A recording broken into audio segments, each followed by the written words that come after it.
Hello, good morning, good morning, good morning. How are we all doing today? Oh my god, I'm so early and I'm still late. Okay, that sentence made no sense. I'm early as in early for my usual stream time, but later than I wanted to stream. But the reason I'm late is because I was ready so quickly. Like I was already ready at like 8 a.m. And then I was like, I can't just go stream at 8 a.m. So I decided to do my nails. And then it took me like a long time to do my nails. Hey Viggo, thank you so much for 3 months. Still cannot hear the alerts. Can you hear them or? I can't hear shit. Alright, let's roll the intro, guys.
Good morning, everybody. Good morning, good morning.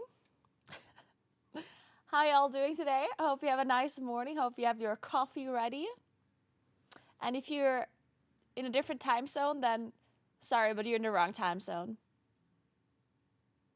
It's morning for you, then what are you doing? Hey guys, what's up? Ekros, Clovey, Scarik, what's up? Segui, Bunnies, Ikigami, Mark, good morning. Wholesome, what's up? Got an ad? Oh, I'm sorry. You know how you can stop getting ads? Twitch Turbo. I was about to say Twitch Prime, but... Oh wait, was this the alert?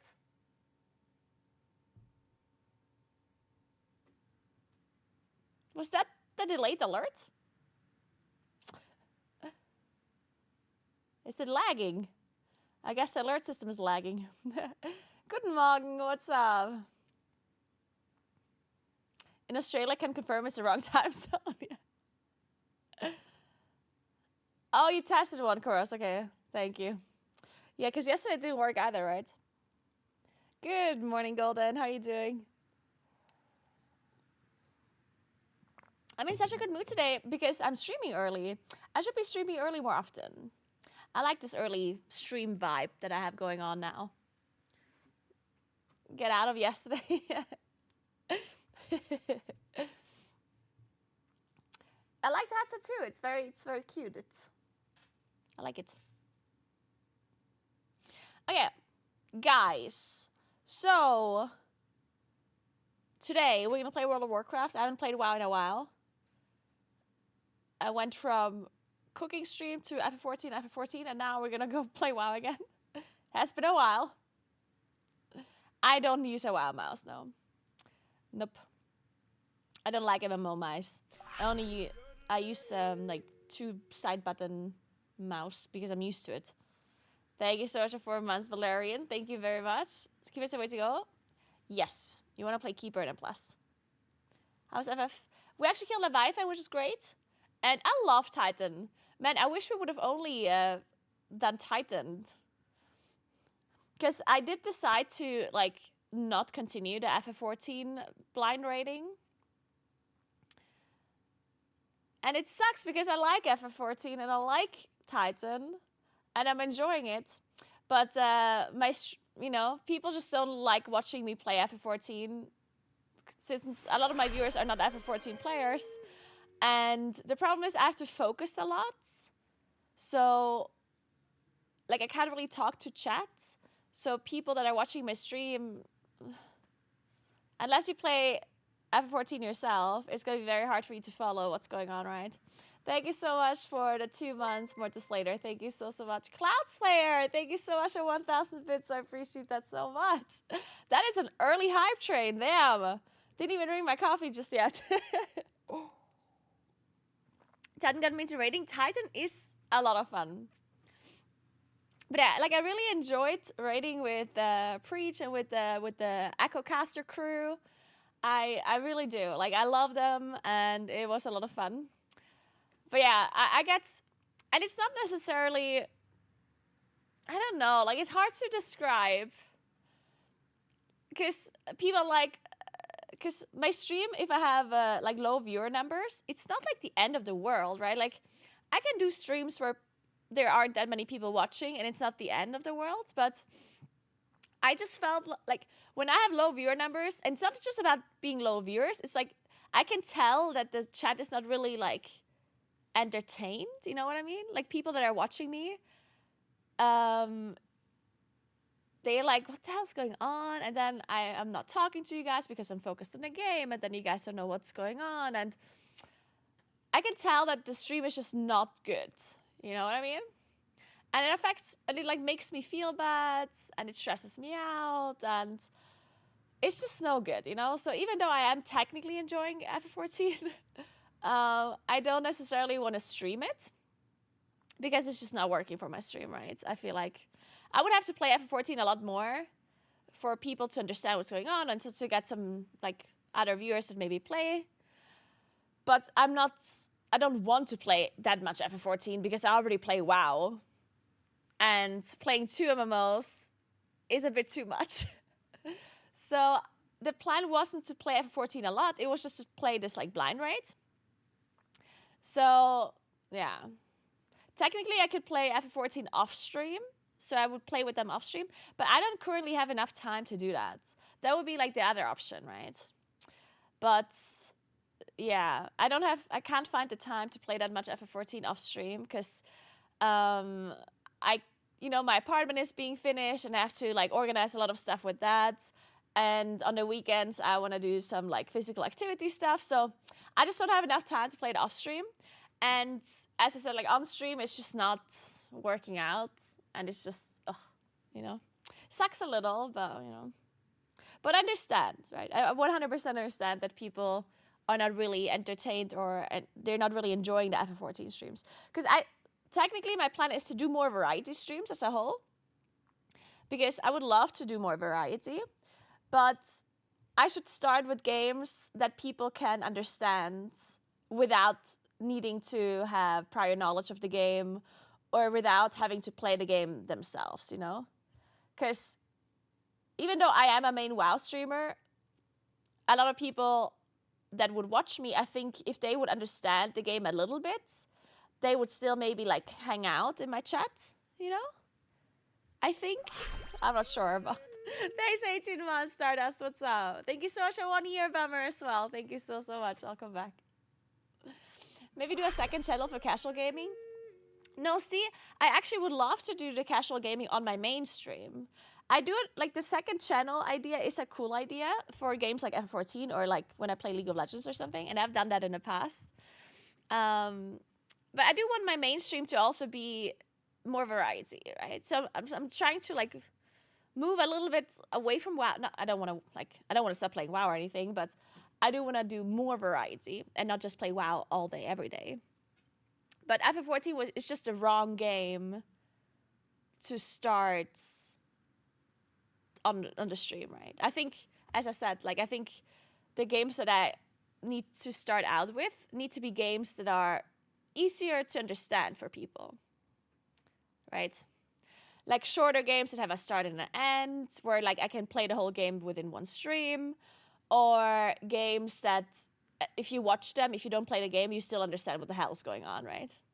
Play Throne and Liberty? Yeah, Throne and Liberty would be a game that I can definitely try out as like a variety game.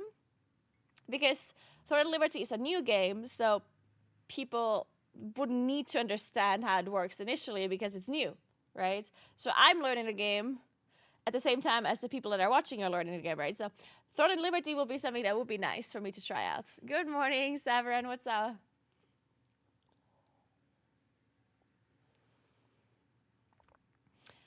I'm not sure if this is a good idea. Many streamers fell off when changing their content. People started coming for WoW. I mean, no, it's for sure gonna happen. Like, there's no way. If I start playing other games, there's no way that I will have like the same amount of viewers as if I stream WoW. Like, I know that that is true. Because of course, as you said, people found my stream through World of Warcraft, so most of my people that watch my stream are WoW players. So of course, if I play other games that are not WoW, then I'm gonna have like less viewers. But that's something that I have to accept initially, right? But the goal for the future goal, like the bigger goal, is to have more people watch eventually when I do other things that aren't WoW. And this is actually very important because, like, let's say WoW dies in like 2 years, then what do I do? Like, if all of my viewers and all of my whole community only watches me because of World of Warcraft and nothing else, like if there's no other reason why anyone would watch me other than WoW, then I'm too reliant on the game, you know what I mean? Like, it's working for now, but and it has been working for a long time already, like, but it's just like, it's like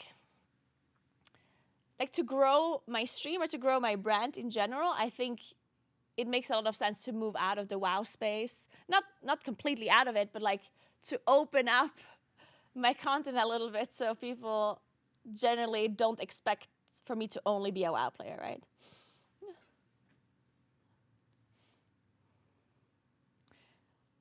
Every time a few of my old subs upload something, I'm excited for their video, and then, oh, it's a game I don't care for. Yeah, but that's fine. Like, obviously, if I start uploading stuff now that is not WoW related, then there will be some people that are gonna unsubscribe, they're gonna unfollow, right? Like, that makes sense, because if somebody really only cares for my WoW content and nothing else, then they're probably gonna leave if I do other things, right? But that's like part of the process, right? Because yeah, I might be losing people that only care about my WoW content, but I might be gaining people or new audiences, new viewers that care about my other content, right? So it's like, I'm not trying to retain every single viewer that I've ever had, because I'm growing as a person and as a streamer, as a content creator, right? Like, I am, time moves on, and I am obviously gonna change my interests and gonna change my things. So if there's people that have watched me 5 years ago, but they don't like watching me now, then that's how it is. But then I might get a new viewer that likes watching me now and didn't like watching me 5 years ago, right? Like, it's just like things move on, things happen.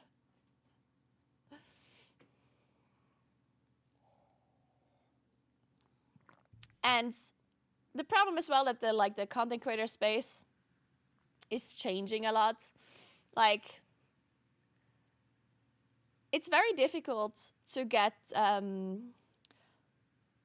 sponsor money if you're like a streamer that only streams one game. And it hasn't been that big of an issue in the past, because in the past, companies would give you like longer deals, where, like, say, for example, like a peripheral company, like, let's say Corsair or Logitech or any kind of like computer parts, like any of these companies, they would give you like longer term deals where they would pay you like monthly to promote their products, right? And stuff like that was really good for content creators, because you have like this kind of like set income, and you're not super reliant on your game doing well. But companies have completely switched their approach on how they do promotions. So nowadays, most companies only do like one-offs where they like pay you to promote a certain event, like, or a certain release of a certain product, or they promote, or it's like games as well. Like, a lot of games, of course, pay streamers to like try out their games and whatnot. And the problem is, if you only play World of Warcraft and no other game, you're not going to get a sponsorship from like a different game. Like no one is going to come to me and be like, hey, Naguura, do you want to try out our platformer? It's like, why would they ask me when my whole audience is like, like a WoW audience, instead of asking someone that is more of a variety streamer? Because then a variety streamer, their audience is going to watch whatever they do, while somebody that is only like a WoW streamer, they'll only watch and play WoW. So it's like very limiting in the amount of sponsors you can get, which again, like it's not necessarily like the biggest issue, but I personally prefer, it depends what kind of streamer you are, right? But I personally don't like being reliant on money from like the viewers, if that makes sense. I'd much rather take money from sponsors because they're the companies, the corporations that have the money, right? Like I'm not gonna like sleep badly because a big company gave me money, or, you know? Like I'm happy to take their money. I'm not feeling bad. But if I am, as a streamer, really reliant on getting money from my viewers, that makes me feel bad, because if I actually, let's say I'm struggling and I need like I feel like my numbers are down and I need to earn more money, then what is, if I'm reliant on you, then I feel like I have to like, not necessarily ask for more money, but like you come up with ideas where I do like more special streams or more like incentivizing subscribers or incentivizing donations and stuff like that. And I don't like that. Like I don't want to take your money when I could take the sponsor's money, right? If I can choose whatever, you know, then I want the sponsor's money, because you guys are just normal people like I am. You don't, you know. And I obviously like 100% am super, super grateful and thankful that you are supporting me, but I don't want to ask for more than what you can give freely without me like asking for, you know, anything, right? So that's why I'm trying to diversify my content so I can continue to get these like sponsor deals, so I don't have to like be reliant on like you guys.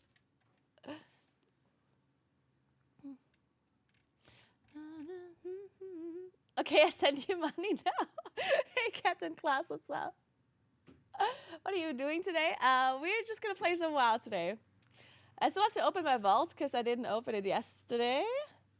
But before we do that, we have to play our Wordles.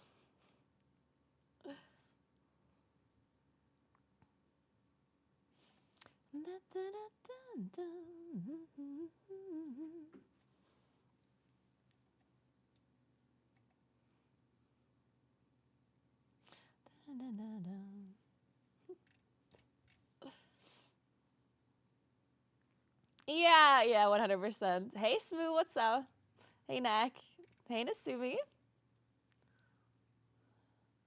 Fine, I'll buy the toaster. I got the Knack from Sobald. Nice, Valerian. Hey, Cloud Slayer. If that is nice. Any good movies / series you watched lately?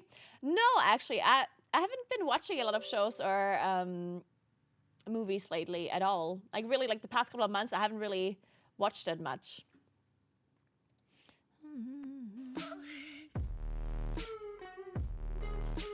Wait. Warren Slater, thank you so much for €5. Only because you don't want it. Thank you so much. I appreciate it. There's just no shot. You guys literally just always do the opposite of what I want. You literally tell your chat, don't give me money. And they're like, have money. Thank you, more this later. Reverse psychology.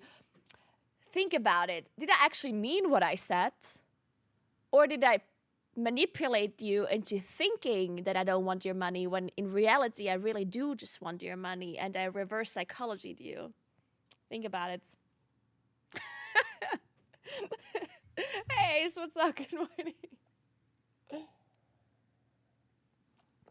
No work today? I can DJ? Nice. Enjoy your day off and your gaming session.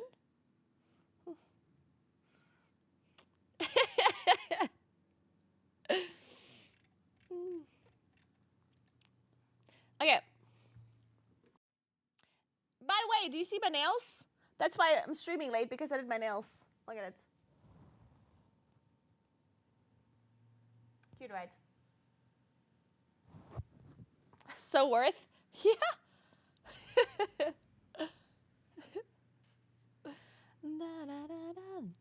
But yeah, like this whole talk, like that I did right now with like diversify my content. This doesn't mean I'm gonna start playing WoW, obviously, right? Like I'm trying to just like slowly, like, you know, integrating some more variety once in a while. I'm not trying to like completely stop playing WoW and not streaming WoW, right? Just so we're clear here. I understand that would be a bad decision. But the plan for now is that I do Variety Fridays. So that on Friday, I'll check out some new games. Maybe, you know, some more easy, laid-back games. That maybe I check out Throne and Liberty, because a lot of people are kind of hyped about that. So maybe we can check it out together, see if we like it. And then I'm going to do some more real-life streams. So it's not necessarily like only variety, not only like different games, but also like real life streams, like, you know, cooking streams and hiking and cycling and that kind of stuff, because I really enjoy doing them and people have been enjoying watching them. So might as well do more of that stuff as well.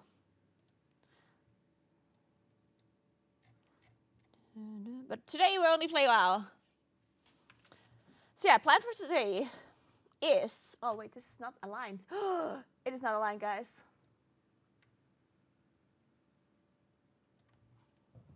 You know. So plan for today is that we're gonna do our Wordles and Wordle adjacent games, of course. And then we're just gonna play in Plus all day, probably. I could maybe check out Throne and Liberty at the very end of the stream, if you guys want me to. Or I could check it out tomorrow as well, at some point. Because tomorrow technically is Variety Day. So maybe I stream some WoW tomorrow, and then at some point I switch to Throne and Liberty at the end of the stream. See how that works. Is too far right? No, it's perfect. This is perfect.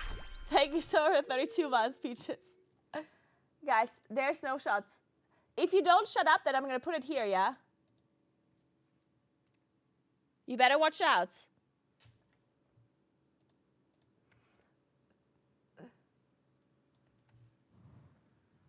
This is what it is now.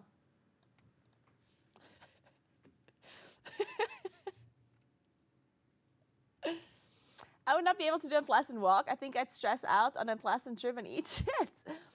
It depends. Like, it's definitely hard to walk and to do something that you have to focus on a lot. So it depends how experienced you are in whatever you're doing. The more muscle memory you have and the more things like just, you know, kind of happen, the better. So obviously I have a lot of muscle memory with playing Moonkin. So I'm playing it a lot. So for me, that I don't have to focus at all on like the Moonkin stuff. I really just have to focus on the dungeon, and then usually it's fine. Sent you another message this morning about the core workouts. Nice. All right.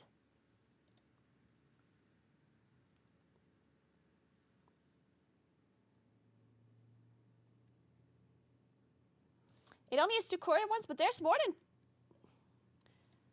Okay, I'm going to look at the exercise again. Like Monday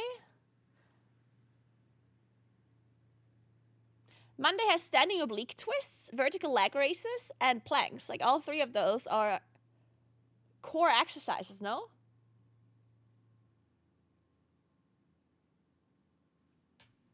Ace.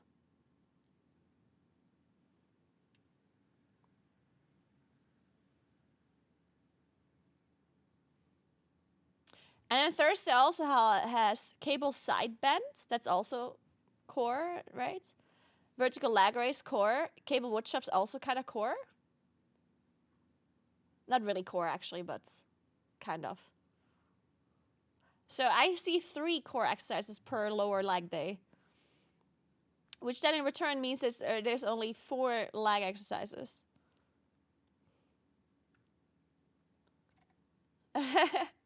All right, all good days. I mean, I can write down what I did. Wait, I already wrote what I did, right? Or did I? You know what? I'll just send a screenshot of what I did.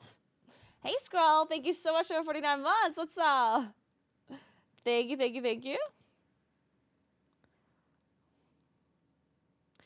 Wait, did I take screenshots? Oh, yeah, I did.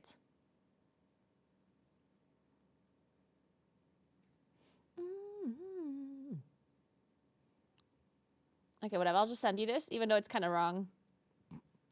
It's not really wrong, but like... Wait.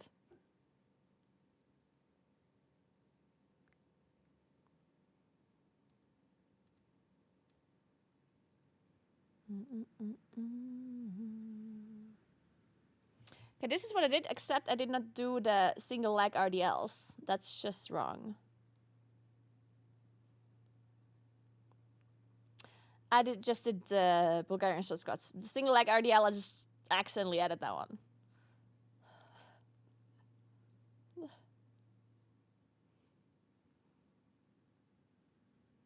Okay, so.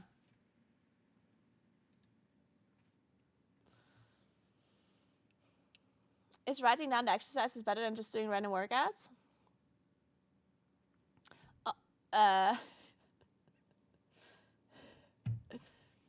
Well, you definitely don't want to do random exercises. Well, I don't want to say, like, doing random exercises is better than doing no exercises. Right? Like, doing something is always better than doing nothing. But obviously, random exercises, kind of, like, it's going to be difficult for you to build any kind of muscle if you're going to do random exercises, because to build muscle, you kind of have to do the same exercises, and it's not the same exercises that you have to do, but you have to use the same muscles in like you have to basically challenge your muscles, basically. No, it's not that I need to combine them with a purpose. Like basically, let's say I want to get a stronger biceps, right? Then you're going to have to do something that, you know, you need your biceps for. And then a week afterwards, you're going to have to use your biceps again for something, but with a stronger weight or like more sets or whatever that challenges your biceps in a harder way than the last week. You know what I mean? Because if you're just do the same thing every time, you're not really challenging your muscles, and then they're not building. Because think of your muscles as like, they just do the bare minimum that they have to do, right? They're not going to grow if you don't give them like a challenge that requires them to grow. Your body is smart. They're like, your muscles are like, wow, I have to lift this 1 kilogram dumbbell every day, so I'm just going to build enough strength and muscle size to lift this 1 kilogram dumbbell, right? So this muscle is never going to grow, because why would it have to grow? Because it was good enough for this one dumbbell, right? So with the random exercises, the problem is that it's going to be very difficult for you to remember or to like lift heavier or to challenge your muscles more, basically. That's the problem with random exercises. Because if you stick to like an exercise, like let's say you do squats every week. Now your squats are going to be targeting a certain muscle group depending on what squat it is, right? And then the next week you remember, the last week I did it with this amount of weight for this amount of reps. So this time I can do the same thing, but I add 1 rep, or I add 5 kilograms, or add whatever, right? And by doing it with more weight or with like a bigger challenge, your muscle group that you were targeting knows, so whatever I did last week is not good enough this time. So now your muscles are like, oh wow, so we have to be stronger, or we have to be whatever to be able to do this like exercise that now requires to like lift this weight or to squat this weight or whatever, right? And then the muscles are going to tear down and they're going to regrow stronger, because now they know, we actually have to be better at this. I'm not strong enough to squat this weight, so now I'm going to have to build more muscle, you know? So that's kind of the way you have to think about it, I guess. So that's why random exercises, it's not necessarily that it's completely useless. It's just very difficult to challenge the muscles more because you have a hard time like remembering what you did last time, right? So that's like, it's just difficult. That's why most of the time when you want to like build muscle or build strength or whatever, you usually just do the same thing every time, not every time, but for like a longer period of time, where you then increase the challenge moving forward. So your body understands what it has to do, you know?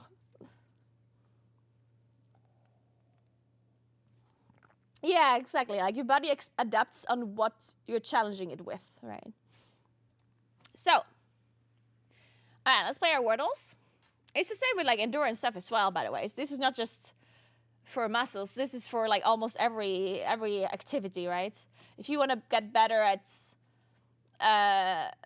running, well, then you're just gonna have to like run, and yeah, at some point you're gonna run more, and then you're gonna run more, and your body just gets used to it and gets better at it, and yeah, stuff like that. But remember that your body always has the bare minimum, because your body's lazy. It's like, why would I need to do more if I don't have to?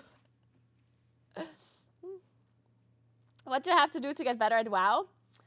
Just play it more. To give your brain the muscle memory of, doing the things. At some point, your brain is like, oh, this is what I have to do here. And then you remember without having to think about it that much, and then you're going to do it more automatically, and then you're going to get better at it. There you go.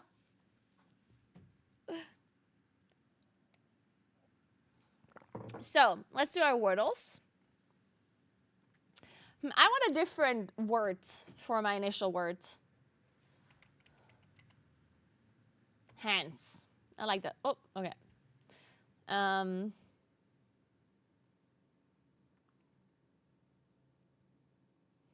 Okay. Wacky. No, I shouldn't use that word. No W. Tacky. Okay. Care. I don't think this is a word. I need an E somewhere. How much to swallow?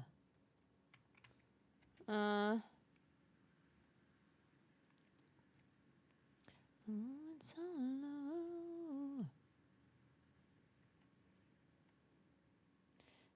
Notice. Focus, keep me on the back foot.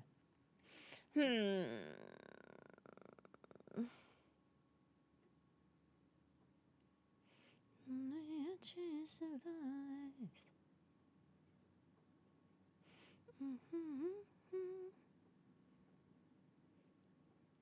I can't think of anything.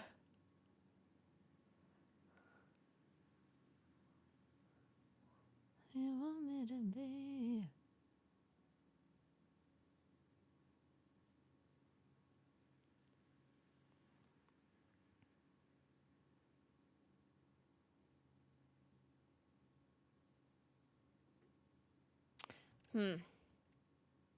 Maybe I put the C somewhere else. Under my skin.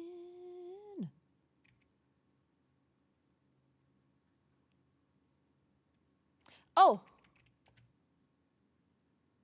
Well, shit.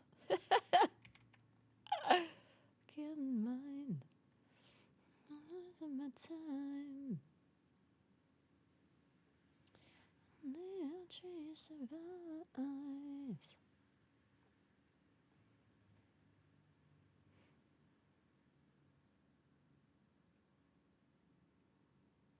Cameo.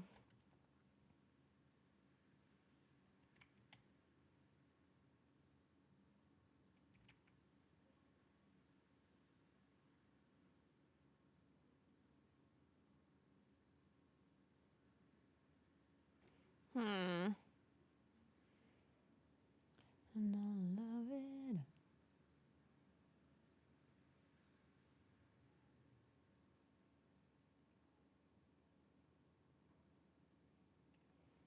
Is this a word? Okay, apparently not. Yours and mine. Is this a word?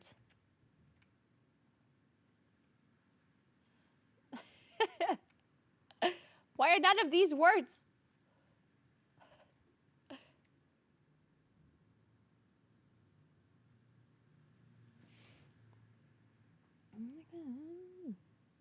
Carve! Oh, let's go. Man, that was difficult. Well, difficult for me, I guess. Okay. Now, let's do some math. God, it's really horrible weather today, by the way. It's raining. Apparently, it's going to be raining all day. I woke up today and it was pitch black still. I was not too happy about that one. I don't want to be super negative about this because, you know, but I'm really not looking forward to the days being darker. It is kind of cozy sometimes. I guess you have to look at it of the positive side that in the winter it is cozy when it's, you know, it's dark outside, you're inside, it's warm and whatever, right? But I do like it more when we have more daylight. So, okay, we're looking for a 1-digit number. 2 digits, sorry. And it's a plus and a multiplication. So let's see. This would be 20. Oh, no. Okay, it can't be this. It cannot be this. What times 6?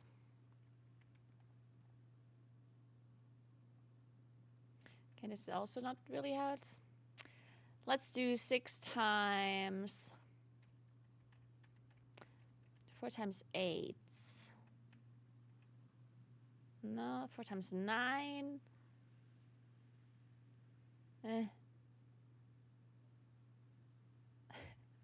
I don't like any of this. Okay, wait. 5 times 8. Plus 6.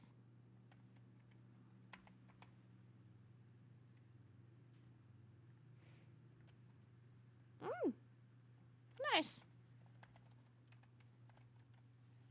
Well, we basically know now. So it is...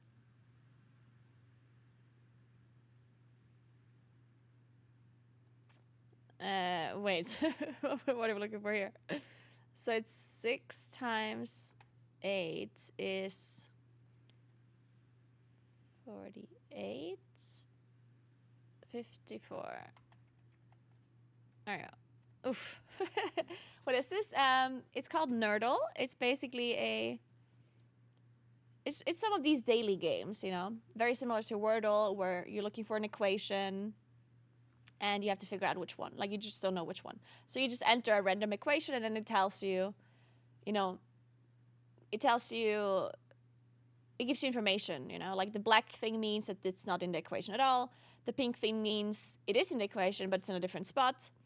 And the green thing means it is in the equation and on the correct spot, right? So the same as Wordle, just a little bit different. All right, so now we're going to play Connections Wordle, where we have to find 4 groups of 4.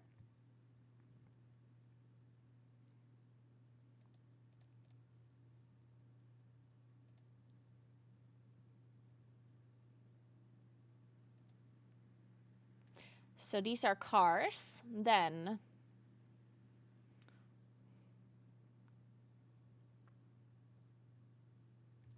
okay, so there's a lot of animals. And I don't know, I guess we're looking for some animals that are part of... So Fiona is part of Shrek. Oh, Donkey is Shrek as well? Is this guy Shrek too? Oh, Shrek characters, okay. Then I guess we have types of cats. Felines, okay, yeah. And pets, okay. Nice, nice, nice. Okay. Now, we're looking for a country, but we don't know which one. So I'm going to enter a random country. So the country that we're looking for is 7,000 kilometers from Germany, or 4,345 miles, which is a lot of kilometers. Probably around here. So let's go with Nepal first. Okay, Nepal is further away, but not that much further, it looks like, so maybe it's like around here. So let's go with Gabon. Gabon is also further away than Germany. That means it is in South America, or like here somewhere. I hope it's not an island. Oh God. Let's try Havana. Cuba. There you go. That's the country. 1,345 kilometers from Cuba, which means it's either one of these islands here or it's like Costa Rica or something.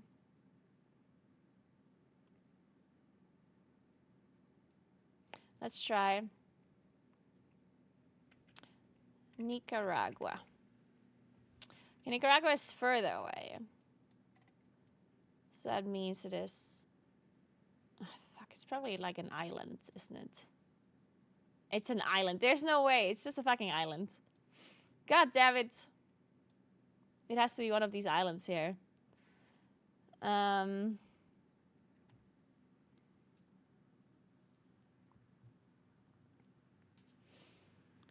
Unfortunately, I don't really know many of these islands.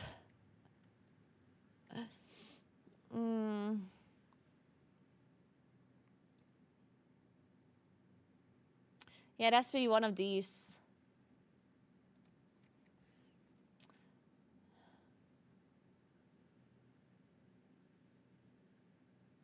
You don't have the hundreds of islands memorized? No. There's like one that's called like something with N, like Navis or something. Fuck, what is it called?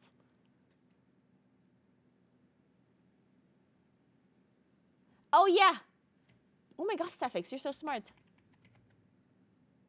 St. Kitts is warm. Oh, dude. 85 kilometers from this country. 85, that is very little. So it's like whatever this island is here. Ah, fuck it, I'm just gonna cheat. I'm just gonna look at the map. It could be Antigua, yeah. Okay, let's see it.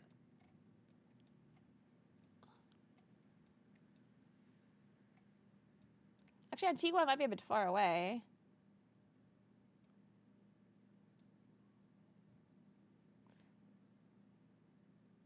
Montserrat? Is that a country? No, it's not apparently.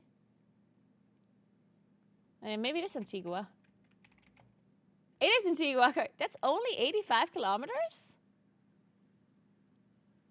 Huh. Also, very interesting flag as well. Man, I hate it when it's these... I hate when it's always these islands here. I feel like this game certainly is... there's something wrong with this game, because the amount of times these islands are, like, the answer is crazy, like, almost every single time.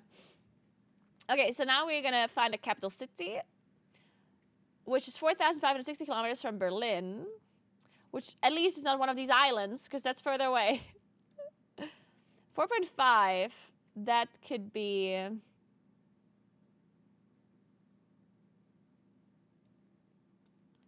That could be, I don't know. Oh, that could be Baku. Okay, Baku is still 2,000 kilometers. So maybe Jerusalem?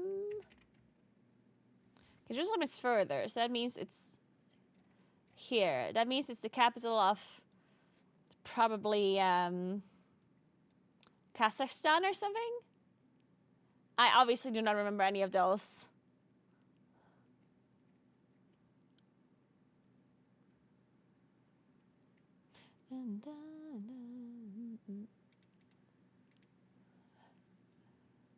What's the capital of...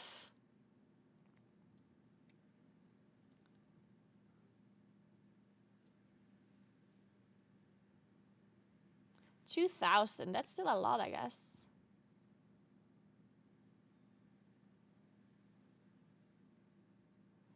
Maybe it's the capital of Uzbekistan, which is what? Samarkand?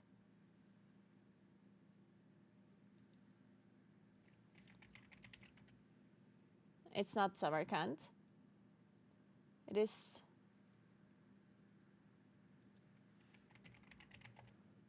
Tashkent. There you go. Okay, so it's not Tashkent. It's 470 kilometers from Tashkent, though. Which is not that far. So I assume it is the capital of... Oh, it could be Tajikistan? Yeah, probably. Dushanbe? Is that the... Dushanbe? It's cooler. Okay, so it's not that. Bishkek? There we go! Oh, Jesus. Oh my god, there's no way I remember all of this. Okay, so let me try to do this again. So Baku is Azerbaijan. Jerusalem, Israel, of course. Tashkent is Uzbekistan. Dushanbe is Tajikistan.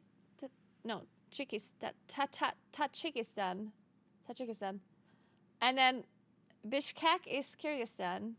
Okay. Fuck. How would I possibly remember all of this?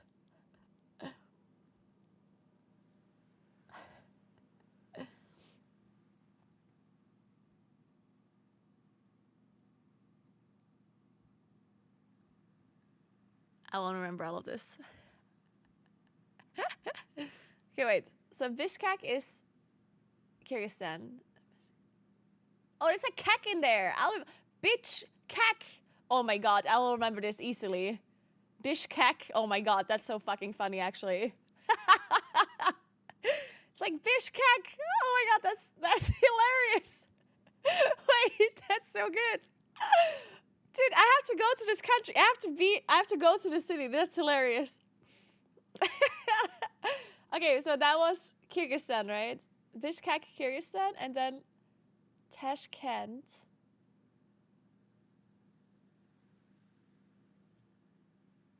How do you remember Tashkent?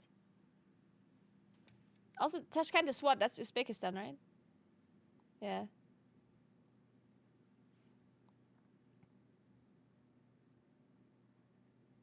It's like Barbie and Kent. Clark Kent. Tashkent.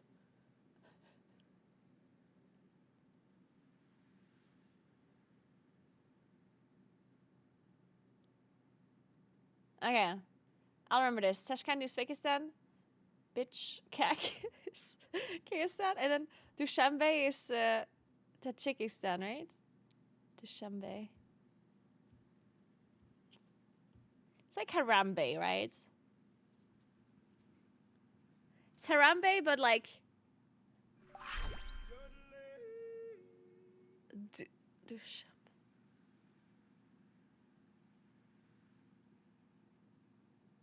Yeah, I'll remember this. Hey, TVD, thank you so much for 14 months. What's up? How are you doing? Thank you very much.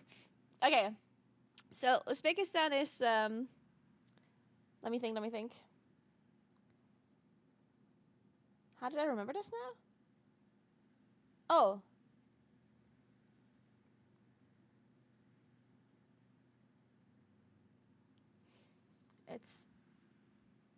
It's Kent. Tashkent? Yes. Okay, Tashkent. And then Dushanbe is... Wait, Tashkent was what again, though? That's... Uzbekistan? Yeah. Tashkent is Uzbekistan. How do I remember this? And then Kyrgyzstan is... Bishkek. And then Tajikistan is what? That is Dushanbe. Okay. I'll totally remember this. Maybe. Wait, so Mogadishu is the capital of Mozambique, right? Oh, it's Somalia. Oh no, it is. Oh, what is it? Somalia? Oh, it's Somalia. Okay. Okay, so Mogadishu is Somalia. And then Sudan is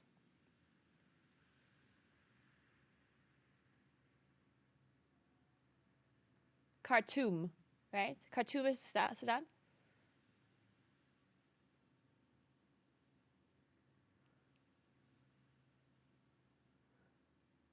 Shit, I wanted to play this in hard mode. It's too late now, though. Okay, let me...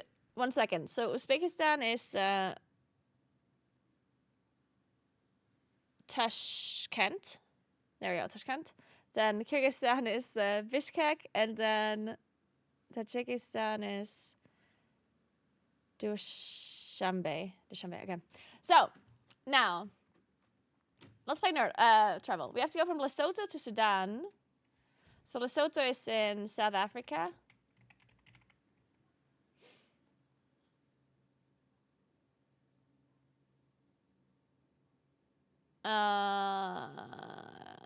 Does it matter which way I go here?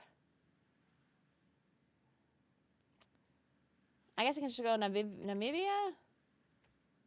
Angola? Congo?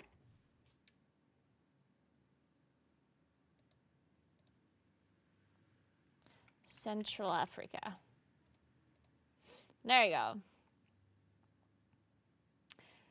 This game is so fun in hard mode, but how do you select hard mode as like your default mode? Hard mode. Save changes.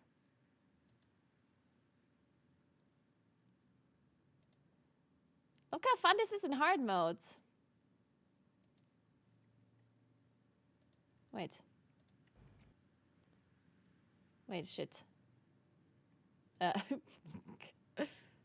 Wait a second.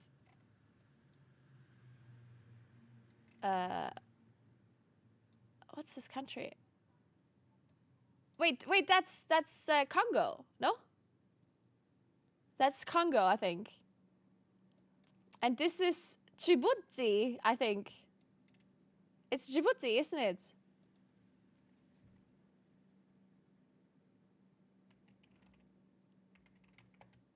Fuck, it's not Djibouti. Oh, it's Lebanon. It's Lebanon. Yes, it is Lebanon. And this is the Congo, I'm pretty sure.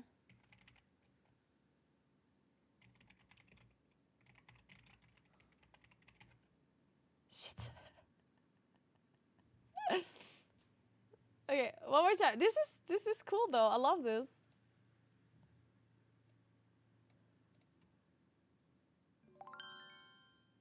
Ah, shit.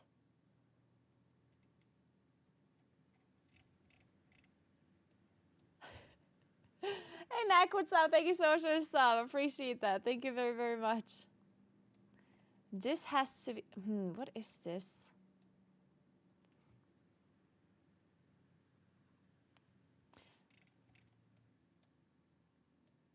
Is this like... Is this in South America? Or is it Africa again? Is this... Oh, whoa, wait. Is this... No.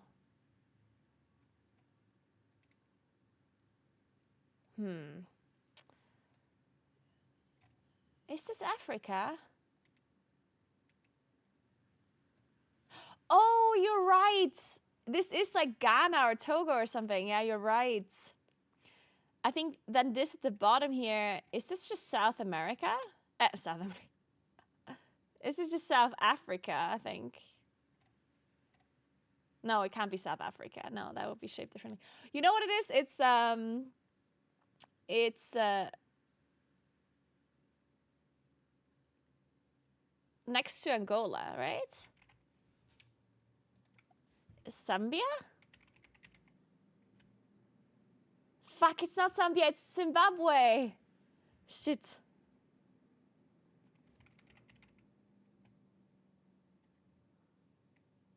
Wait, is this not bordering? What the fuck? No, wait, Zambia is bordering. Yeah, Zambia is bordering. Hey, Nak, thank you so much for 5 sub gifts. Appreciate that. Thank you so much. Thank you. Welcome to Hofa, MyGen, Bad Catitude, Bernie, and Dito. Thank you so much, Nak. That is so nice of you. All right, so Zambia. Then we have to go Congo. Wait, does this count now, or do we need to enter Namibia? Okay, we didn't actually need it. Now I'm confused. It looked like it wasn't bordering. But I guess Zambia is somehow bordering anyway. Well, anyway. So, now we have to go over there. Which we'll do through Cameroon, I guess? Ah, fuck.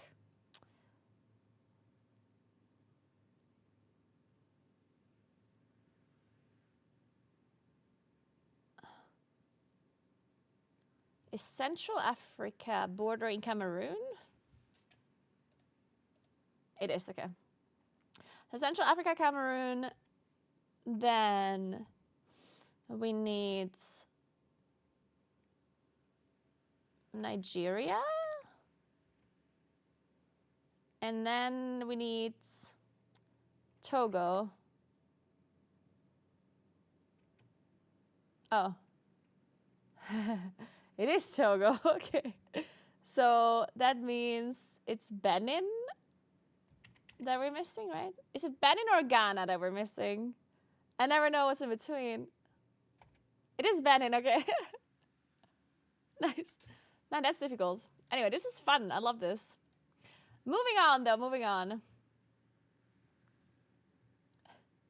So, let's find a league champ. So we're looking for a female mana range champion that is not a human. We can try Ari. Okay. It's not Ari, and it's even earlier. It's not middle. It's not mid. It's not mid. It's not bot. Probably like a support or something like Lulu.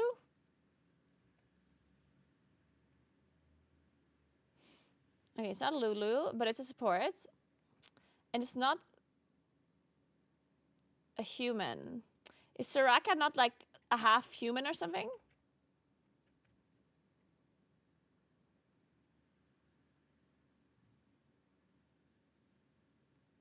No. Oh, it's Celestial, okay.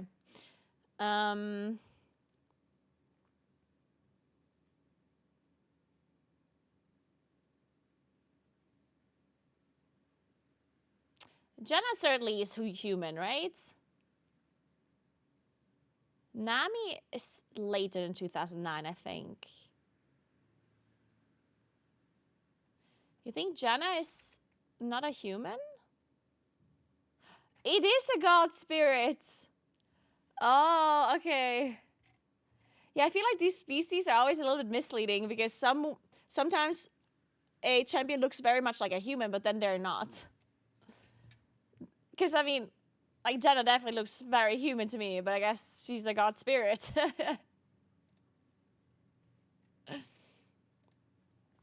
So, now let's find...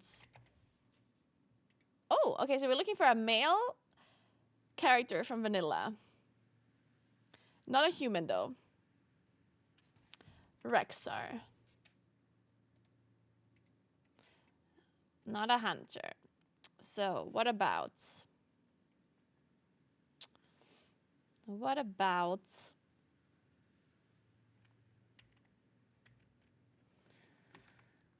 about Ragnaros?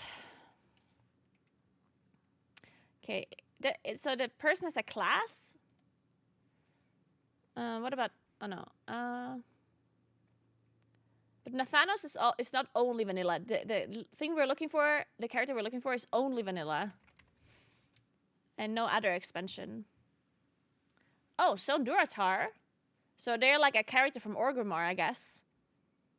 What is the Tauren called from Orgrimmar? Like the famous Tauren guy? Oh, wait! Gammon? Is it Gammon?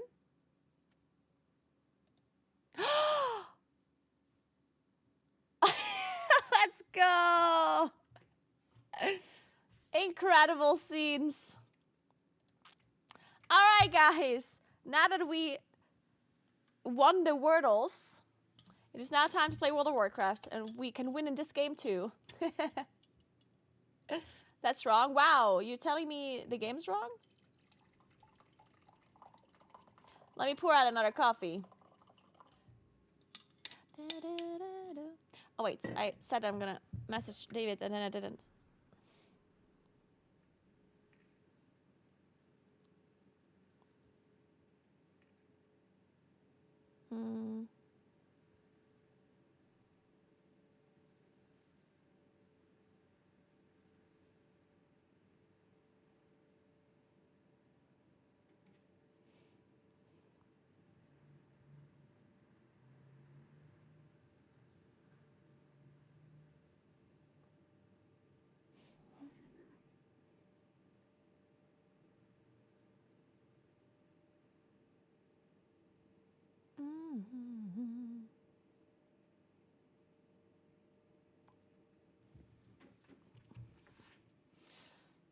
Gammon was an MOP? Yeah, I don't really know what the... Like, sometimes the game has these weird things where... I think it only counts if it's, like, a main character or, like, a really... Like, a pretty important character in that expansion. So if it's only, like, a side character or something in another expansion, I don't think it counts as that. Oh, I mean, Gammon is a main character in MOP. Oh, it is? I don't know enough about the lore to know that. Is that true? Like, it's actually a main character? In MOP? Huh. Okay.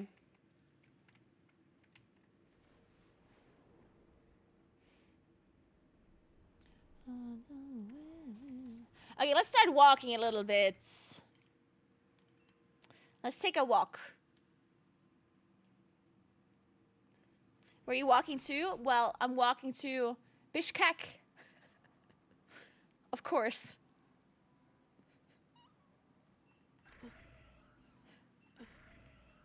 Dude, I just love this name. I can't get over it. It's so good. Bishkek, let's fucking go.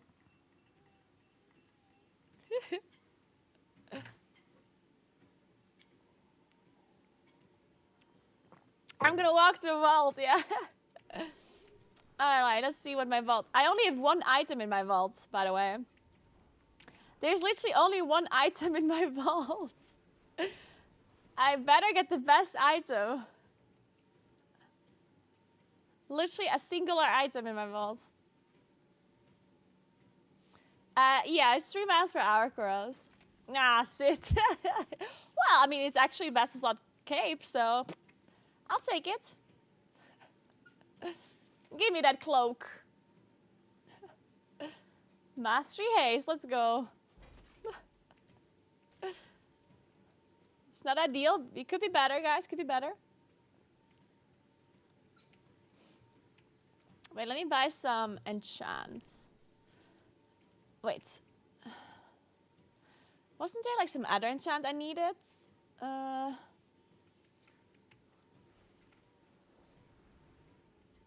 Yeah, my main is only 689 at all. Don't make fun of my main, okay? Don't make fun of my item. No item level shaming in here, yeah? This world is vast and wondrous.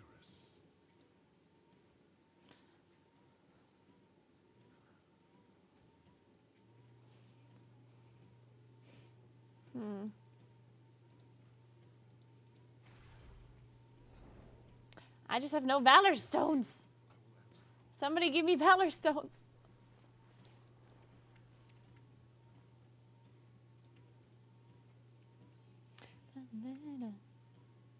You know what, Knack? I will do some keys for you. I got you. Extended supply of goods for out. I just need to enchant my gear first. Then I will do some keys. What enchant did I want? Winged Grace.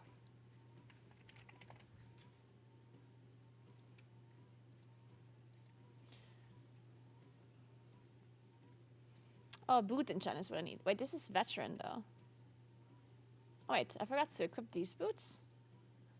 Wait, when did I get those boots? Oh, I was supposed to catalyze them, right? Or? Why do I have these boots? Where did those come from? I don't remember. Oh, it's from the vault. I guess I just did take it from the vault. Oh, because it catalyzed really well, right? Yeah, let me catalyze those.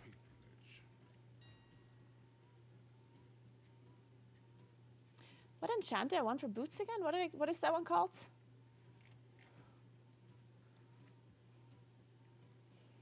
Speeds? Stamina. I guess we need stamina.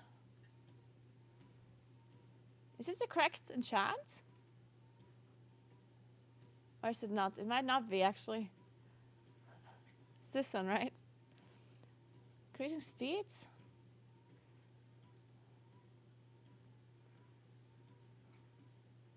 Stamina. There we go. That seems like the more correct one. So. What path brought you here? I should also craft an item. Do I have enough spar? Actually, wait. I guess I need to farm some more gilded crests anyway. Let me farm some gilded crests and then we can craft an item.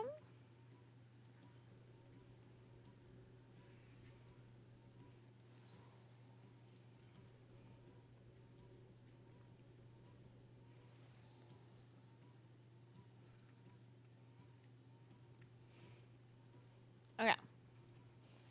Yeah, so let's farm a bit.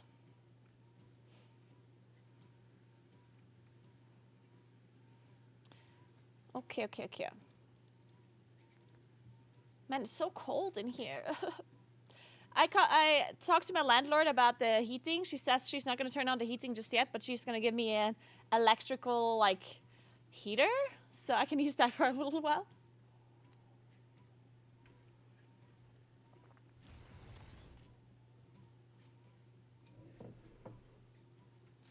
What you going to do with all the gold? Just keep it. Invest it in the future. It's going to be a future investment.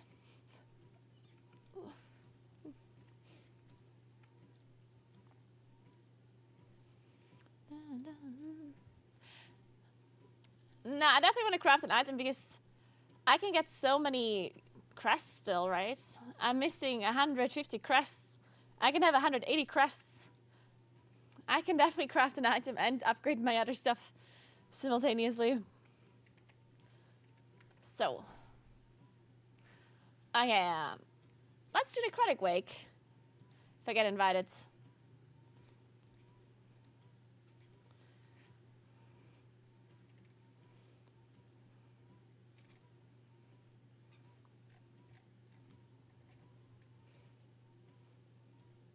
Getting invited. Yeah, that's the biggest problem, getting invited.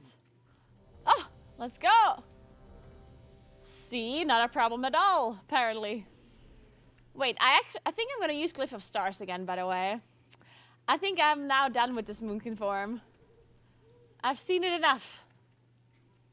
How do I apply Glyph of Stars again? Do I have to buy the glyph again? Or how does that work? I disagree.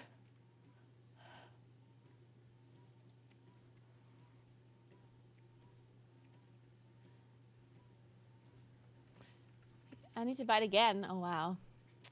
Annoying. My directive is to serve. Stars.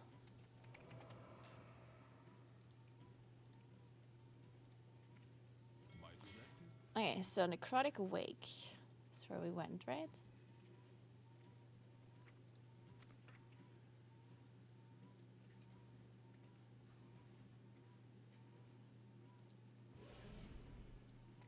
Did that not work?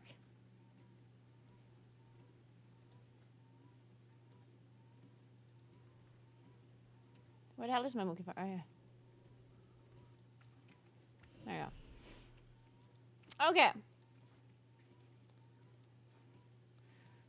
Okay, Necrotic Wake. Shadowlands? Yes.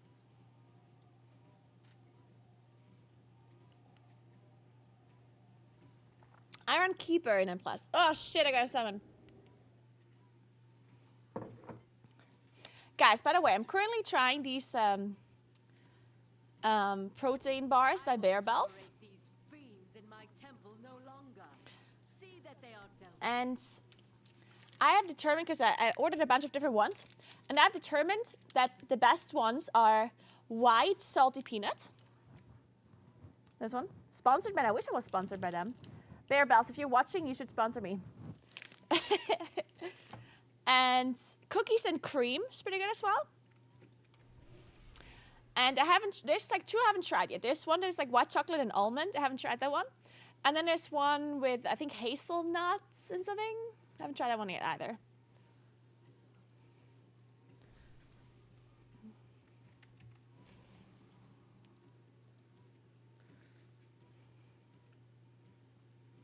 Oh, we're not doing the big pull at the start. Oh, man.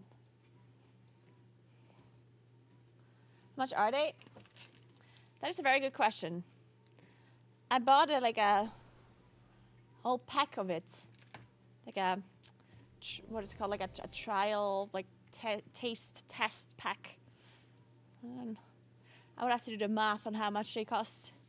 Really, I think it was like €2 something. So it's like, it's not super cheap.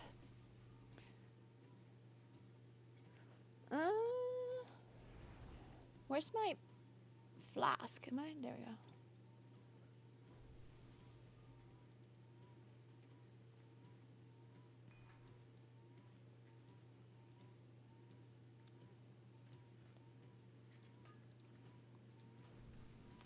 But let me Google this.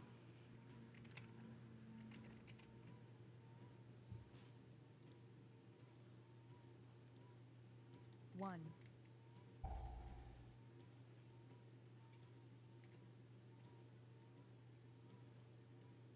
Yeah, I paid €30 for Mass barrier. 6 of them.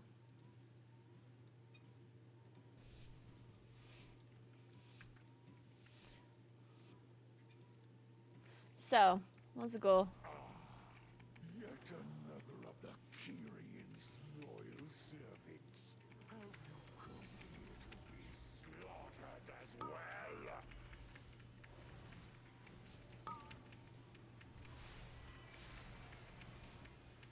This temple was merely the first to fall. Soon, all of Bastion will burn. You know, I uploaded this video where I was joking about the warrior being broken and then I did more damage. And it's funny because some people, like in the comments, said, wow, I can't believe she was doing so much damage because she played it wrong. She didn't even do her rotation correctly, and she was still doing so much damage.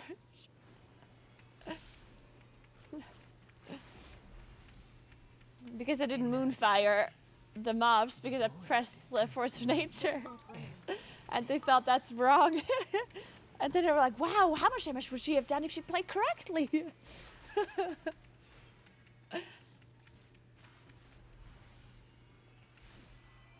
Hey Aurora, what's up? How you doing? Oh, what is this? Wait. Oh, that's the healer thing.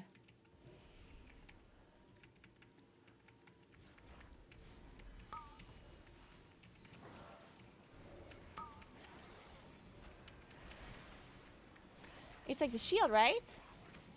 Oh, Oh, dispel. Oh, I'm gonna have to dispel myself. That makes sense. Oh, wow.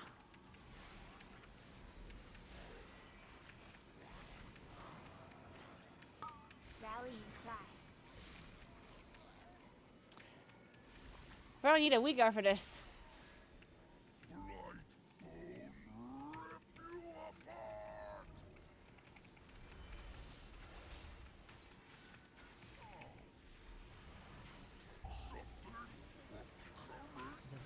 Whoa.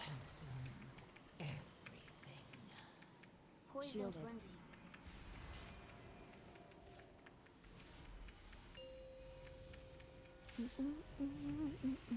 Now, guys, imagine I had more item level, yeah?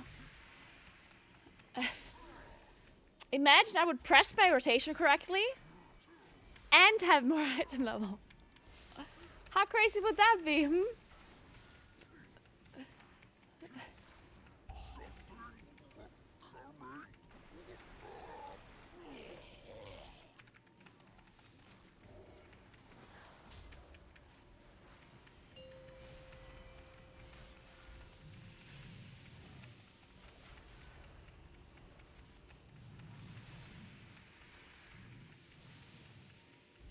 And if I didn't have Glyph of Stars, I would do more damage as well, of course. Let's not forget about that one.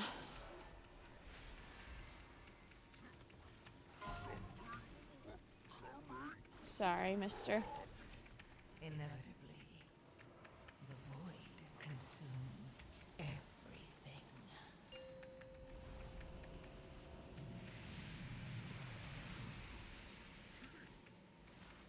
Poisoned frenzy.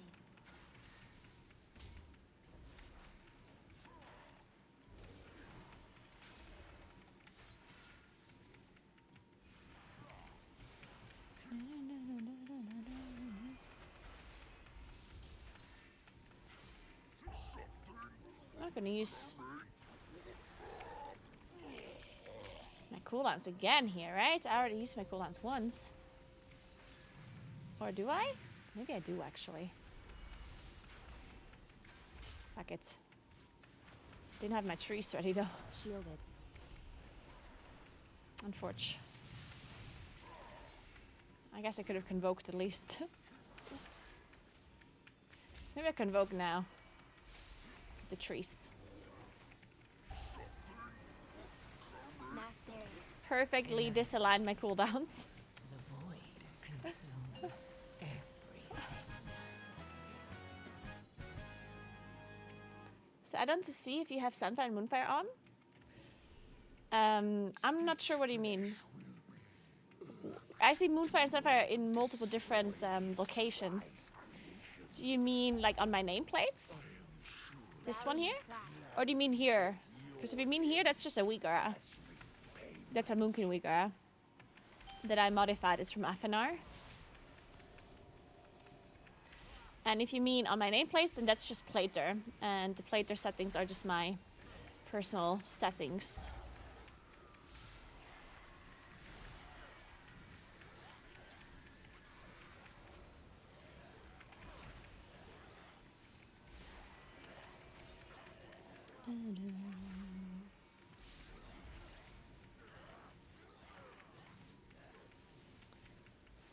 Oh, I didn't realize we were going to pull more here. Wait, that makes sense. I even saw it on the route. I'm an idiot. Inevitably, If I knew that, I would have saved my cooldowns. the void consumes everything. Poisoned frenzy.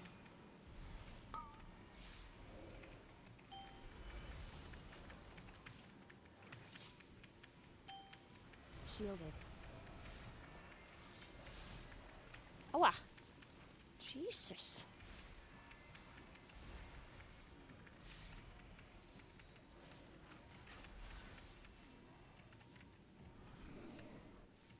I see nameplate. Yeah, that's just, it's not an additional add-on. It's just part of Plater. Plater is the nameplate add-on. And it's just my Plater settings. You can set it up with any nameplate add-on, really. But Plater is the most common one that people use.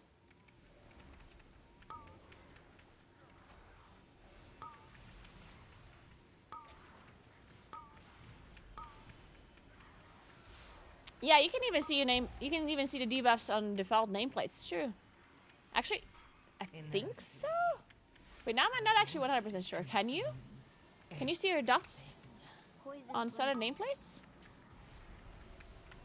I think so.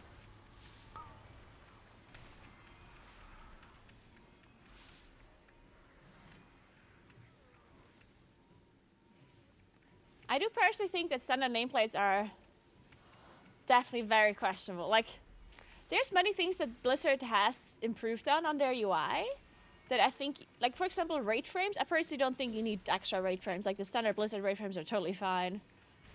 And some other stuff as well, like the player frame, target frame, stuff like this.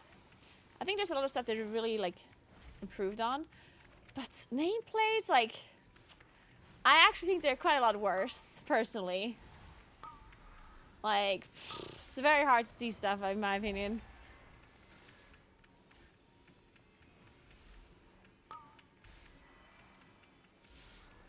Respect if you can play with those standard nameplates, because to me, it's like, Poison frenzy. it's rocket science to see anything there.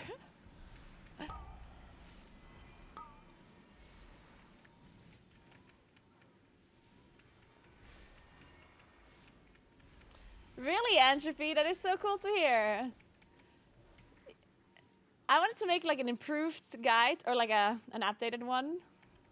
Because yeah, a lot of people struggle with their UI, which makes a lot of sense because I think figuring out your UI properly and getting like really optimizing the way your UI looks, I feel like it's so important in WoW. And a lot of people don't know how to do it, don't know how to start, because it's overwhelming. Like there's just so many add-ons, so many different things you can do, and I personally think that's the main reason why I think a lot of people don't like add-ons. And a lot of people want Blizzard to kind of like disable them, and I think that's like the main reason is because it's so complicated to set them up, right? And it takes so much time and effort to set them up, which I 100% agree with. I mean, I personally would never want to play without add-ons anymore because I'm so used to them and I like them. But I totally understand why people don't want to put the time and effort into shit. Oh my god, I didn't realize they explode so quickly, actually. Well, I guess you gotta move out of that immediately.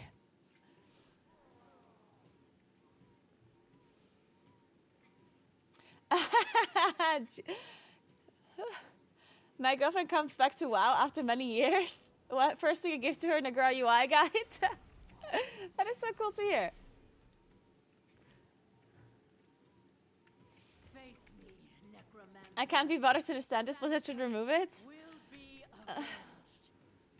I mean, I don't think this is like a little brain take. It's about the fact that like I don't know, like it's hard to describe it, I guess. Shielded. I'm not, like it's hard to describe my thought process on this one. Because I do think it is definitely like a selfish take to ask, to be like, wow, I don't want to optimize this and therefore it should be removed. It's like saying, you know, you could actually compare it to, wow, I'm not good enough to do like mythic rating, therefore mythic rating should be removed, right? Like, that would be like a dumb way to think. But the thing with mythic rating is you don't actually have to do mythic rating. And you can always argue, oh, but you don't need add-ons either. But is that true? Like, is it true that you don't need add-ons? Because I think that's not true. Like, the fact that add-ons make things so much easier kind of, to me, means that it's kind of a requirement. Because not really a requirement, but if you don't use add-ons, you have a heavy disadvantage, right? And I think that's the problem with add-ons, right? If it was an optional thing, and again, it is an optional thing, but if it was less required, if you wouldn't gain such a big advantage for using them, then that's another story. Then, you know, it is what it is. But the fact that you do gain a lot, like a big advantage for using them, makes it almost like a requirement. Inevitably, And that is frustrating if it's such a big time investment that you have to put into to optimize it. Because that's just frustrating, right? And I 100% understand that. Shielded. The main reason why I think it is also like understandable is because the game is already complicated enough by itself, you know? Like WoW is already difficult to get into compared to any other like genre. Like an MMO is just very hard to get into. And if on top of that, you also have to understand add-ons and figure out what kind of add-ons there are and like fixing your UI and optimizing your UI, like that's just a lot of work that is not playing the game. And a lot of people play games to play games, not to sit there and do research and optimize their stuff outside of the game, and you know what I mean? So that's why I personally understand some people that want Blizzard to remove the add-ons. Again, personally, I'm not really. Oh shit! Poisoned frenzy. How did that happen? You dare deny me the sky? Can we do this? I shall answer in kind. Foolish Paragon! There is nothing you can do to stop us.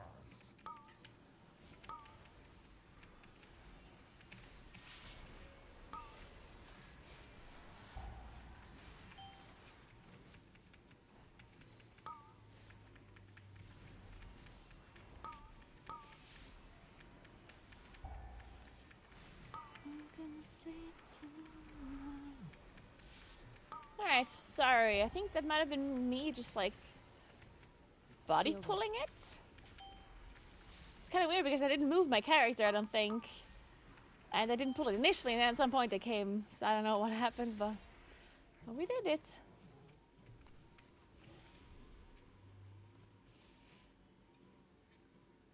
Yeah, it could have been my fairy dragons, actually. I was thinking about that too, because the pets walk around. So maybe it was actually my fairy dragons. inevitably, the void consumes everything. Poisoned frenzy.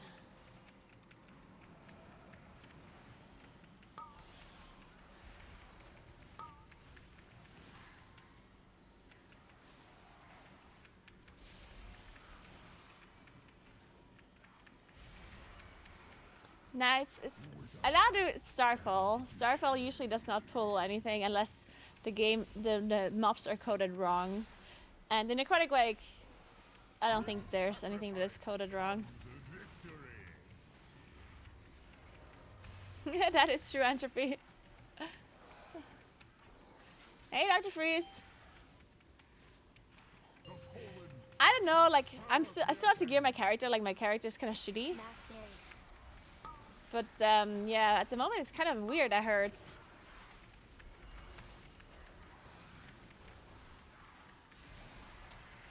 Oh! Inevitably, I heard it's very strange with like the scaling of 11s.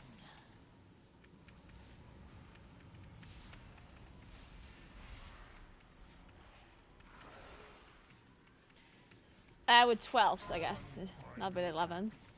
Where people can do 11s, but then as soon as they do 12, it's so much harder that it's very frustrating, which, you know, I think that is a big problem. Now, it's interesting. Yeah, I don't like the fact that you're missing, because I understand that 12s or 12s and above are supposed to be for people that really want the challenge, right? So I get that, but if you really don't have, like, if the jump from 11 to 12 is so big that you basically just don't have a difficulty curve, or like if you can't work your way up because it goes from somewhat easy to infinitely harder, like that's a problem, right? Like I definitely think that they should decrease the amount of like and they should do this fast, by the way. Or what do you think? Like I personally think they should decrease the percentage gain, the percentage HP and thing buff. What is it called? The 20% more health and more HP buff. I think they should fix that, like to make it like maybe like only 10 or 15%. And I think they have to do it fast though, because if they don't do it now, then all of the people that are doing like higher key levels, they're gonna be fucked, right? It's already a little bit too late almost. Prepare to strike at the next temple. Just a moment longer. It seems that the parts for my new creation have arrived. Because the problem is, people that already farm key levels that are like, let's say 13, 14, if they nerf the 20% buff now, then those keys will feel like they're obviously useless, right? Because obviously if they nerf the buff, then it's going to be infinitely easier to do higher key levels, right? So I feel like they're already kind of late to do this. They should have done it earlier, when it was pretty clear that the scaling's fucked. Rallying cry. Inevitably, the void Poison consumes frenzy. everything.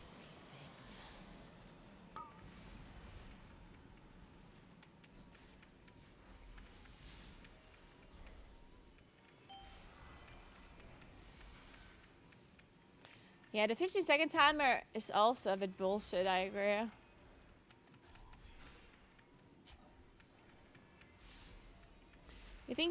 I think they should leave the season and be just honor people for rest for it and just...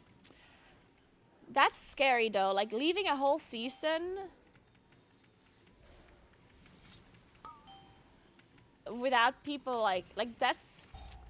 I don't know, like... I do understand honoring people's progression is important, but to leave Emplast in a state as it is right now, like I think that hurts the game like way too much. And I wonder why they're not thinking about that. Like sometimes, like honestly, sometimes I think Blizzard is literally like stupid. Like I'm sorry, but like clearly people are really frustrated with the Emplast scaling, and it demotivates them to play the game. And what are you gonna do? Like sit there and think about it and let's just wait what happens? What do you mean let's wait what happens?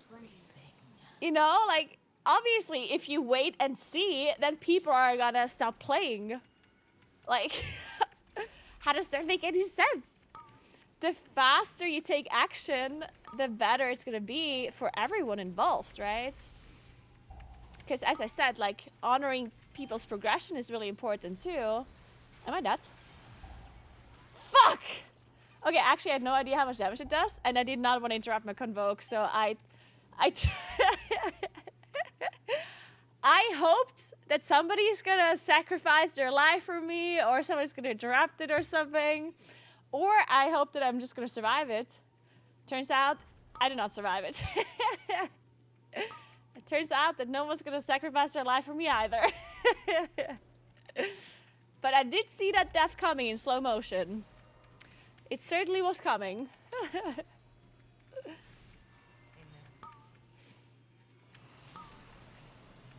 Poison frenzy.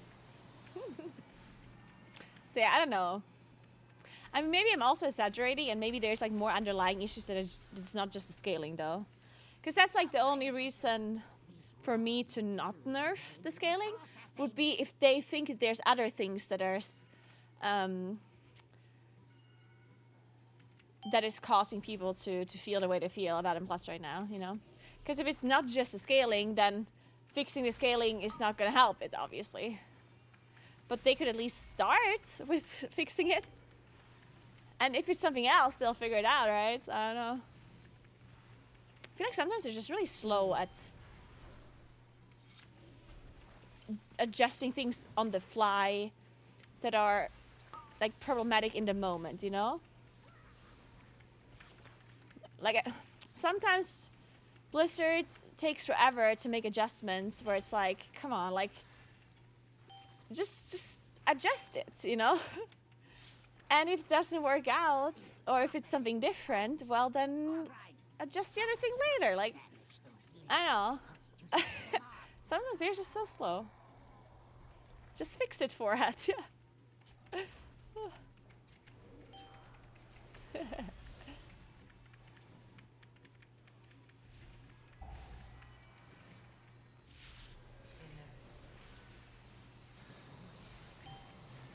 cleansing.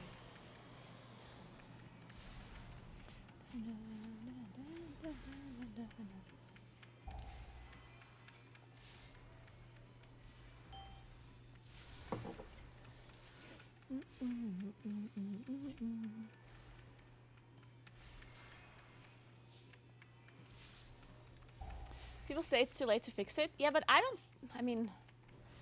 think so. We're still really early on in the season, yeah.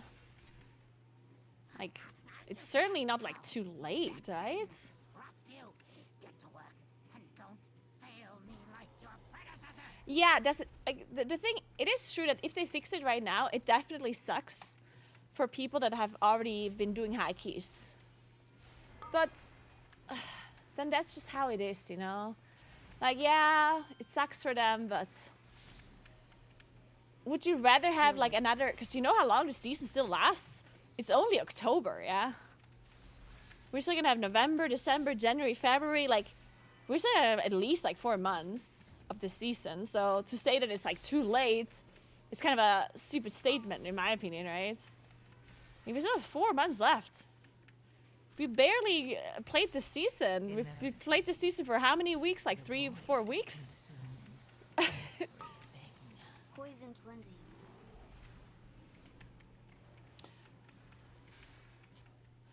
Mr. Garmonbosia, thank you so much for Prime. Appreciate that. Thank you very, very much. I've never had so many friends consider quitting so early. Yeah. Now I have to It is actually a little bit crazy to me can't wait to put your corpse higher. how fast people got bored from this expansion. And I wonder if it really is like because of M+ being like the way it is. I don't know. I must preserve your parts for later. Also, I mean, I think one thing as well, The one who made you. and I'm not sure how true this is, but I think one thing that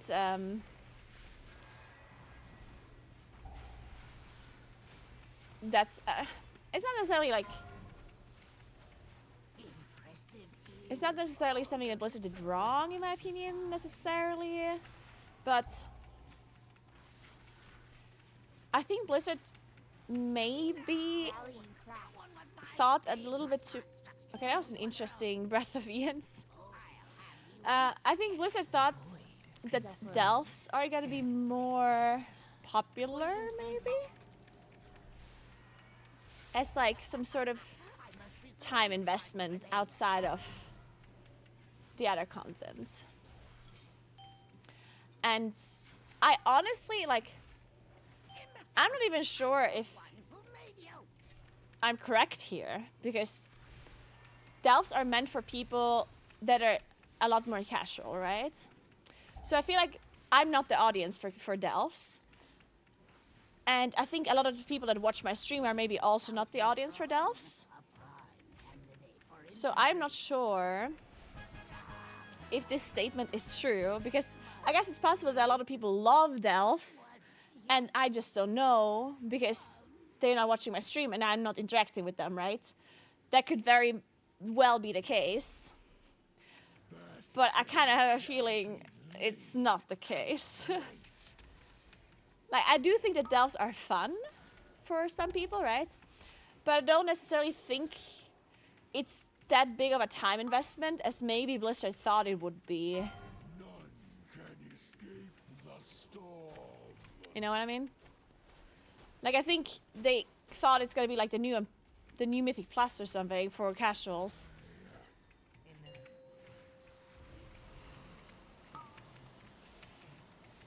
Dude, I really hope we have a Belarus, because I just skipped this. Poison cleansing. Like, I hope we have somebody that can Belarus. Can escape the storm. I just skipped this Dark Exile, and I'm gonna die in 30 seconds.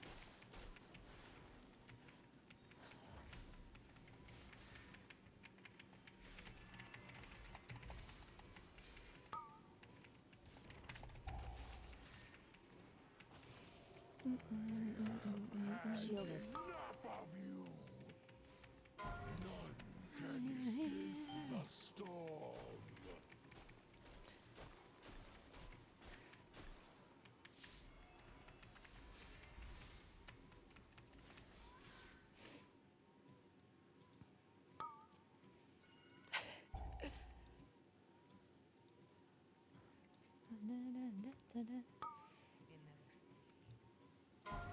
Oh, nice. I'm gonna take this after. Thank you very much. Poison cleansing. Such a futile effort. I'll rest you. Okay, I guess I'll take it. Fine. Hey, Thorough. Thank you so much for 7 months. What's up? Hey, Artie. Rallying cry. I died because I skipped the Dark Exile, okay? That is allowed. That's an allowed death.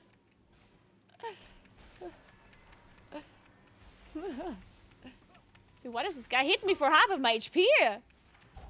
Ah! Okay, maybe I should have skipped it. No! Guys, one more rest, one more rest. Oh! Okay, we can totally do this. Just one more. But who was the other guy that arrested me before? Oh, it was the shaman. Fuck. Guys, this is a bad sign. Wait, why did he die? Oh.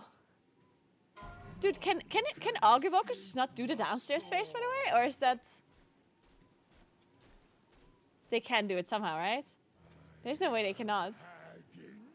They can, okay, okay. Oh god, our healer just got sent down. Guys, this is not gonna work. We've tried our hardest. I guess I should have just not skipped the Dark Exile. I had my cooldowns up though. Ugh. Oh, the affix. No, wait. What does the affix do? That's, like, it just gives you the absorb shield, right? No, wait, what does the affix do while it's up? It gives you the absorb, that's it, right? It doesn't give you, like, any other negative effect.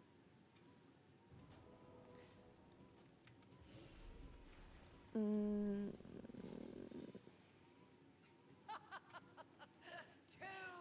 late. But we can...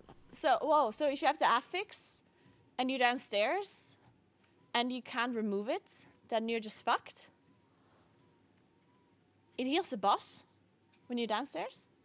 Hey, Haki, what's up?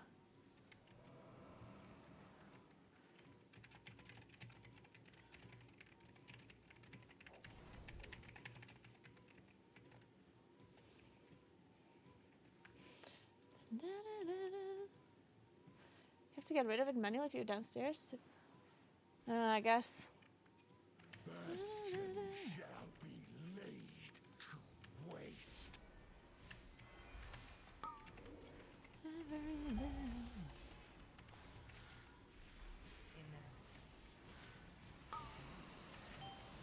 Poison cleansing. Shielded.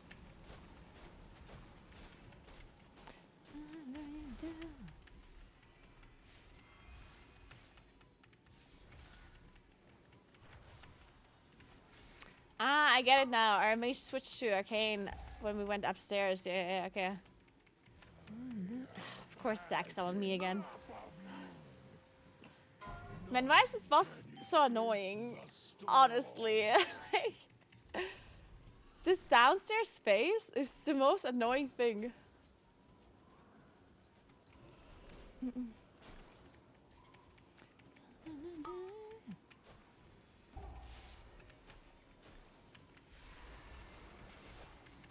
Ah. None can escape the storm. I have had enough of you.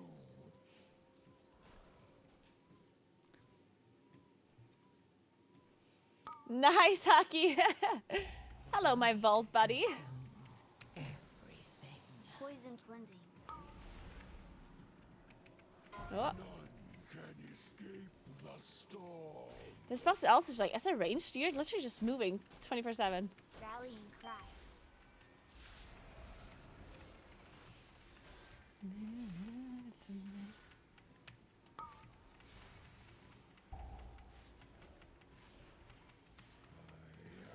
Had enough of you. None can escape the storm. Wow. glass barrier.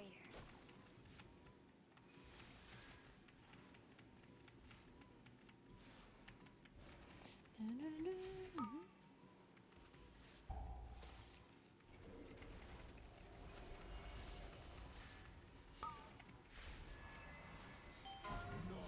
can escape the storm.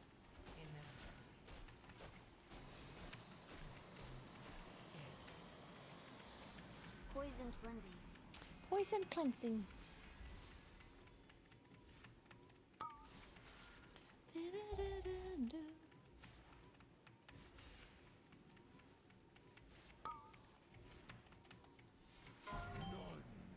Maybe, Kuros, you should rephrase this sentence. Like when it says when you say you don't recommend it, it literally means that I have a like negative feeling towards it, but that's not true. I just don't want to like. How do you phrase this? And when you say you don't recommend something, then it literally means that you're telling people to not buy it, right? But that's not what I mean. I just mean I wouldn't necessarily like. How do you phrase that? Like I just don't want to tell people to buy it, I guess, in a sense. I'm not like endorsing it, I guess. I don't know. How do you say this?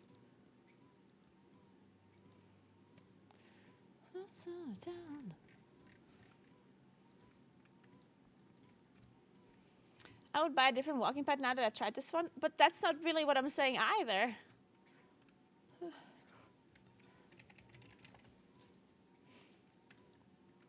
Basically, can we just not say the walking pad that it is? Please, let's do it this way. Just remove the Amazon link and just do not say the walking pads company. That's it. Like, I'm just not gonna tell people which one I use. Period.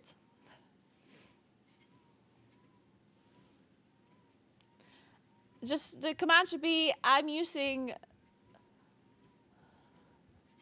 I don't want to disclose the walking pad that I use because I don't want to recommend it, I guess.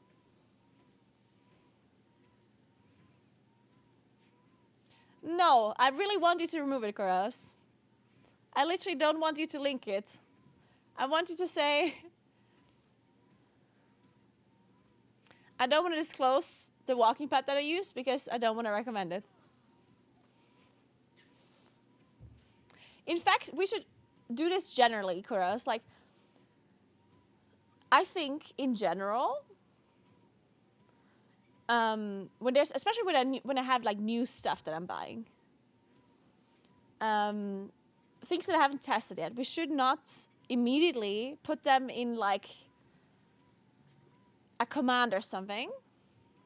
Mainly because people come in here and they just want to buy the same stuff that I have. But I personally think it's a bad thing to do. Like, I don't want to influence people badly if I can't, like, recommend it, you know? So it's better to just not say the product, because why would I tell people the product if I personally don't think it's necessarily really good, or that I, you know? Because then, even if I say that, people might still buy it. And I don't like that. I just don't want to make recommendations for things that I don't have to make a recommendation for.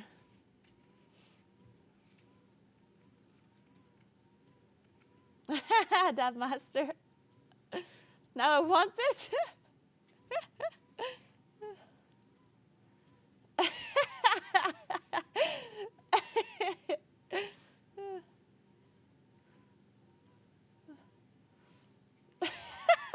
Guys. Is it because they won't sponsor her? No. No?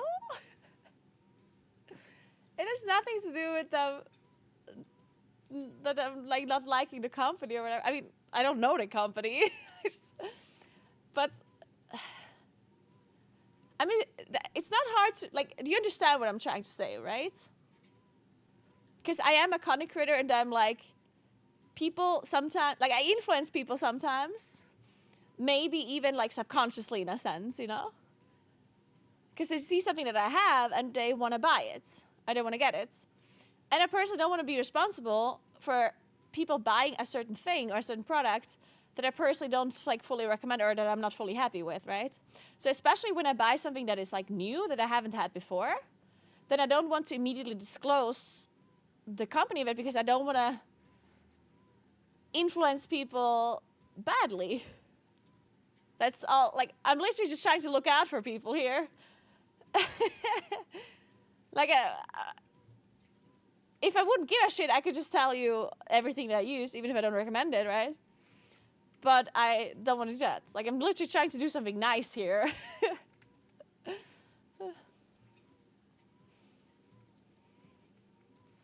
Yeah, I don't want to mislead people into thinking that something would be good when I can't necessarily recommend it just yet. Once I have it for a long time and I like it or whatever, then it's totally fine. Of course. Like the mouse that I use that I've been using forever, like I love this mouse. And like the camera, obviously, like stuff like that I know is good quality that I've been using for a long time, like that's one thing. But we shouldn't like immediately disclose items that I'm getting without me knowing anything about them.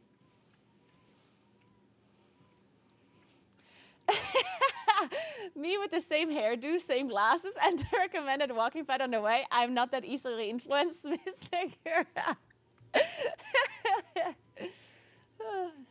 I mean, again, I don't personally think that this walking pad is necessarily like horrible, but I still am just not sure if it's gonna break soon or not. You know, it's very possible that it will because it definitely doesn't like it smells as if it's gonna burn up any second.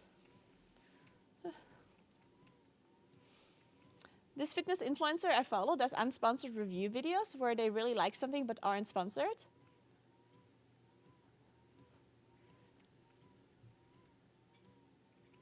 I mean, I could, in theory, do that, but that's like the opposite of what I'm trying to do. I'm not trying to promote products that I'm not sponsored by. I'm trying to not promote things that I'm not sponsored by. So I'm trying to do the opposite of that. And yeah, that's just a general review video, actually, now that I think about it. People review things that are not sponsored by all the time.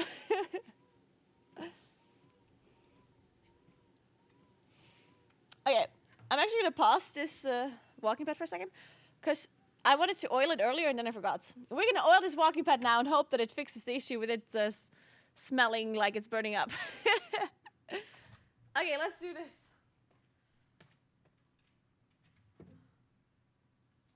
If I remember where I put that question.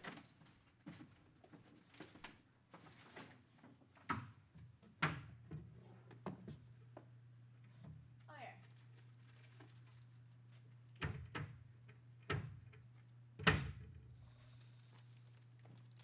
See, like I oiled it the last time and I used half of it.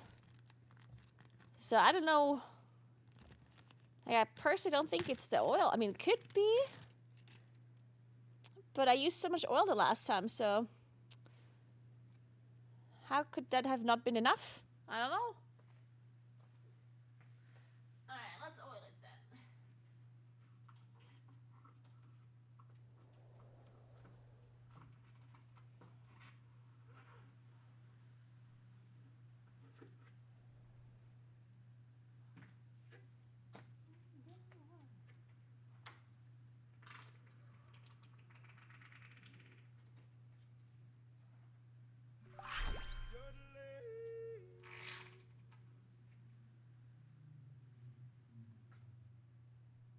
Okay.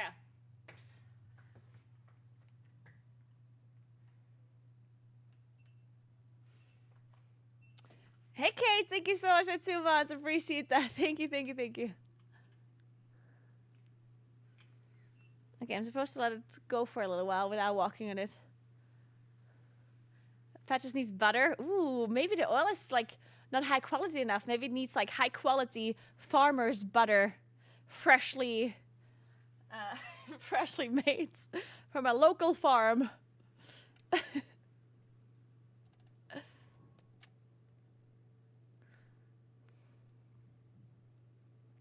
But if you're sponsored by a product, you would recommend it, although you personally don't like it? Whoa. Wait a second. That's not... Like, I'm not saying that isn't true for, like, everyone, but to assume that everyone would just sponsor a product that they don't like is a bit wild. Put Graukäse on it. Like, it's definitely very possible that people recommend, well, maybe not recommend, but people like advertising products that they don't stand behind completely. Like, that obviously happens. People do shit for money. But to say that everyone does that by default is obviously not true, right?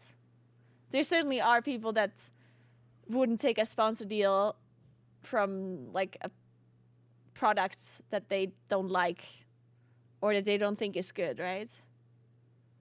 And to say otherwise is a little bit messed up.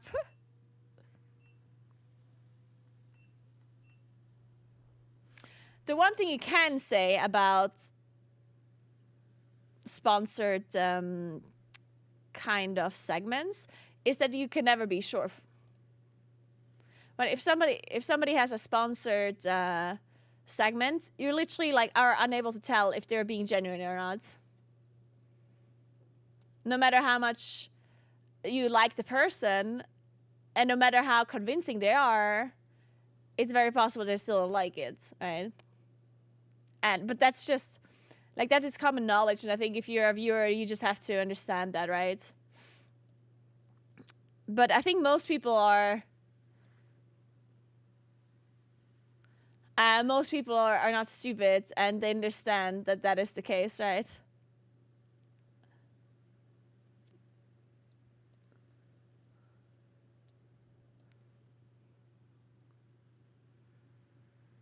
Okay. Let's just assume it's oiled enough now. Let's hope it's not going to burn up anymore.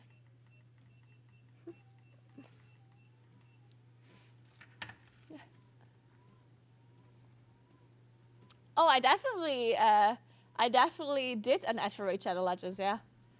I did. I mean, when I say that people endorse products that they, or what, endorse. I mean, there's a like, I personally always think it's a different thing to take money. Like, I would never be against people taking money from sponsors. Because I personally think it's infinitely smarter and better for a content creator to be paid by companies rather than their viewers, right? Because if you're a content creator, then you have multiple sources of income. One is your community, and the other is like that's like the two rough sources of income is like you guys and random like corporations and companies, right?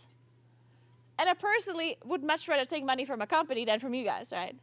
And of course, taking money from a company means that you need to advertise something for them, right? So I personally think that advertising for a company is not bad by any means, but it depends what it is you're doing, right?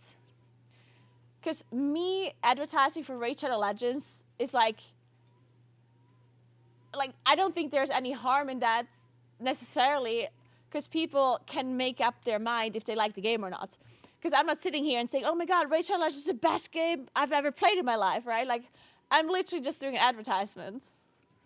And if people don't like the game, they just don't have to play it. Like, I'm not sitting here pretending that it's like the best game ever or something, right? I think that is different than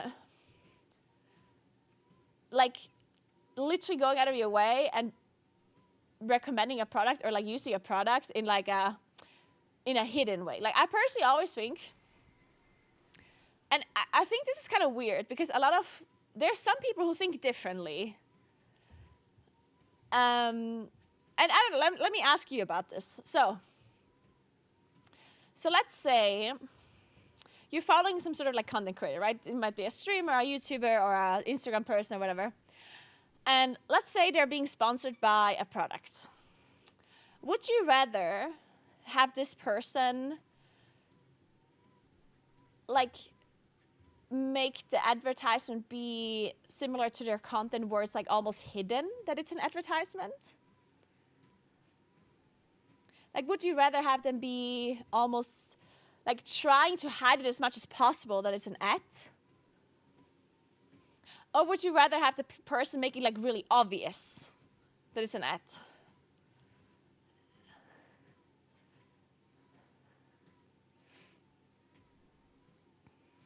Because I personally think a hidden ad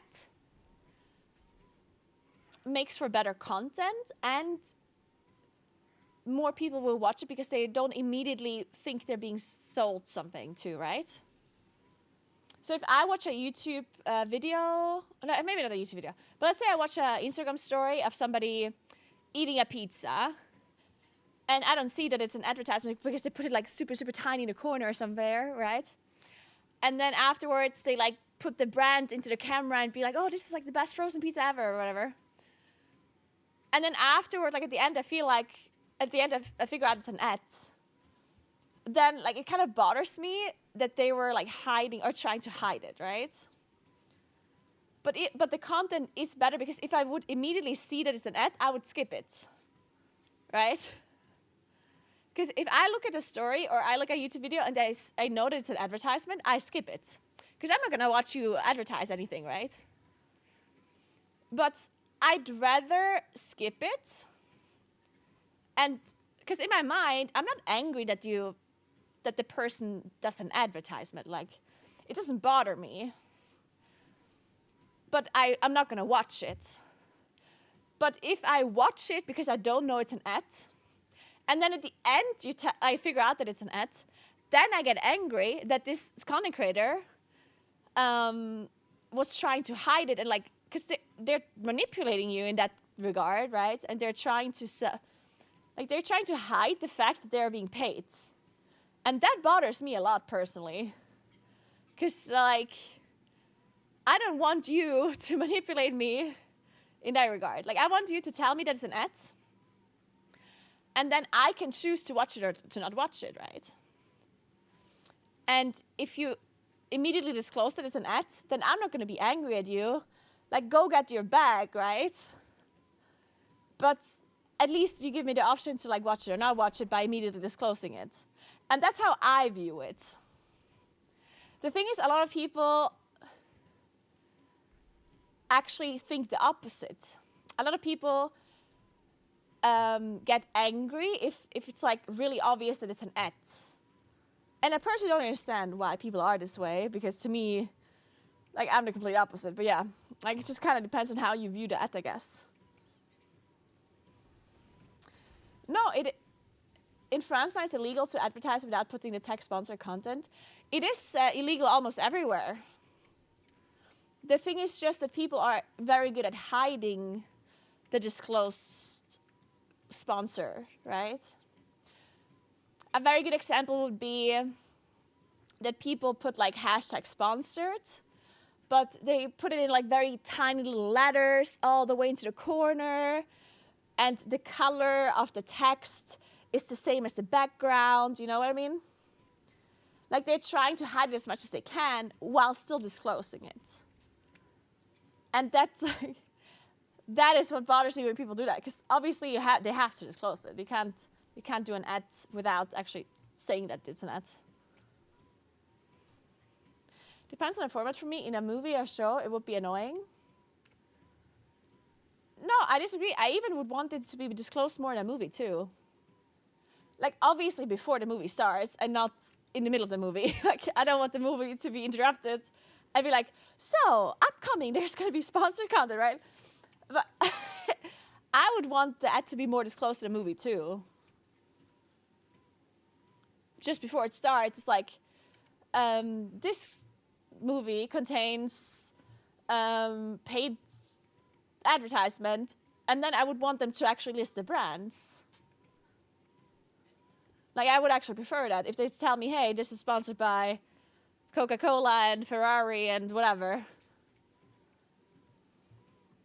And then obviously while the movie is running, I don't need them to disclose it anymore at that point, but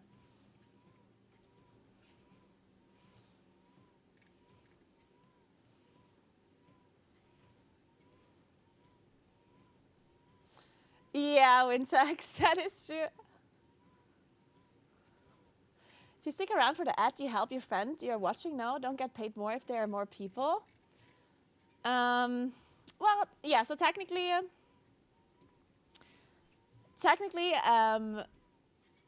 content creators do benefit from people watching the ads more, yes. Maybe not directly, because sometimes you don't get paid more just because more people are watching it. But for future deals, people will be more likely to sponsor you again if more people have watched your advertisement, right? But that 100% depends on the deal that you're doing, because each deal is individual, and each deal is set up between the content creator and the company, right? If the company tells me, hey, advertise this product, and then you get some sort of affiliate link, and depending on how many people buy it, the more money you get or something like that, right? But usually those are bad deals. Usually you want to take deals that are not dependent on how many people are watching it or how many people are clicking on it. Because that's not something you can know beforehand, right? So many times you just get a deal for a certain amount of money for, let's say Ferrari comes up to me and says, hey, can you do a Instagram story for so and so much euros? And then I was like, yes, deal, right? And then I do the Instagram story, and then no matter how many people watch it, I'll still get the money because I agreed to that beforehand, right? But of course, if millions of people watch my story, then in the future they're gonna be like, oh wow, this influencer got us so and so many impressions for this advertisement, we should work with them again. So that's why sometimes content creators are trying to hide the advertisement as much as they can, because it will then in return make more people watch it. And then they're going to be in the good graces of this company, right? If you make it really obvious that it's an advertisement, then a lot more people will skip it. And then it's going to be more difficult for you to get future deals with this company because the numbers of whatever post you did wasn't maybe that high, right? Thank you so much for 2 months, bro. I appreciate that. Thank you very much. So yeah, technically speaking, if you are a viewer of a certain content creator or you really support a certain YouTuber or whatever, then technically it would be better for you to actually watch that and not click it away. But that's up to you, you know? No content creator is gonna be super mad if you skip an ad, right? But if you really want to support them, then yeah, it would be nice if you watch it. But I don't do that.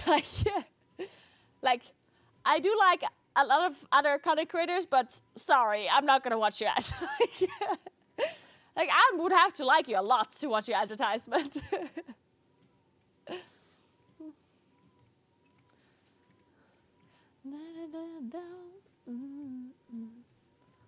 So, let's find another dungeon. This time maybe we do it in time. Have you ever considered doing keys in time rather than depleting them?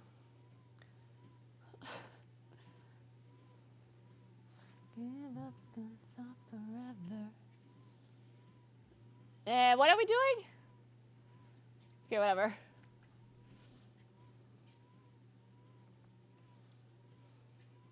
What do you think about viewers paying the platform to skip ads, but then the content creator has sponsor ads in the video?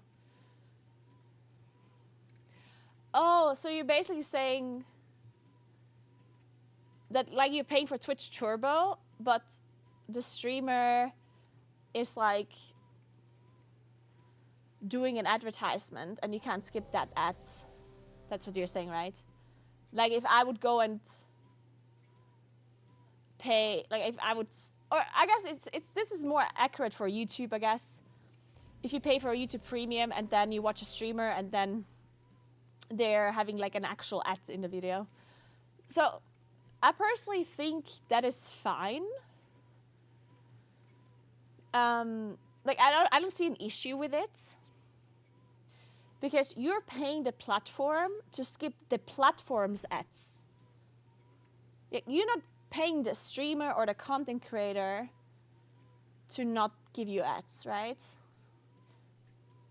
So if you pay for YouTube Premium, and then you watch one of my YouTube videos, and I advertise Ferrari in the first 10 seconds, first of all, you can just skip that. Right? Like you can literally just like choose to skip the certain part that you don't want to watch. And if it's something like a live stream, then you can, like then it's not that you're missing out on anything, right? Like you can just say, okay, I'm not interested in this advertisement because the streamer is currently playing Rachel Legends and that I'm not interested in that. So I'm just not currently gonna watch that stream. I'm gonna come back later. Or you can say, oh, I hate the fact that the streamer is advertising, so I'm gonna unfollow them and never watch them again, right? So either way, I don't think that that has to like change.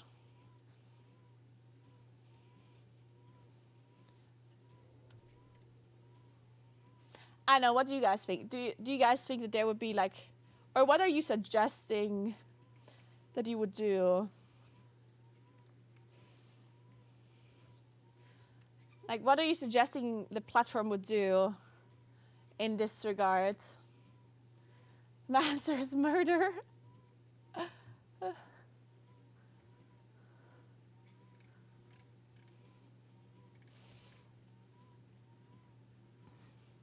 Yeah, I don't think there is a fix to this issue. Well, technically there is a fix to this issue. Technically, the platform could force the people that stream on the platform, and that they could literally force them to like flag the content as ads. And then that ad would not be displayed to a certain person, for example, right? Like, for example, let's say YouTube could change their rules to say, hey, if you include ads in your YouTube video, then you have to like select the time frame where the ad is in. And then people that pay premium, they would like skip that ad. The problem is that like there's multiple issues with this. Number one, the platform would have to either pay the creator for, because YouTube Premium, when you pay for that, you pay the platform, you don't pay the creator, right? So somehow YouTube would have to pay their content creators for the loss in revenue or for like the ads that the people that pay for premium are skipping. Or, I mean, this is difficult, right? Because obviously when you're YouTube, like YouTube is, as a company and like Twitch, they want their content creators to make enough money. Because if you don't make enough money, you can't make the content, right? So by ruining sponsor deals, you're also like taking away your content creators' money, which then in return might mean that they're not streaming, right? So like it's not necessarily something that Twitch or YouTube would want to do.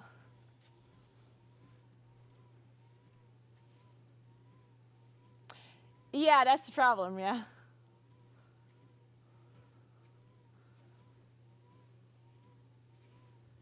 Sponsor Thoroughly Brewers. Dude, I would love to sponsor the Thoroughly Brewery, which I think we have multiple, but one of the most famous breweries we have is Forst. I would love to be sponsored by them. Literally any beer though, like it doesn't have to be Forst. There's one brewery in like the valley that makes really good beer. They're called Gustar. They're actually very good. But I have such a hard time getting sponsored by any South Tyrolean brands because they don't think that there's any value in a Twitch streamer advertising products.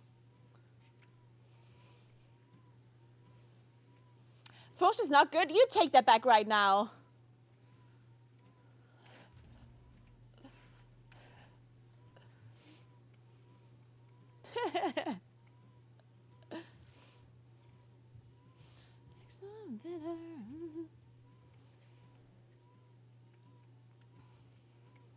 But yeah, I don't know, like advertisement in general is a bit...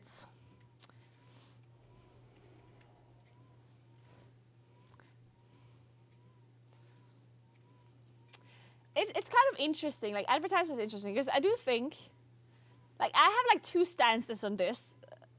Because one of my stances is that I personally think that each individual has to like think logically enough to not get influenced by things that are like obviously ads, you know? And I think you should be able to disconnect like the way you think of a person like as a content creator from like what you think about them doing an ads.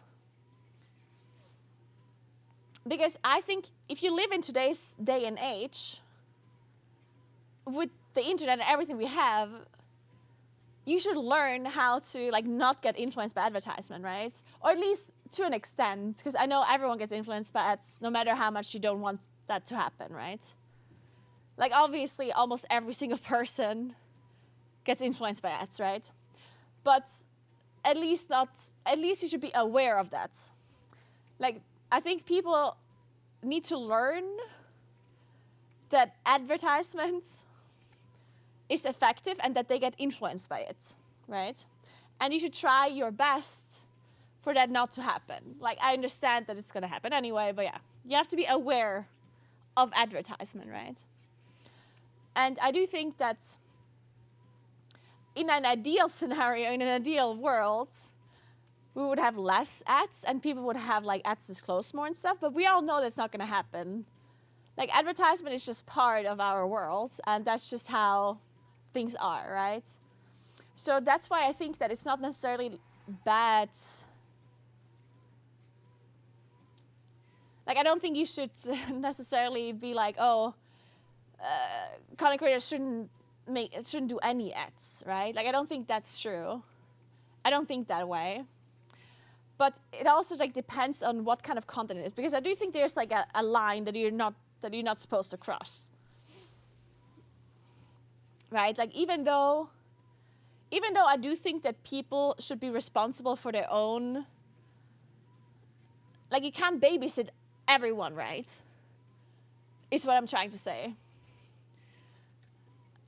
I can't be responsible for every single person that watches my stream and like, oh no, I shouldn't advertise Raid Shadow Legends because what if somebody starts playing Raid Shadow Legends and then they get addicted to it and then they spend all of their life savings on Raid Shadow Legends, right?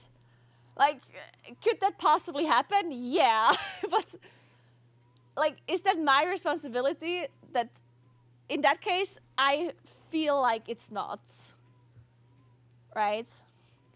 But I do think that if I go out of my way and I take a sponsor deal from something that is more harmful, like let's say I take a sponsor deal from,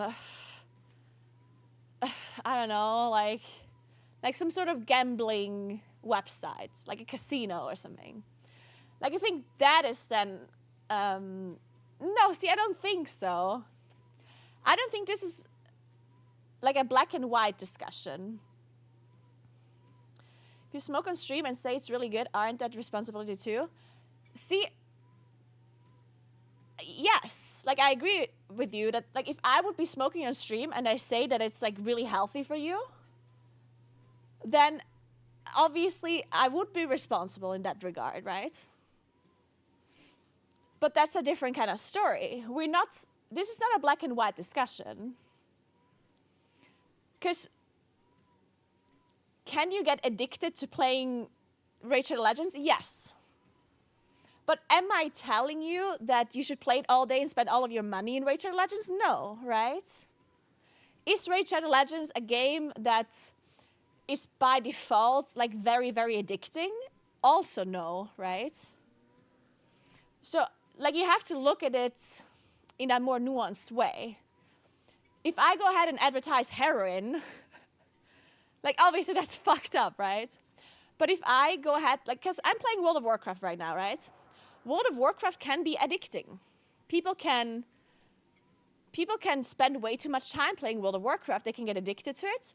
And they can sometimes even like I don't know, lose friendships over it, or they can lose their job. They can really like get super addicted to it, right? But am I responsible if that happens because I am streaming it? I don't think so, right? Because I mean, that's why I'm saying I can't babysit every single person that is watching my stream. Because like, let's say for example, I drink a glass of wine on stream. Obviously, alcohol can be bad for you, can be addicting, right? But do I have to worry about every single one of my viewers and not do anything that could potentially be harmful to them? No, right? Because you have to assume a certain responsibility for, like, you're not all robots that immediately get influenced by anything I do, right? Like, I do need to assume that you have some logical thinking and that you're, like, understanding that I'm a content creator and not, like, your mother or something, right? So that's why I'm saying, I think depending on what kind of sponsorship I'm taking or what exactly I'm doing, yes, I do think that I would be responsible if I take something like super questionable or super like controversial, like a casino deal or something. But anything that is, you know, like, you get what I mean, right? Yeah, exactly. People are adults and they have to think for themselves to an extent, right? I still think it's kind of shady for people to take certain deals that are, like, for example, gambling. I'm against gambling, right? So I wouldn't be taking a deal with a casino website or whatnot, right? But there's other people that do take those deals and, you know, that's their stance on it or whatever. But I do think that obviously something like a casino is a lot more harmful than some gacha game, right? Because gacha games, again, can also be addicting, but it's not the same thing, right? But that's a decision that everyone can make for themselves in the end, right? Wait, shit, what dungeon was this? Siege.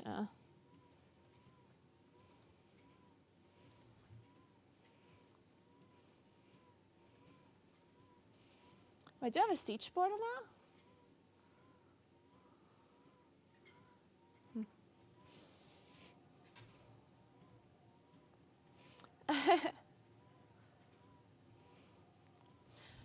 You basically gamble in games like Raid Shadow Legends? No? No, you don't. You spend 10 years, get a legend, and be happy, or you could spend like 200 years and get nothing. Same stance on gambling.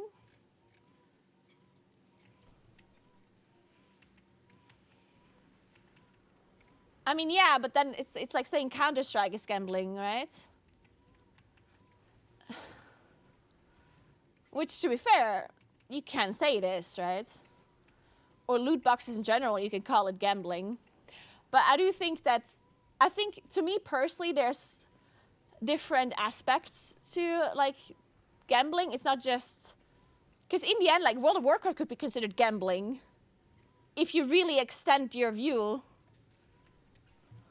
Because the vault is an RNG thing, and you could, like, spend gold that you buy with real life money to then maybe get a certain item in the vault. You know, like, there's ways you can think of gambling in, like, a very extended definition where loads of things would be considered gambling.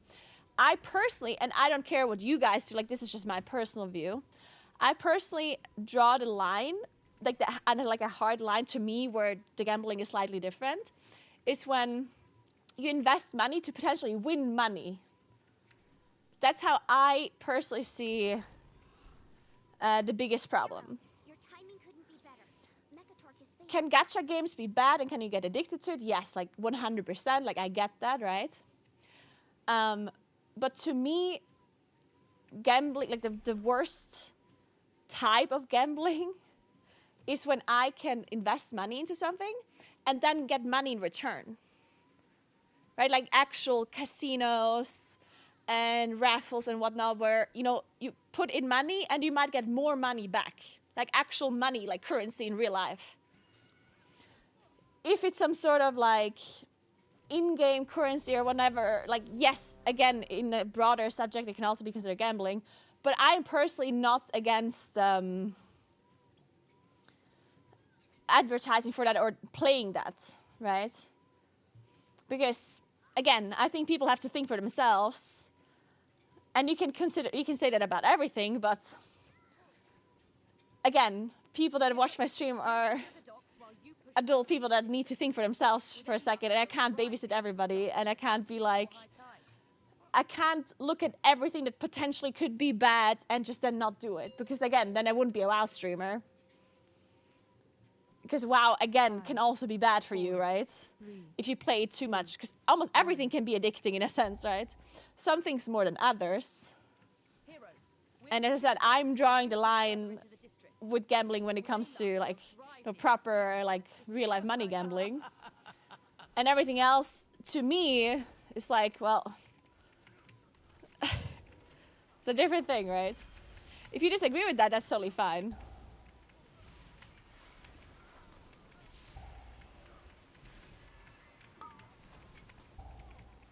Oh shit, fuck. Like if your stance on this is different, is what I mean. If you already consider Raid Shadow Legends as like a super bad thing that people shouldn't be advertising for, then that's totally fine. I just don't think that. Then we're just gonna disagree on it, and that's cool. We don't always have to agree on everything.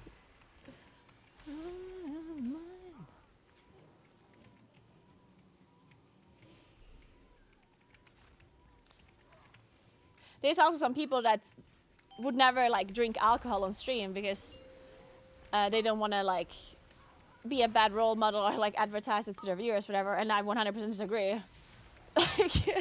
I'm gonna drink a glass of wine on stream if you,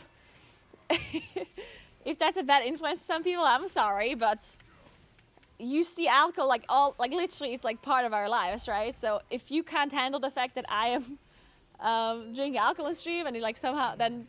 Like, in my opinion, that's on you then, you know? Like, I personally don't feel responsible in that regard.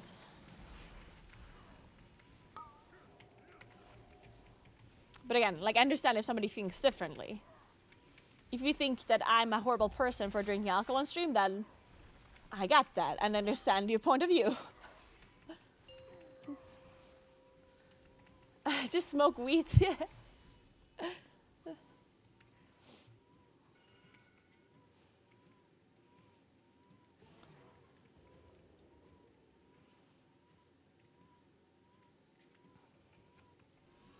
I watch a Tarkov streamer and they smoke. Okay, that's. But the fact that you know it is ruining the whole point, no? Like, right? Like, if you're watching a streamer that hides their cam while smoking, but you're still aware that they're smoking, then what's the point of them hiding it? Like. I don't know. Inevitably, the void consumes everything. Poison cleansing.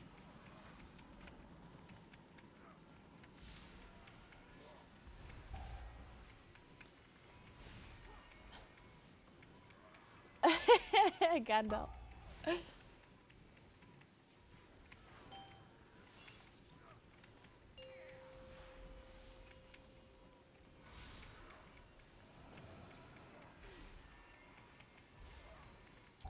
But yeah, I mean, this is just like a kind of like a discussion that I don't think there's a right or a wrong here, right? Like this is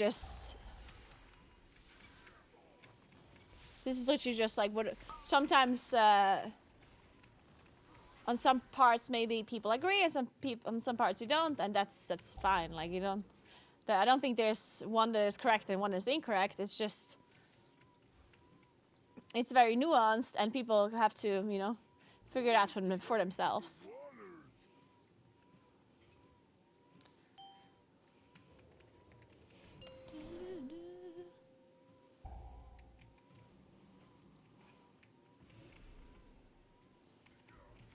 Inevitably, the void consumes everything.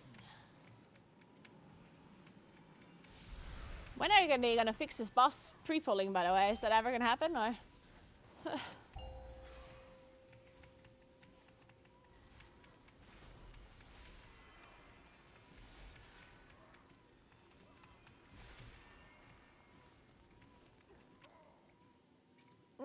I do think that who your viewers are is, of course, important for a discussion like this, yeah. I do think so. Oh. Well, fuck.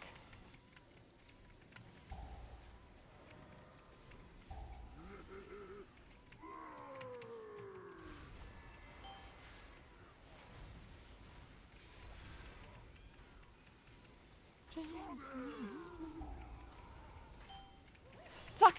No! The combo! Oh fuck, did you see that? Oh my god, we just got outplayed so hard. That's fucking hilarious. Oh my god.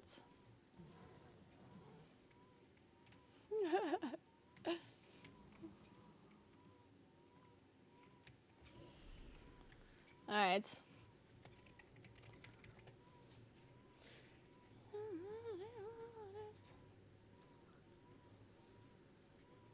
Drinking during keys is the only way I can get through pugging. So you're actually telling me...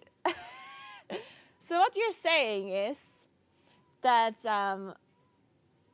drinking on stream is actually a good thing because it helps people to get through, and plus... But yeah, like, I do think that the audience, like, and I guess it's also like a little bit of a, because I mean, like, no one knows exactly what kind of audience they have, right? Like, it's not that I know every single person that watched my stream. Now the thing is,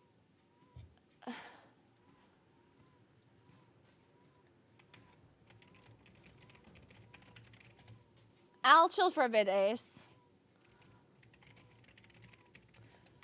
I'm just gonna chill for a bit. I'm just gonna join some keys where I don't really care. You know what I mean? I'm just gonna chill for a bit. Thank you, though. But obviously, like, I think people are certainly being a little bit, like, people are feigning ignorance if they think that they don't know the approximate, like, age range of their viewers. Because the people that watch my stream are mainly, like, the same age as I am. And so I personally don't feel like I have to watch out for, like, children, you know? Like, I know for a fact that most of my people, like, most of the people that watch my stream are grown-ups, right? Now, is it possible that there are some people that are, like, 16 and watch my stream? Yeah, I mean, right? Like, it is possible, of course. But do I have to, like, cater my content around, like, an age group that is 16? No, right?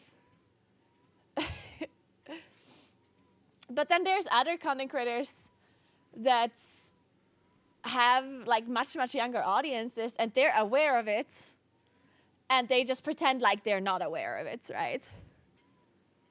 Like, there's some people who's like, oh, well, I don't know what my viewers are doing. Like, I don't know. And then they're, like, advertise gambling and whatnot, and their viewers are fucking 12 years old, you know? Like that, in my opinion, is certainly, like, questionable. I personally think if I do an advertisement about something that is, like, a gacha game or something that is, like, slightly more questionable than advertising, like, a headset, then I'm like, okay, my viewers are probably old enough and smart enough to understand that I'm currently advertising this rather than them, you know, getting completely influenced, right? So yeah, it definitely depends on the audience a little bit as well.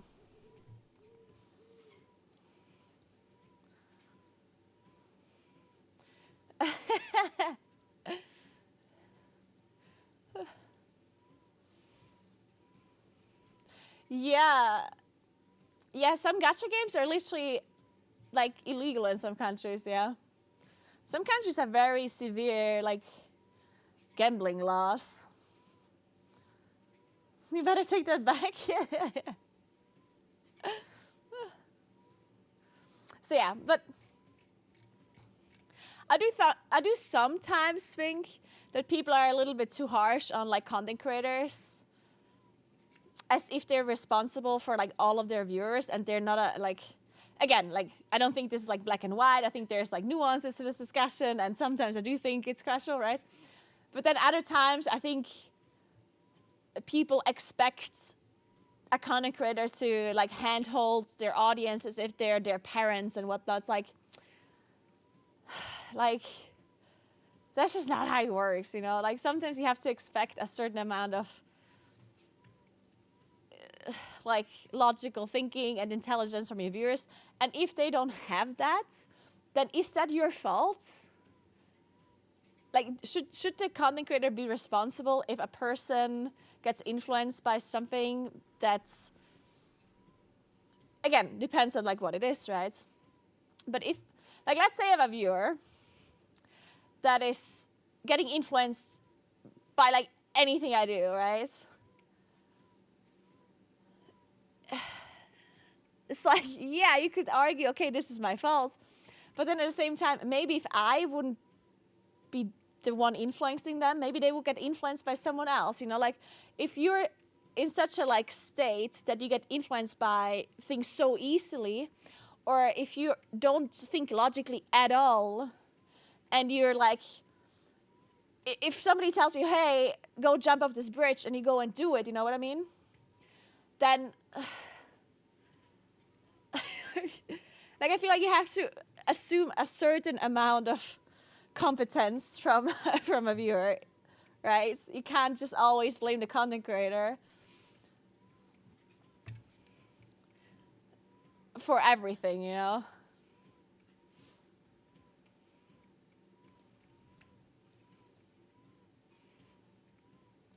TV channels are subject to certain laws. Streamers should also be regulated, but they are. Like have a label on your channel that says, I'm an alcoholic Moonkin. Gandalf. An alcokin? Oh, man.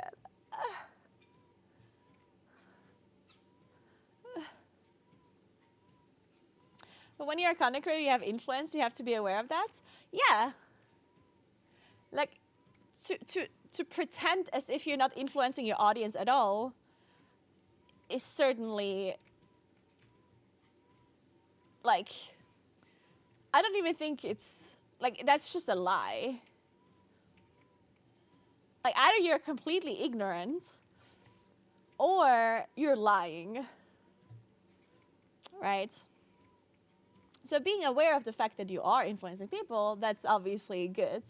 I just think, you know, as I said, it's, to an extent, you kind of have to assume that people have to think for themselves. I think you're not influencing me to get off my ass now, even though you're being healthy. So what you're telling me is that I have to get more sponsor deals by healthy brands to influence getting healthier more. So what you're telling me is I should call, who am I calling? Who's a healthy brand? Oh God.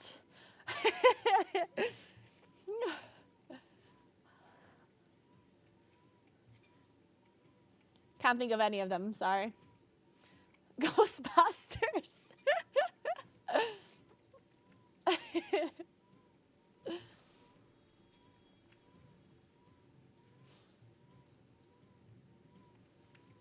Yeah, exactly, Link. Yes.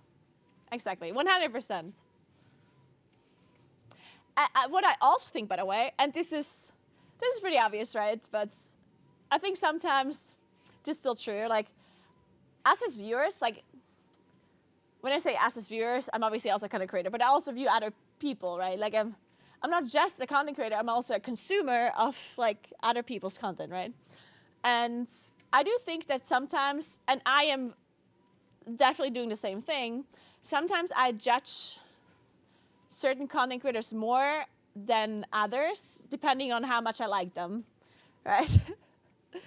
Like, if there's a content creator that I don't like, and they advertise something that is, like, slightly questionable, then I'm like, oh my God, fuck them. Don't they have any conscience? Can't they be watching out for their audience or whatever, right? And then there's another content creator that I maybe like, and they advertise for something that is like maybe like questionable. Then I'm like, oh, well, their audience should think for themselves, you know? Like, they can't be responsible for all of their viewers. Like, I don't know. So I think whenever it comes to these subjects or these discussions, you certainly maybe like close an eye or two for people that you maybe like more, and for others you're like a lot more judgmental and a lot like less likely to to like let it slide. Yeah. Hey Pi, what's up? How are you doing? Hey Desiree, good morning, good morning, good morning. Yeah, it's a normal thing to do, yeah. I don't think there's anyone that can be perfectly objective towards people that they like or dislike. Yeah, that is very difficult. In fact, yeah, I think it's actually impossible. I don't think you can be objective in that regard and just completely ignore the way you're thinking about. Man, I recently, completely different story. I recently started like I wanted to say for whatever reason, but I know the reason. I watch Andrew Huberman podcast something once in a while, if you know him. It's not that I watch it religiously. I just sometimes watch it when I see there's like an interesting guest, right? And there was this one guest, I forgot his name. I think he was a psychiatrist or like a therapist or something like that. And he was talking about, oh my God, there's like this technique on how to like so basically it's about emotional intelligence, right?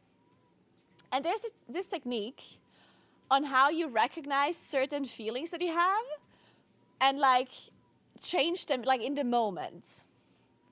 I don't know if you guys have seen this, but it's called like cognitive, oh my God, what is it called? It's like some technique, it's a really old technique.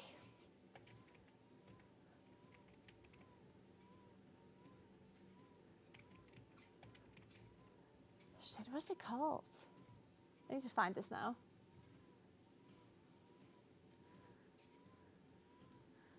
Wait.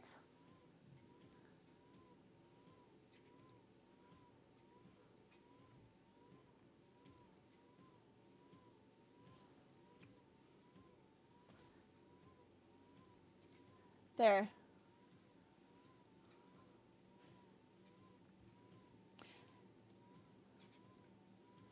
Dr. James Gross is what your name is. Psychologist is what they are, yeah. And they're talking about cognitive reappraisal. There we go, that's the word. Cognitive reappraisal. And I thought that was so interesting. So I'm going to have to tell you this now. Sorry, you didn't sign up for this therapy class, but I'm just going to give you the therapy anyway. All right, so apparently there's something called cognitive reappraisal. And the way it works is that whenever you have like an emotional response to something that another person does, or even not another person, but if you're in any kind of situation where something happens and you have some sort of emotional response, no matter what it is, like either you're sad or angry or annoyed or whatever it may be. Basically, this is going to be difficult to explain for me. Oh my God, English is hard. So if you're in this situation, you shouldn't think of it as like your feelings that you're feeling are like just the way they are. Because sometimes people think, oh, I'm feeling this way because of the situation, right? And I cannot change that. The thing though is that not every person feels the exact same way in that situation, right? And depending on how you implement yourself in how you implement yourself in a situation, you might respond differently. So for example, this was like a very convoluted way of explaining this. But let's, like for example, if you show people pictures of a certain situation without explaining anything, they feel a certain way about it, right? But scientists have figured out that if you quote unquote manipulate a person into having a different feeling first and then you show them pictures, they're going to have a different emotional response to it. So basically, you see the pictures, you don't know anything. You might, depending on the person, you think like really sad. Like you see a picture, you're sad. You see this, you're angry or whatever, right? But if before you show the pictures, you tell the person like, oh, don't worry about it. Like these pictures are not real or whatever. Like you just say something beforehand and then you make them look at the pictures, then they respond differently emotionally, right? Which might be obvious to some people, but maybe some people don't think that's obvious. So what does that tell us? That tells us that we, as like humans, can change the way we feel about things by just changing the way we look at things, right? Like that's the point that I'm trying to make. It's not the situation that is making us feel this way. It's the way we think about the situation that makes us feel a certain way, right?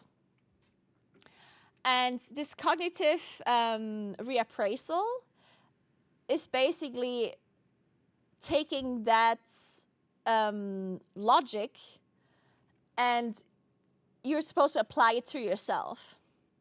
So like, to give like a very concrete example, is let's say you come home from work and your significant other or your whoever person lives with you, might be a friend, might be whoever, they seem like you say, hey, what's up? And they're like, fine. You know, like they seem as if there's something wrong with them, right? And you might think, oh, I did something wrong or they're angry at me, right? And you feel angry because you're like, oh, wow, I didn't even do anything. Like, why are they angry at me, right? That might be your response in this case, right? And this whole like cognitive reappraisal thing is supposed to like take that situation and then think about why this person like acted this way. That would be like the number one thing you can do. So like, let's say, instead of like thinking, oh, they're mad at me now or whatever, you could think, okay, why did they respond this way? They probably have something going on. Like either they're upset or they had a bad day or they're sad about something or whatever. Like this has nothing to do with me. Is the way you should think of it, you know? It's like I'm not the reason why this person feels this way, and this person has something going on, right? So now you like kind of like took your response to it and like you changed your involvement in a sense, right? And then instead of being angry at their response, you might be like, oh, you actually might feel sad for them, or you might actually just try to want to help them in like this scenario, right? And now another scenario would be that this person actually is mad at you. Because sometimes like this certainly helps for like neutral situations. But what if the person actually is mad at you, right? Like what if you did something wrong in their eyes and they're mad at you? So then you can't use this technique. But what you could do is like put yourself in a situation where like, does this matter to me that much right now? Like instead of taking the other person and like putting them in a different situation or like removing yourself from it, you could ask yourself like, how much do I care about this person feeling that way about me right now? Like, is this something that affects me a lot in my current situation, or is it not? And this obviously, if it's like USO or whatever, then it does affect you a lot. But if it's like a coworker or whatnot, it's like, does this really matter right now? Like that, does it matter that this person is currently like mad at me for doing something that was wrong in their eyes? And if you can then say, no, it really does not affect me at all, maybe they're just having a bad day, maybe they're irritated, maybe they're extending their feelings towards me just because, you know, something else happened in their lives. And in this case, you just like move on, because the fact that they're mad at you does not really affect you any further other than this current situation, right? So this was like a very convoluted way of explaining this. And it was, the psychologist explained it in a much better way. But I thought that was very interesting. And I never thought about it that way. Like, I never thought about the fact that you can just take yourself and like kind of like look at the situation from like further away and then maybe regulate your feelings or your reaction from like, you know, an outside point of view, and maybe even change the situation.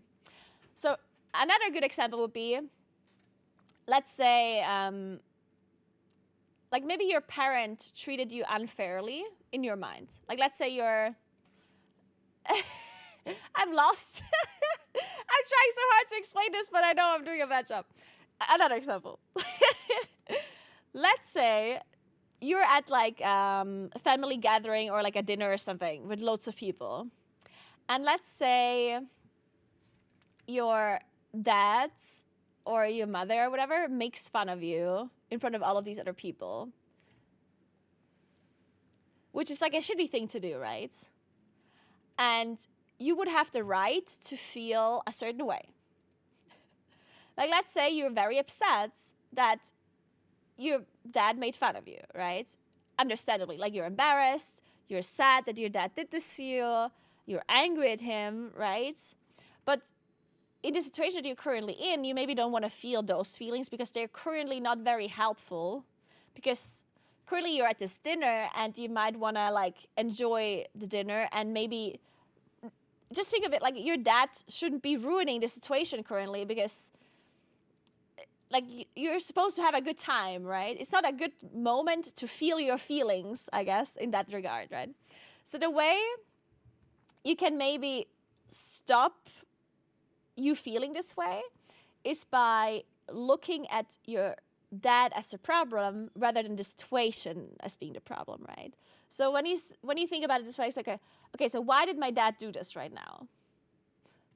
It's like and then you just make up shit. Like, even if you don't have to be a psychologist for this, you can literally just make it up as you go. You could be like, okay, my dad is probably insecure about himself because his parents, I don't know, right? Like, you can just make some shit up in your head that puts that person in like the bad situation where they did something bad because they were treated badly maybe when they were younger, right? It's like maybe their dad constantly made fun of them and constantly, like, maybe they were never good enough for their dad and now they're projecting their feelings onto me, you know?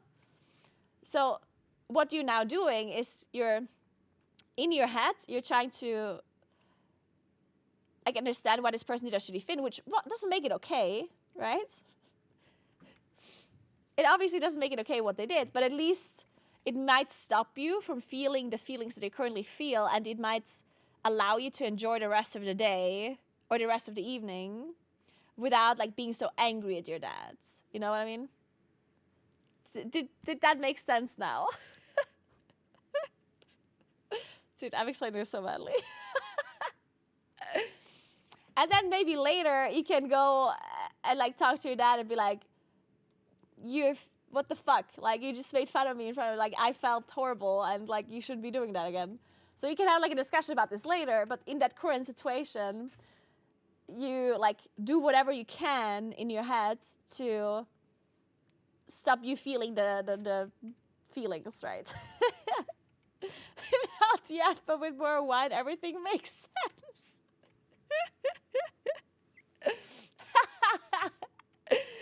Okay, you know what? This is too complicated. Let's just drink wine and play in Plus instead.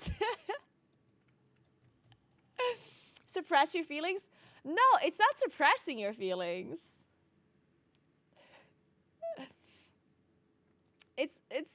that's not what it is, right? Like, you're just delaying it. Also, sometimes I'm not saying suppressing your feelings is ever good, but sometimes, like, man, this is so hard. I should stop talking about this because I literally just can't explain it because I feel like my vocabulary in English is not good enough to explain this in any way that it makes sense to you. You know what? If you're interested in this at all, you should just Google it. Cognitive reappraisal, that's what it's called.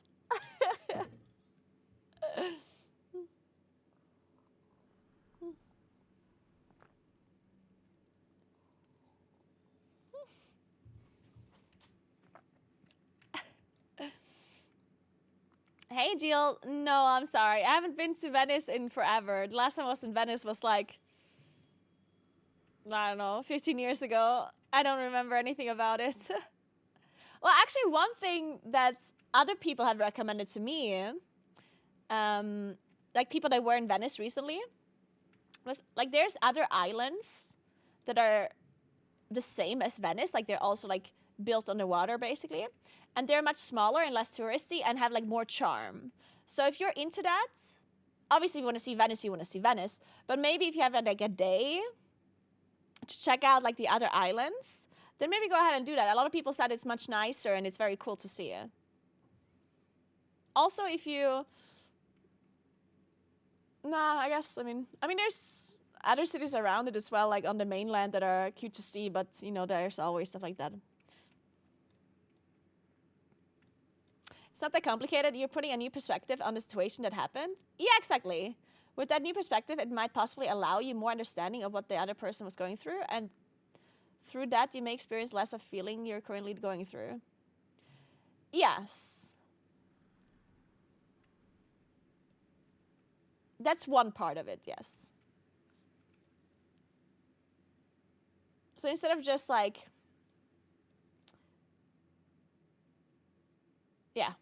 Yeah, you put it in a good way.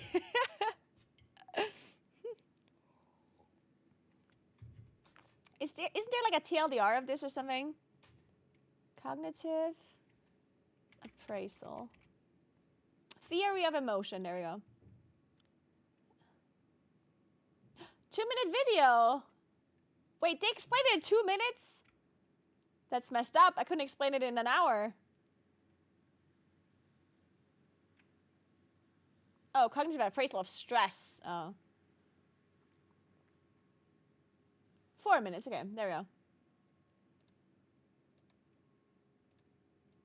Okay, I'm gonna quickly go and get my lunch while I show you this video because I feel like I butchered this so much that I have to show you this video now where a person explains this properly. Hey, Rosa, I use Keeper in M+. If you want to use Keeper as well, then go ahead. I personally think it's better. Cognitive appraisal theory. Cognitive appraisal theory is a psychological... Oh my god, this is an AI or something telling you? Perfect. Love this. Let's watch an AI video. Okay, be right back. Appraisal theory. Cognitive appraisal theory is a psychological framework that explores how individuals perceive and interpret events or situations and how these appraisals shape their emotional and behavioral responses. Developed by Richard Lazarus, this theory suggests that our emotions are influenced not only by the events themselves but also by our subjective evaluations and interpretations of those events. Let's delve into the key principles of cognitive appraisal theory, discuss its applications in understanding emotional experiences, and provide examples to illustrate its relevance in different contexts. At the core of cognitive appraisal theory is the idea that our emotions are determined by our evaluations of the personal significance or meaning of a situation. According to this theory, when we encounter a new event or situation, we engage in a cognitive appraisal process to assess its relevance to our goals, desires, and well-being. This cognitive appraisal involves evaluating the event in terms of its potential harm or benefit, our ability to cope with it, and its alignment with our personal values and beliefs. Cognitive appraisal theory proposes two primary types of appraisal: primary appraisal and secondary appraisal. primary appraisal involves evaluating the event or situation to determine its relevance to our well-being. We assess whether the event is positive, negative, or neutral and its potential implications for our goals and needs. If an event is perceived as threatening or harmful, we are more likely to experience negative emotions such as fear, anger, or sadness. Conversely, if an event is seen as beneficial or congruent with our goals, we may experience positive emotions such as happiness or excitement. Secondary appraisal focuses on our assessment of our ability to cope with the event. We evaluate the available resources, skills, and support systems at our disposal to determine whether we can effectively manage the situation. This appraisal influences our emotional response and guides our behavioral choices. If we perceive that we have the necessary resources and coping strategies, we are more likely to experience positive emotions and engage in adaptive coping behaviors. However, if we perceive a lack of resources or coping options, we may experience stress, anxiety, or helplessness. To illustrate cognitive appraisal theory, let's consider an example of a job interview. The primary appraisal involves evaluating the job interview as significant to our goals and well-being. If we perceive the interview as a valuable opportunity for career advancement, we may experience excitement and anticipation. However, if we view the interview as a potential threat to our self-esteem or fear rejection, we may feel anxious or nervous. The secondary appraisal focuses on our assessment of our ability to handle the interview. If we believe we have the necessary skills, qualifications, and preparation, we may feel confident and exhibit effective coping strategies. Conversely, if we doubt our abilities or lack preparation, we may experience stress and engage in less effective coping behaviors. Cognitive appraisal theory has applications in understanding emotional experiences across various contexts, including everyday life events, significant life transitions, and stressful situations. It highlights the subjective nature of emotions and the role of our cognitive evaluations in shaping our emotional responses. The theory also suggests that individuals may vary in their appraisals of the same event, leading to diverse emotional outcomes and behavioral responses. It is important to note that cognitive appraisals can be influenced by individual factors such as personality traits, beliefs, and past experiences. Cultural and social factors also play a role in shaping cognitive appraisals and emotional responses, as cultural norms and social expectations can influence how individuals evaluate and interpret events. In conclusion, cognitive appraisal theory provides a valuable framework for understanding how individuals evaluate and interpret events, and how these evaluations influence emotional experiences and behavioral responses. By considering Oh my god, the she's still subjective talking. meaning and personal significance of events, Look, I have the a theory emphasizes the role of cognitive electric processes heater in that shaping is our by emotions. DeLonghi. The concepts of primary and hell? secondary appraisal illustrate the All I know is multifaceted DeLonghi nature making of coffee, but cognitive apparently they also have appraisals and their heaters. impact on emotional outcomes. Applying cognitive appraisal theory enhances our understanding of the complexities of emotional experiences and provides insights into adaptive coping strategies and emotional regulation.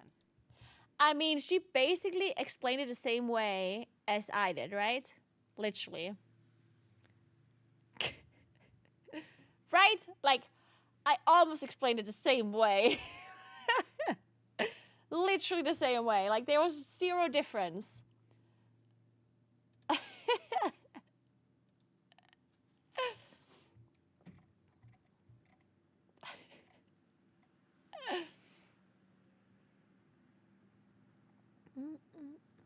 How does it feel to getting boosted every season? It feels great. I love it.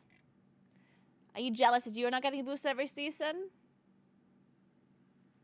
Because you can pay for it if you want. All you have to do is earn more gold or real life money. It's that simple. Stop asking WoW questions, please. This is a psychology stream.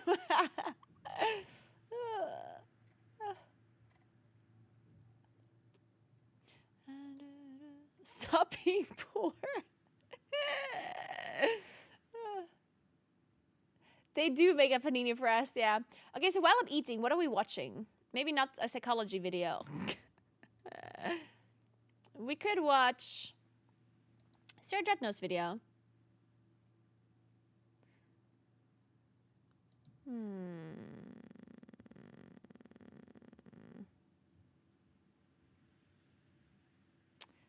Only long Dreadnought's videos. Hentai.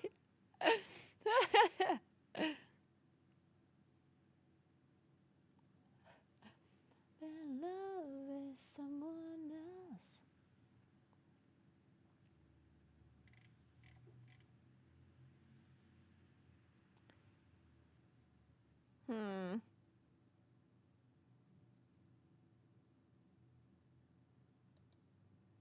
Is there a new growl video maybe? 10 healing mistakes. Wait, that was our old video. Waffle Cat Weekly. What does that even mean? Is this just a highlight video? Does Dorky have a new video? Checking. All specs and plus tier list. Man, none of the... I swear to God, there's... Like, all of the WoW content creators just stopped uploading videos. Even though it's the start of the expansion. I'm watching this. Alright, so I think this is all we need. S, A, B, C, and D. Alright, this will be the official tier list. I promised that I would do this after the final tuning. We got our tuning on, was it Friday or Saturday? I'm not sure if Let we're me eat getting my any more yogurt tuning after this. Like, maybe there'll be something while we watch this. on Mythic Week. I have no idea, but this is probably all we'll really see until the 0.5 patch, which is in, what, 2 months, I believe? And yeah, so I mean, I didn't get to test these changes yet. I don't know what it'll look like exactly. We just have rough numbers of what got buffed or nerfed. So this is purely just what I'm thinking. Anyways, with that said, let's start with the warrior specs. So, Arms Warrior. Arms Warrior didn't receive any changes except for some buffs to Colossus. It's looking pretty good, but I think there's a better pick out there. I'm gonna put it in B. Arms Warrior, it lacks utility for M+. It's pretty tanky, it does good damage, but that's about it. Fury Warrior. Fury Warrior's been banging hard. Now, the thing that sucks about Fury Warrior is that they're getting nerfed on Tuesday, and it really affects them in M+. They nerfed Fury Warrior because they were just blowing up all the shitter ads on fights like Rashinon and Gamestone. They're blowing up all the shitter ads on these fights, and it's making them look insanely good.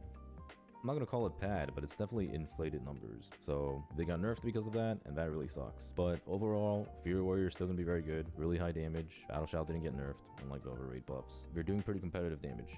Prot Warrior.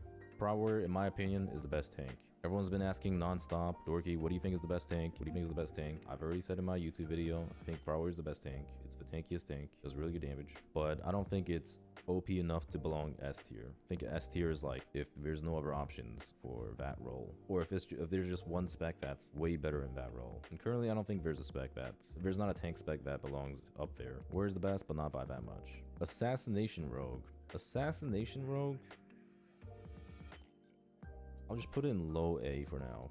So Assassination Rogue is gonna do some of the highest overall damage. Isn't a 3-week-old video about this kind of useless? That is so funny to me that you say that. Because whenever an expansion is about to come out or a new patch is about to release, everyone wants tier lists before we even have the patch, right? Like, people ask me for tier lists for the War Within 3 months before it releases, right? And now people are like, oh, wait, isn't this outdated? 3 weeks ago. It's not that long ago, yeah? But I mean, I agree with you, generally speaking, that it would be outdated. But how do people not understand the tier lists, especially tier lists that are made before an expansion or before a patch, are completely useless, yeah? Like, the fact that people, and I'm not saying that you don't understand that, Max, but it's still just, like, ironic to me that people are like, oh, this is outdated, 3 weeks old. It's like, oh, really? Then what about the fucking tier list you asked for 5 months ago? But my problem with Assassination Rogue is their single target is lackluster. It's a patty spec. It's going to be really good if you want big overall damage, big AoE damage. It's kind of annoying to play around because they need constant re-stealths. You can't really chain as well. And it does have good funnel. So when there is a big prio mob and there's a bunch of mobs around, Assassination Rogue is pretty good for that. Sim Rogue, very strong. Sub Rogue, a little bit weaker than that, but Sub Rogue has been surprisingly good. It's not bad. I think Sin is just better for M+. Outlaw Rogue, I think will be the worst of the Rogue specs, but it's really not that bad. Outlaw Rogue turned out to be much better than I initially thought. It is getting nerfed, but maybe I'll put it in like the bottom of B for now. The problem with Outlaw still is target cap. It's not going to do very well in very large AoE pulls, but it's actually pretty good for once. Marksman Hunter. Marksman Hunter, decent damage. That's about it. It's a pretty weak class, all things else considered. Not much utility, shitty raid buff, okay defensively. Survival Hunter is a much better hunter. It still has the same problems. It's still a hunter, but at least it does better damage. And BM Hunter's looking pretty good in raid, but outside of raid, not very good. In the same situation as Marksman Hunter. The problem with BM Hunter is they have to pick between AoE and single target builds. And when you're playing an AoE build, you lose a ton of single target. And again, it's a hunter, doesn't bring a whole lot. Vengeance DH. I think I'm gonna put Vengeance DH down here, honestly. Demon Hunter is kind of squishy. It's only good in a caster comp, really. Where sigils are so nerfed. Stops are a lot weaker now. So like using a fear sigil, or grip sigil, or stun sigil, or not stun sigil, Chaos Nova is not very good because the models will just recast. I mean, they still do good damage, but I don't think it's good enough to put Demon Hunter up there. Havoc Demon Hunter, also not very good, but I think it's good enough to put in low B. Actually, I'm gonna put it in C for now. With Felsguard, Havoc does do a lot of burst damage, fully uncapped too, but that might be better in M+. In raid, it's not looking too hot. So, I mean, yeah, I'm gonna put it in B. I don't think it's as bad okay, as sorry, the Dorky, Hunter but specs, I'm just so gonna I'll skip definitely ahead just put Havoc in B tier. Good the damage. rest of this video. I'm pretty sure it does some of the highest AoE after the buffs. In fact, I've thought about putting it even higher. Pretty sure it belongs higher. Such a coper. Okay, what part of it is cope? Tell me, guys, what part of Boomkin being great is cope? Boomkin was doing competitive AoE with the rest of the specs before the buffs, and they are getting massive buffs. So imagine doing competitive AoE, and then you're getting 6% overall damage buff, and you're getting 20% on Starfall, and Lunar's Calling is doing more main target damage. This shit's gonna be Okay, to be fair, Luna's Calling is hell in irrelevant. AoE. Like overall damage, it's gonna be big. Okay, yeah, like here's a good run to look at. Look at this, 13 Dawnbreaker. Look at me, I'm popping off. Dorky Bear, 4.4 million. Hold on, let's look at some of the earlier posts. You guys even play Boomkin? What do you mean I don't play Boomkin? Look at my AoE damage. I'm popping off an AoE. And you're telling me this is getting buffed by like, so I don't even know how much my Starfall is. My Starfall is probably doing like 30% here, so 20% of that, and then another 6%. So it's probably gonna be like at least 10% buff to this. So I'd be doing like what? Almost 5 mil in this pull. And then, you know, this pull too, I'd probably be doing like another 5 mil here too. And then here I'd probably do like 4 mil or so. Okay, now here's the shitty part. Yeah, I mean, now the boss damage, like of course the boss damage is gonna stink, right? But it's not the worst. Like it's still bringing Mark of the Wild. Like see, like it's not that bad, right? This is getting buffed by like 10%. So Okay.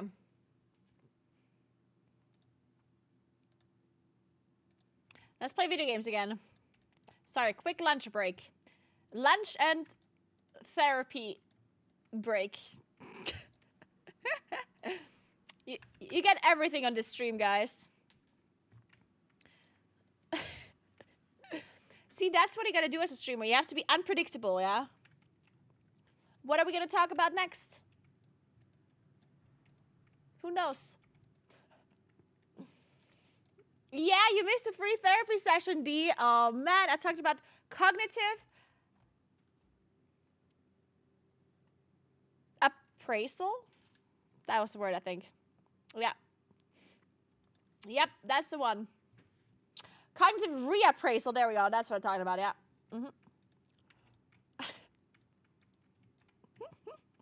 Can you do a tier list of the next 5 WoW expansions? Of course I can.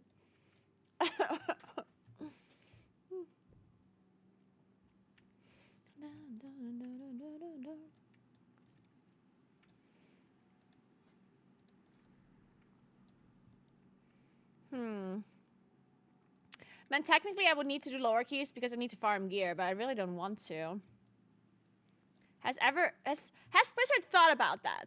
The fact that I don't want to farm gear. Have they considered this? Have they considered just giving me the loot?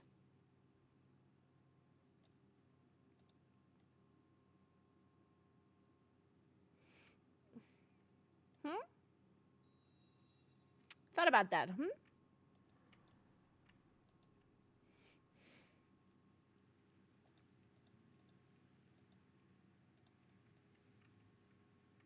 You do bring up a very strong discussion point. Thank you. But I know that.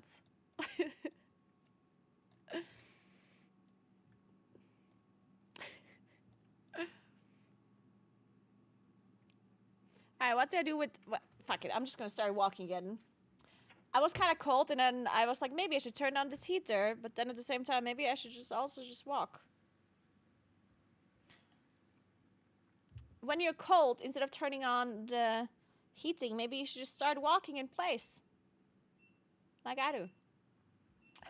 Are you all struggling getting into 12s as a boomkin? Well, I haven't tried as much because I need to farm gear, and it's not just that I'm a moonkin, I'm also like low item level. Also, if people don't invite you, here's the thing, if people don't invite you to a 12 as a moonkin, then you don't want to be in that group anyway, because then they're clueless. Think about it that way. You don't want to be in that group anyway. Clueless people don't understand that moonkin is broken as fuck.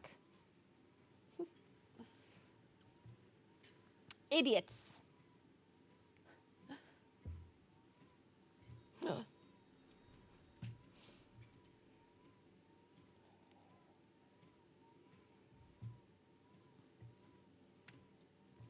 This was a test for you and you failed. Exactly.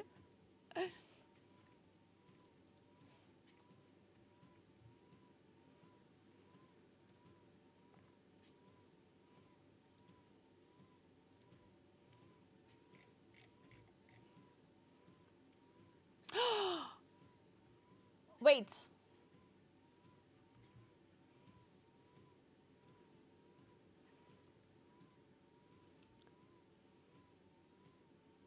Oh, I see now.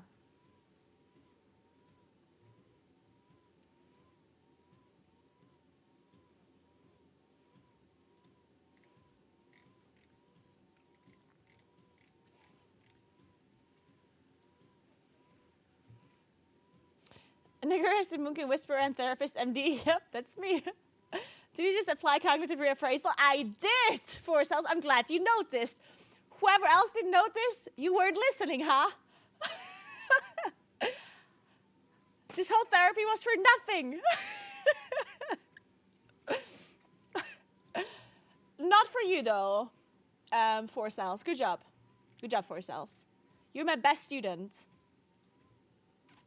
And you should feel good about yourself. Good job on recognizing the cognitive reappraisal.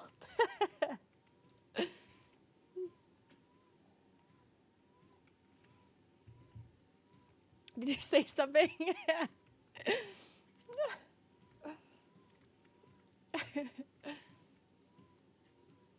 Nah, continue.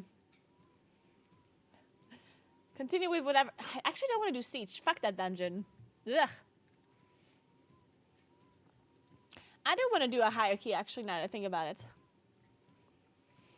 I want to do... I'm just going to queue up for all of the things. Maybe somebody invites me. Maybe some idiot invites me.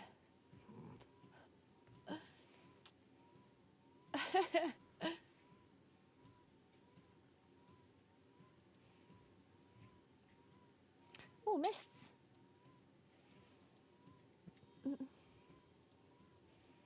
I already have a 12 mists, so actually.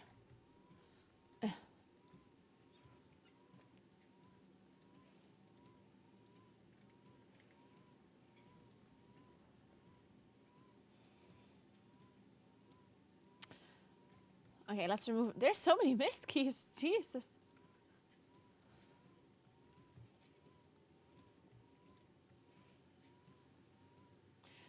I think any of these people is gonna invite me. Yeah, my walking goal is currently paused because earlier when I started walking, Chris forgot to pause the walk because he was stun locked by the cognitive reappraisal video. So he's gonna continue in like, he's gonna continue the goal in 10 minutes or so. It's currently fake news.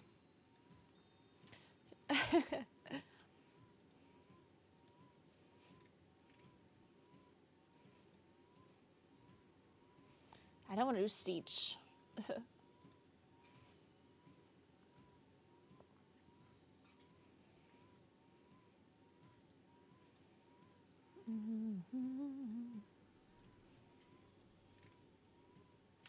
No siege as well. Fuck this dungeon.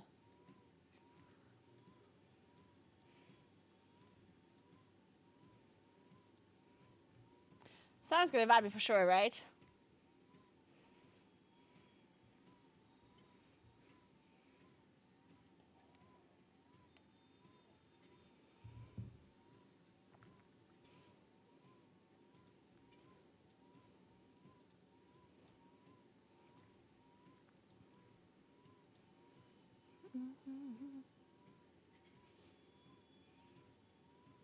And this is a struggle.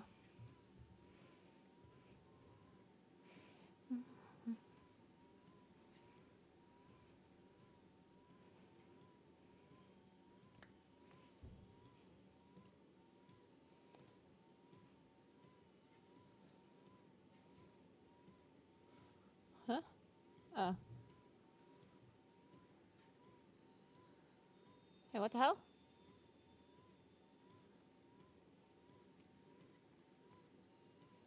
One sec.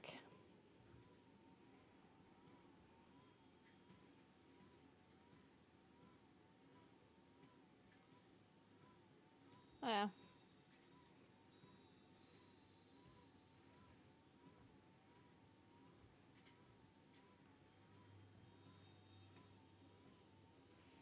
Dun, dun, dun.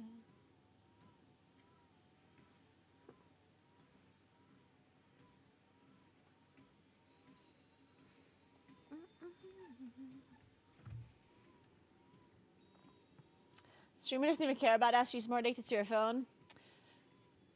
Yeah. I definitely do love my phone more than I love you guys. Yeah. If I have to pick between you guys and my phone, I'll pick my phone. Just so you know. My phone's pretty good. Actually, now that I think about it. Because I got a new phone like some months ago, and it's an iPhone, and I'm not the biggest fan of the iPhone. Like, I'd rather have my Android back. You know what? Maybe you're better than an iPhone. You know what? I'll change my mind. I think you're a bit better than an iPhone. Maybe not better than an Android, but iPhone, yeah, I think you're... Now in hindsight, I think I would choose you. Maybe. Only if you behave well, though.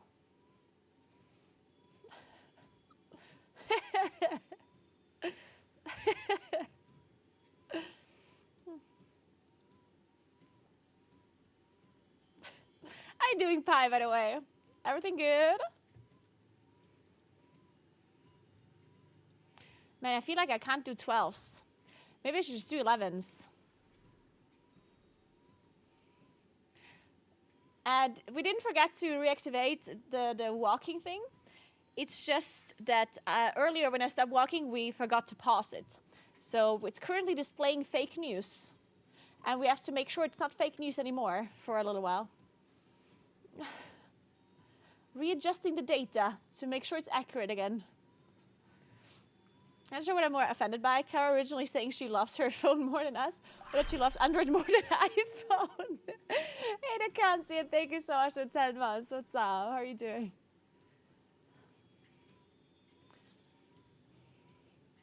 Oh, there we are, Moonkin.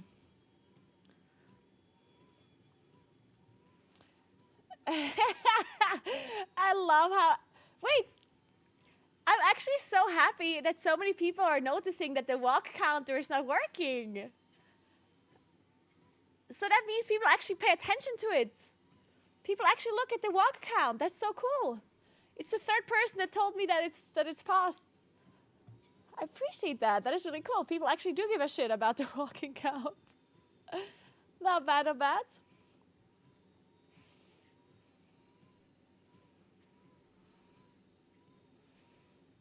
Android over iPhone in any universe? I'm more of an Android enjoyer myself. I do really love iPhone's editing of pictures, though. That's why I'm so torn. Because, I mean, I'm obviously not going to buy a new phone soon, but if I get a new phone, technically, like, I'm definitely leaning towards Android again. But the problem is, I do think the fact that iPhone is editing the pictures so nicely makes me want to, like, I don't know, because pictures are kind of important to me, obviously, because, you know, like, I post pictures on my socials all the time. Like, it's basically for work, right? So, technically, I need to go with iPhone. It's not that Android has a bad camera. Android obviously has very good cameras. But the editing of the pictures, the standard editing is most of the time better with iPhone. Android, I don't think Android edits them as much. They just edit it a little bit, and whatever they do is not that good in comparison. Yeah, it's not about the quality. Like, it's actually very interesting. People think... So I'm not sure if you guys are aware of this. Like, some of you I'm sure are. But you know how phones are editing pictures? Like, when you take a picture on your phone, it's not raw quality. Like, it's not the same...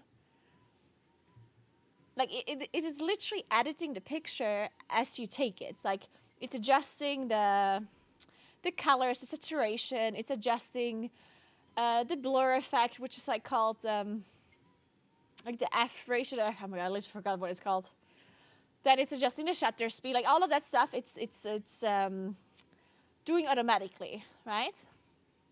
So the camera itself, the quality of the camera, is not necessarily 100% related to the outcome of the picture that you see. Like sometimes people look at a picture that the camera took, and they compare it to another picture, and they think, oh, this is better quality camera. This is like a better quality. When in fact the editing of it, or like the way the picture was taken, is just in your eyes prettier, right? And that's usually how it goes with Android versus iPhone. Like, it's not that iPhone has a better quality camera. It's that the program, like the way iPhones edit the pictures, the automatic adjustment of the camera settings is usually a little bit prettier with iPhone. That's why people, whenever you compare two pictures, one is like an Android picture and one is an iPhone picture, usually people think that the iPhone picture is prettier. And then they assume that it's a better quality camera when it's not. The quality of the camera is the same, or maybe even better for Android. But the editing that iPhone does is better, and then you think of it as prettier. And I personally understand that, but I still would prefer going with the iPhone because I personally am not very good at editing pictures. Like, I'm not some sort of photographer, right? So, to me, the fact that iPhone does a better job editing it is good for me because I don't want to sit there and edit my pictures, right? I just want to take a picture and it needs to be pretty.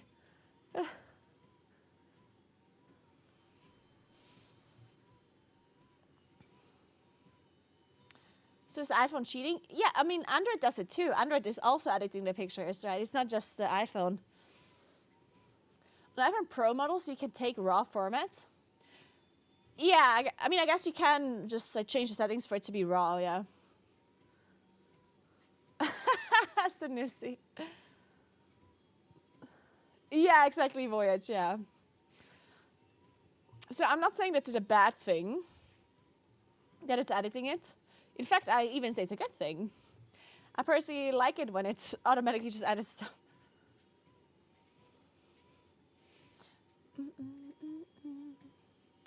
Okay, fine. I guess we're queuing up for 11s again, because I'm not getting invited to 12s. City of Threats. Don't want to do this dungeon, but let's queue up for it anyway, because I kind of need it. Do you have an advice on how to find a main class to push on them? Can't really stay on one class. Well, I guess if you can't stay in one class, I feel like you just maybe need to find the class that you enjoy. It's hard to tell because I don't have this issue. Like, I don't get bored of classes. But if you constantly feel a need to switch, then maybe you just haven't found the class that you enjoy a lot. So my advice would be just try more classes until there's one that you really click with, that you really enjoy. Oh, that's a good point, yeah. What Murasaki said. Play class with the multiple roles, then you can switch between them, yeah. That, I guess, would also be a good option.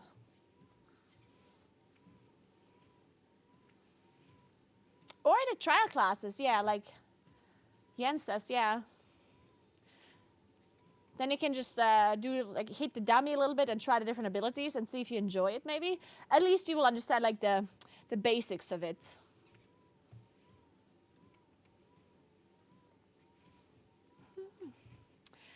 I never actually looked at this watch is tracking my steps here properly. Because my Garmin is not tracking my steps whenever I'm walking on this walking path. But maybe this one is, this fossil one. I doubt it, but maybe.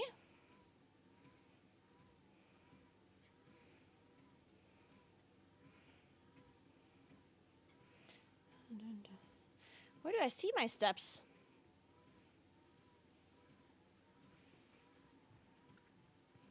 Nine minutes ago, my heart rate was 62. Apparently. In case you wanted to know.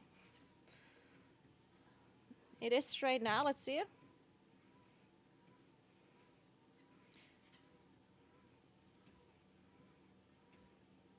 It's not measuring it.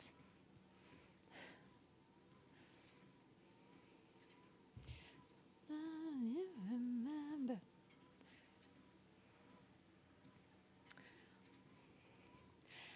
Okay, so there's two reasons why I don't want to put my watch on an ankle to check my steps. Number one, I've tried it before and it didn't work. Number two, I don't want to constantly put a watch on my ankle. Like that's just not very convenient. Thanks for 2 months, J-Trick, what's up? But yeah, it's not even working anyway, because I literally tried. Okay, now my heart rate is 116. Damn, walking apparently is harder than I thought. 116? Damn. Jesus, what am I running a marathon or what? Jesus Christ. Anyway. Steps tracking. Can this watch not track steps or what? I'm sure it can. That'd be super strange. Fit goals? Maybe that's it? Oh, there. 2,622 steps is what I took. Okay, that has to be wrong. Right? I certainly took more than that. I think. This has to be wrong.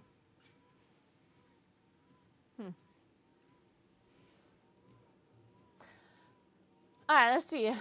Somebody invite me.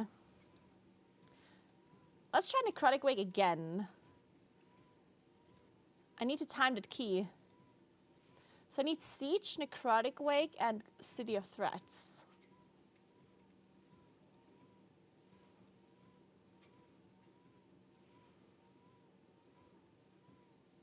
Just get chat to count steps for you. I think that's what we should do, actually.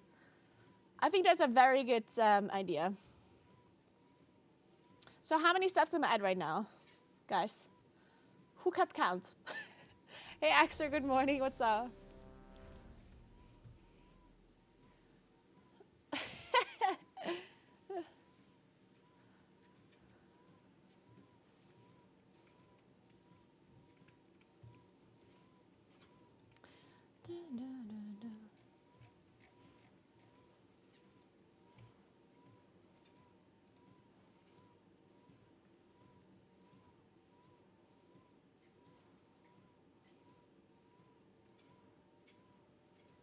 So what do you think about the music right now? Should we increase, like, should we make it slightly more energetic, or are we good with the chill music for now?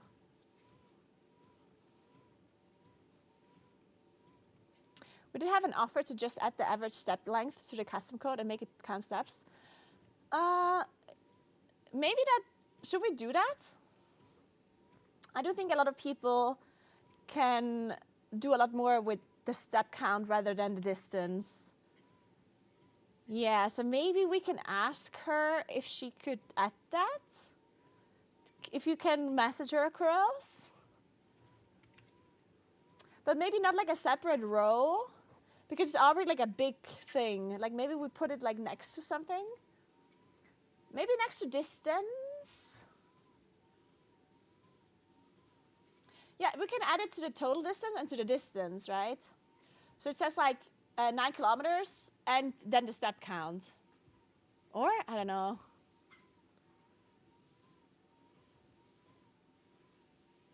maybe we can remove the status. Like the status walking, we don't need that because people can see that I'm walking, right? So to make it a little bit smaller, maybe we remove the status. Maybe we also remove the speed. Like it should still be in the equation, but maybe just not displayed. What else can we do to make this like smaller? I think total distance is good. I think normal distance is good. Time is good. Speed is not maybe as relevant, I guess, and maybe the status isn't as relevant. What do you think?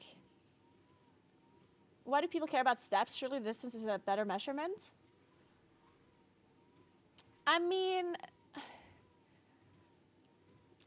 it depends, because some people, like a lot of people have a watch that tracks their steps, but they don't track the distance that they've been walking. Because a lot of people don't walk as like, oh, I'm going to start walking here and finish walking over there. A lot of people just take steps throughout their day, and then they don't know how much distance they walked. Right? If you take your whole day, and I'm going to ask you, how much distance did you cover today with walking? Most people can't answer this question, right? Most people don't know if they walked 10 kilometers or 1 kilometer or 2, like people don't know that. But people know their steps that they walk because their watch is tracking it. So in that case, the step count would mean more to them than distance, right?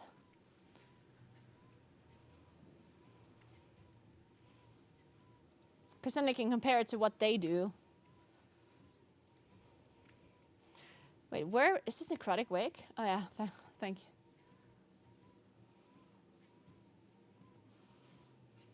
I should be around 10,000 steps. Perfect. Thank you so much. Yeah, maybe that seems pretty accurate actually. 10K steps for, yeah. Probably something around that though.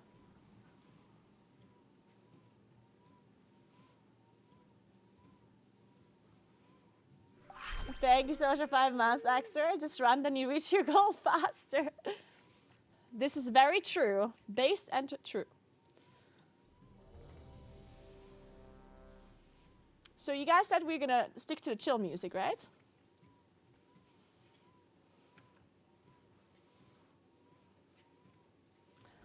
I assume distance is more difficult to track. Yeah, exactly. That's what I mean.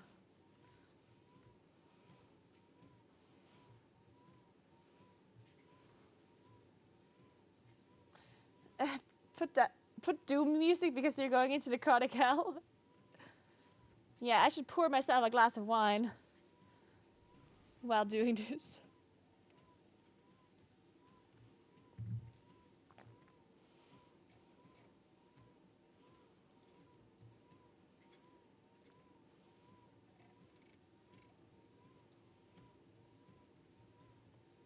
Thank you, Abyssos. Thank you so much. I'm so glad you enjoyed the guides. Necrotic wake demands something stronger than wine. Yeah, maybe. Good point.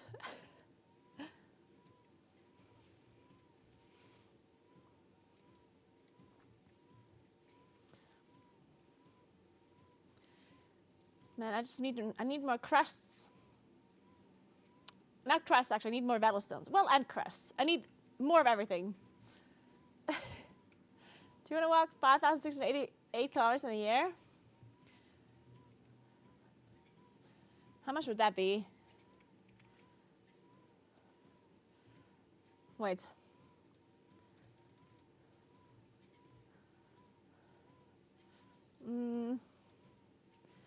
Wait, that'd be a lot. 5, 4, 3, 2, 1.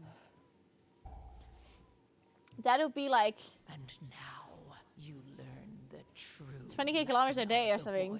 Not 20k, 20 kilometers a day. Right? Something like that? Yet another of the I can't do math, so. loyal servants. Have you come here to be Wait, what is this pull? slaughtered as well?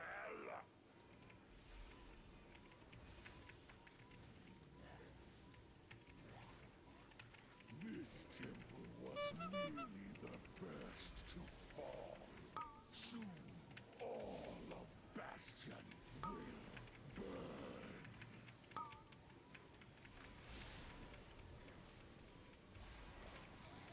The song is very cute. I like it.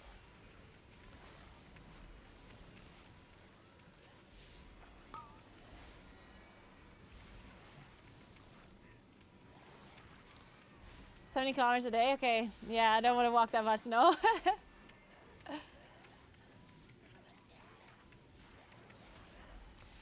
Oh, by the way, I also want to remove the goal, by the way, Kuros. Like this, can you actually remove that? You can just remove the text, right?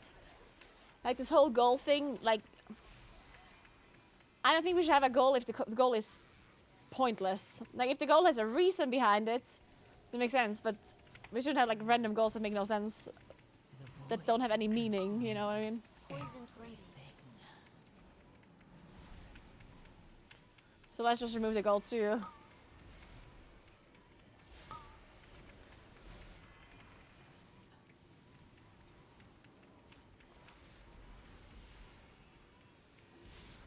Yeah, let's just do it later, whatever, it's not that important right now.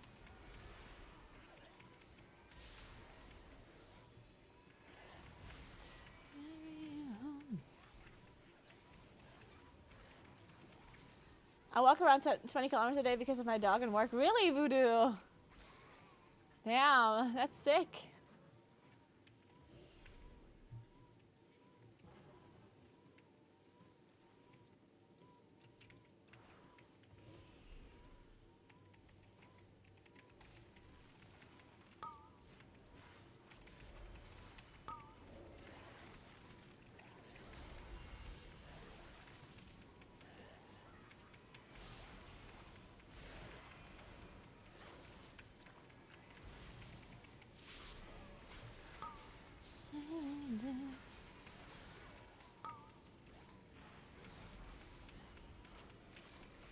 Inevitably, the void consumes everything.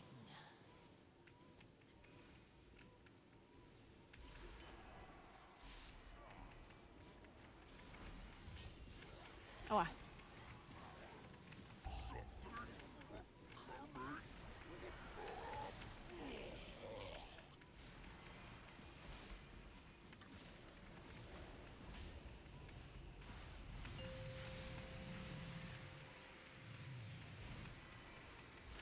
What's the item level that people have that are actually like normal geared right now? And when I say normal, I mean like mythic raider item level.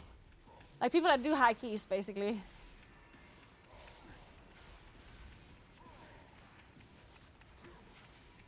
$626. Okay, so I'm not actually that far behind, like 5 item levels slower than most people are, I guess. Something like that.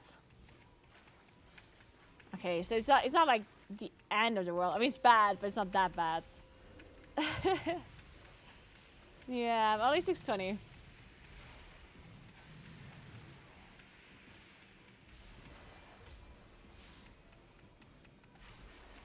Unfortunately. Inevitably, the void Poison frenzy. consumes everything.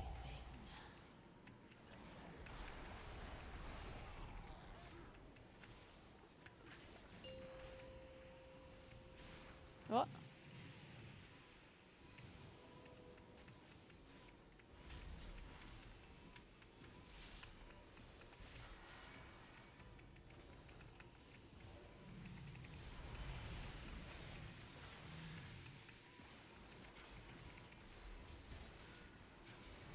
At least the treadmill doesn't smell like it's burning up anymore at the moment.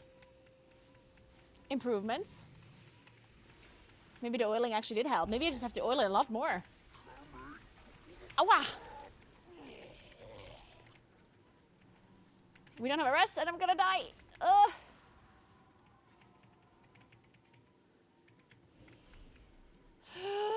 Jesus Christ.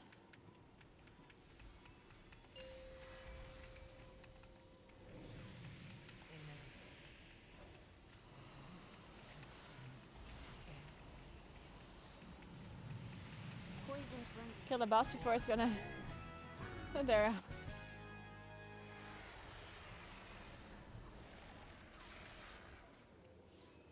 Stitch flesh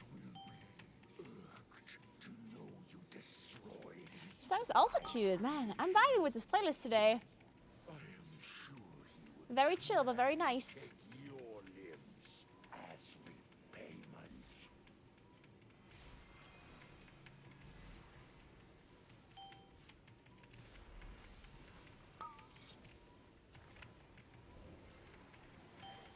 Dude, I almost pulled this gatekeeper just now.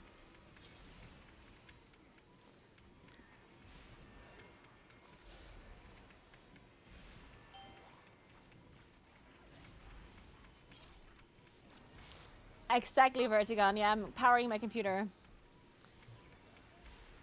That would be a pretty cool setup, honestly. I'm walking so much, I should be powering something. Can't believe I'm walking for no fucking reason. It should be powering something.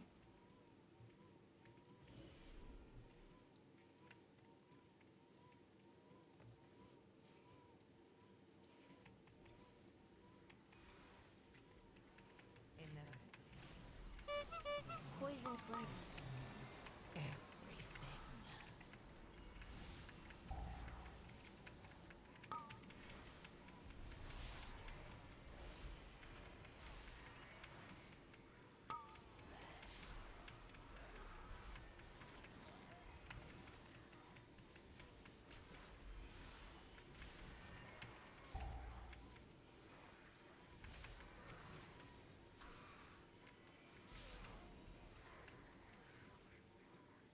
Thank you, Stream Sunday. Have a nice rest of your day. Thanks for stopping by.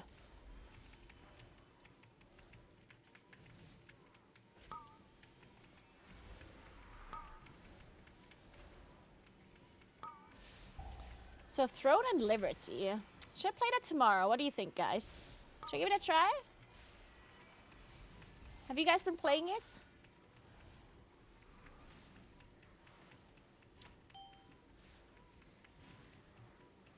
No? Okay. Yeah, maybe we can check it out tomorrow together if you guys haven't been playing it either. I'm not gonna stream it for the whole day, but maybe like at the end of the day, at the end of my stream. Maybe I'll just give it a whirl. See what I think about it.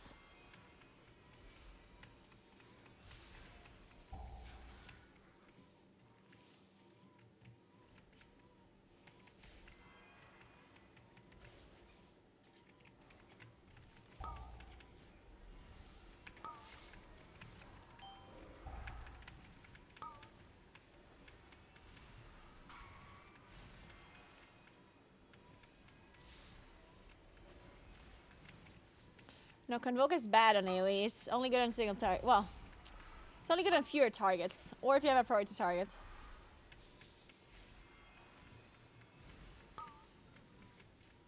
It just doesn't do any AoE damage, you know? It only casts Roughs. No Starfire.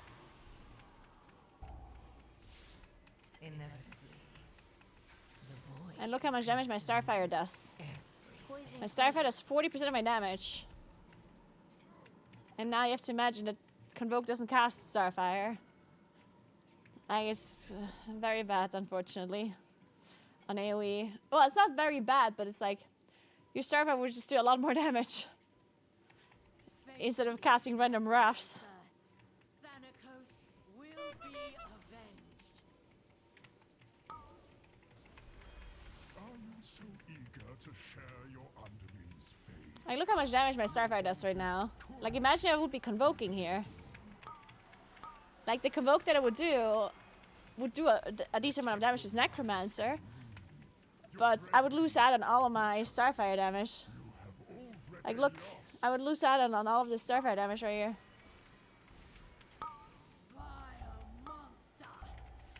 Vile monster. Well, shit.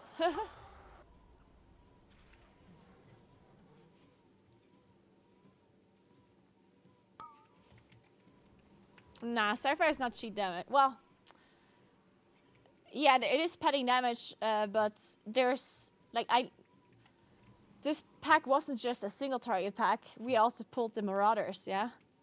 Like, there were 2 Marauders in there. So, Starfire is still just better than Wrath, obviously. No, it's not padding. if you look at the damage meter, some of the damage that you do is useless, but that doesn't mean that I should be casting single target abilities. Alright. Okay, so these marauders have to die too, yeah? Thank you so much for Prime. Appreciate that, Tiny. Thank you so much. The void consumes everything. Look how she's mad. I'm being serious. You think it's padding to cast AoE when there's 2 marauders in a necromancer pack? Why would that be? What do you want me to do? Like obviously you want to AoE. You want to press whichever buttons do the most damage to 3 targets, yeah? I'm not joking. Like, I might be smiling, but I'm being serious. If you only pull a necromancer pack and nothing else, then yeah, you obviously want to be single targeting. But if there's 3 mobs that you have to kill, then you also want to cast whatever the ability that does the most damage to 3 targets, yeah? No matter if you're also hitting the other ones.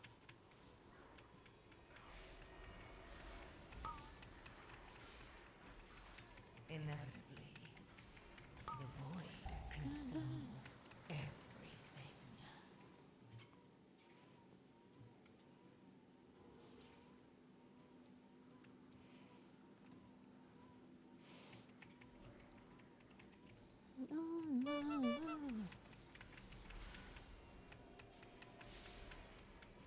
In fact, it's even better to go Lunar Eclipse even on a single target Necromancer pack because your Starfire is going to give you more extra power than Wrathing, yeah? When it hits other targets. So you're basically funneling on this pack. Like, you do want to Star Search, of course, if it's only like the Necromancer. But you still want to go Lunar Eclipse and cast Starfire instead of Wrath.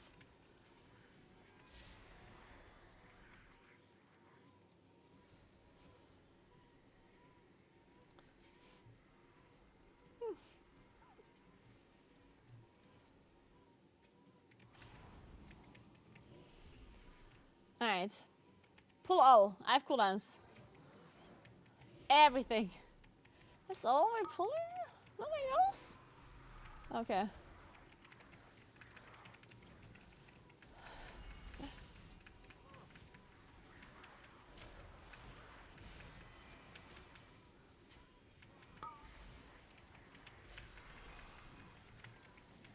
I'm taking this bone carver. Oh my god.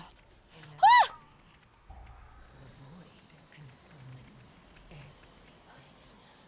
How does this bone carver just not get interrupted? Poison cleansing. What the fuck?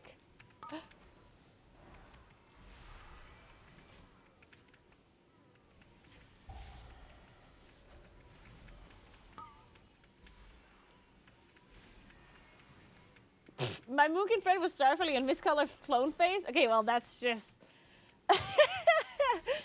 I mean.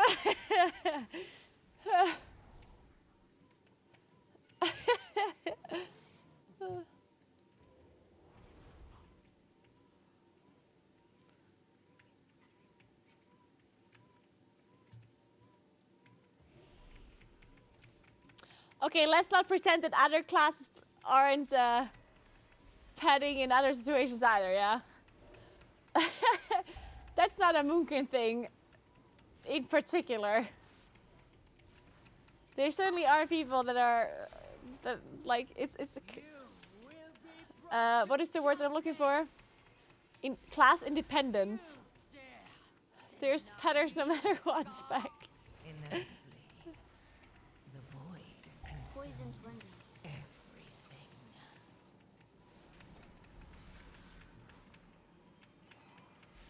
everything. Magnus. Only Starfall, you need to dot them as well. Yeah, they're even bad petters. Don't you understand that your Starfall doesn't do any damage if you're not dotting the mobs? Wow. You're doing it all wrong. No matter. My minions are endless. My soldiers rise once more.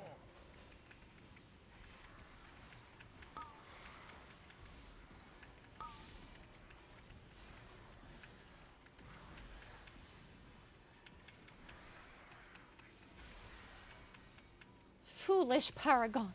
Wither and decay.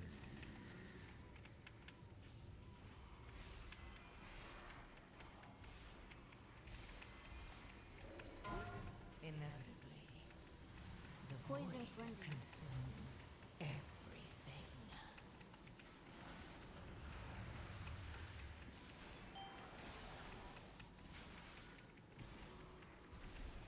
The fallen shall serve me. Another Oh. soldier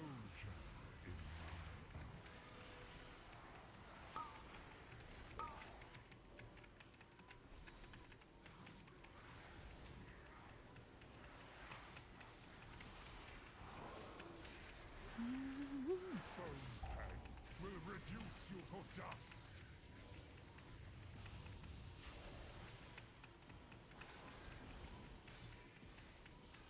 With sacrifice comes victory. You do miss using magic mushrooms? Wait. Me too. Shit, our healer died. We don't have a rest. Uh-oh. Shall serve me again. Uh-oh. Inevitably, the void I could not soon, but... consumes everything. You have to heal yourselves. Okay. Wait, we can do this actually. Who just healed us so much? What the hell was that? With sacrifice comes victory. Who's keeping us alive? Was that like some shaman ability or what? Ancestral guys, did he heal it? Was that like did the shaman just keep us alive? Prove timely, yet the Oh, the battle affix! cannot rest until these invaders. Oh my god, the affix gives you health per second or what? Ah, wait, that's so nice. We need stitch. Ah. Prepare to strike at the next. Hey, can we do a big pull? I have cooldowns. Pull out. Just a moment. Oh, not this one. This one. This is too small. Okay, fuck it. I'm holding my cooldowns. I'm not using it here. That last. This is a waste. Uh-oh. We're gonna pull this one, though. Okay. Fuck it. I'm going anyway. Oh. Oh. Oh, my God. Okay, well, I'm going. I'm going. Oh, let's go. Let's go, guys. Big dam. Oh, we're going. Popping off. Popping off. Inevitably, the void consumes Poison cleanse. everything.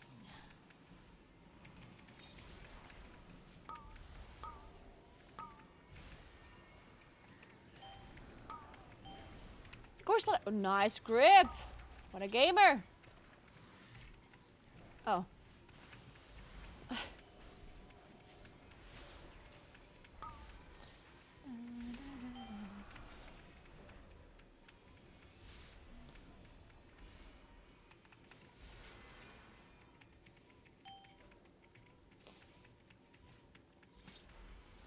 Moonkin really needed buffs. Man, if we didn't get that buff, we would have been very sad. I mean, we still kind of need... I think our Xenotype still kind of sucks in raid, yeah? Like, Moonkin in raid still kind of sucks. For sure. But it's fine, you know, like, it's not the end of the world at the moment. But it's still, like, it's not ideal.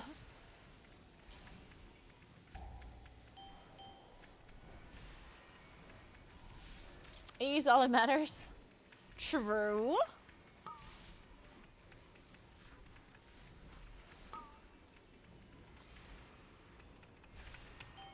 Inevitably, I'm just going AoE spec in a raid. everything. Good idea. Come,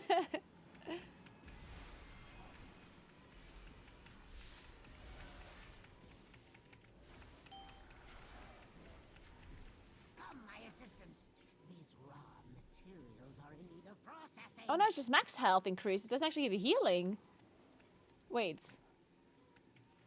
So this affix does not actually give you healing. What the hell? So how did we just survive that thing earlier then? The max health doesn't really do anything.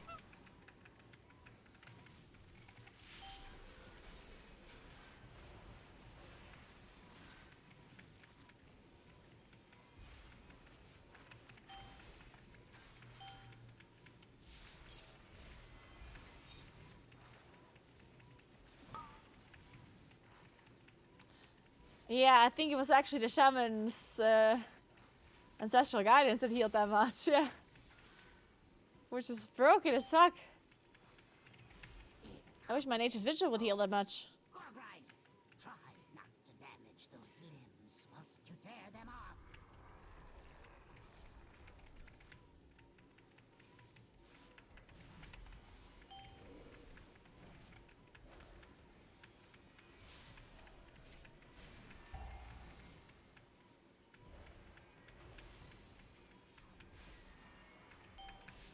Inevitably, the void consumes Poison cleansing. everything. Poison cleansing.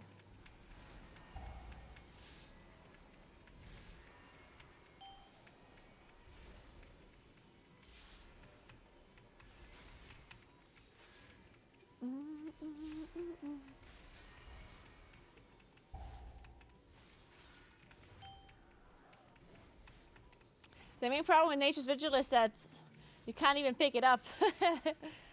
Because of our class tree being a bit fucked up. You get to work and don't fail me like your predecessor.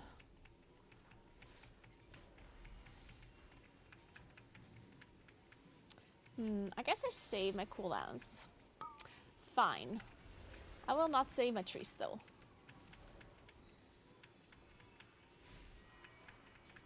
I think we're not giving us YouTube tutorials on how to Moonkin anymore. Have you tried looking at my YouTube channel? Like, have you actually looked? Poison cleansing.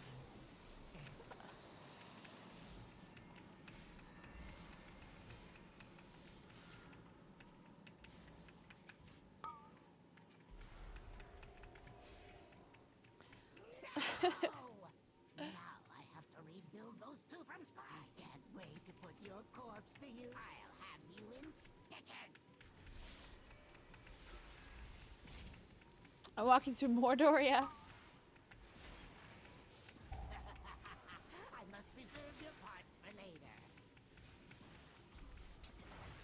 Imbecile! Alright, let's go, guys. Who made you?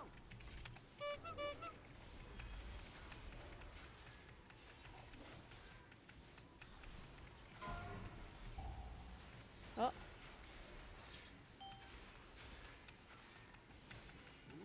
Stout and strong. A prime candidate for infantry. the next one up. Inevitably, the void consumes everything. Poison cleansing. We got it, we got it. Ducks can handle you on their own. Another exquisite creation. Imbecile! Nice. No! That one was my favorite.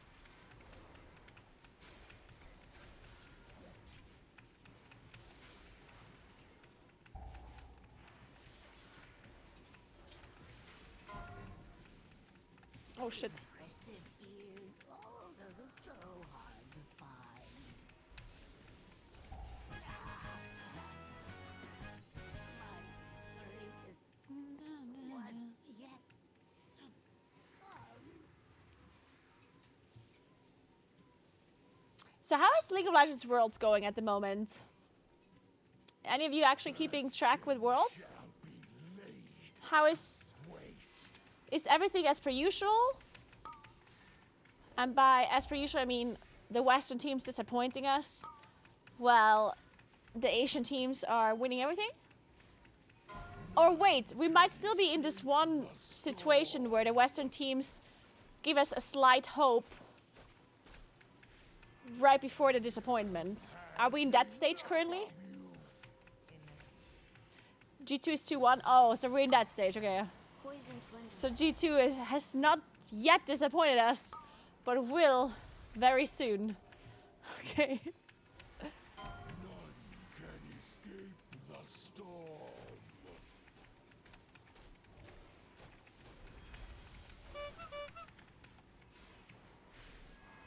I love this priest.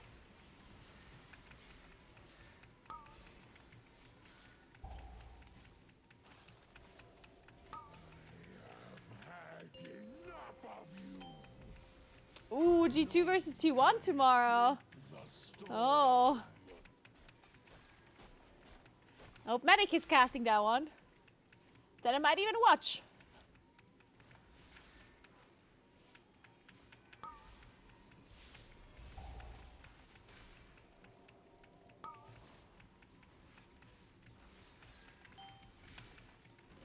None can escape the storm.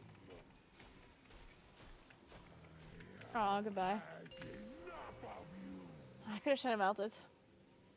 Are you a K-Drill fan? I like K-Drill, yeah. I like watching his streams. I'm not somebody that just watches his stream like a lot or anything. And I wouldn't consider myself a K-Drill fan. Poison frenzy. The storm.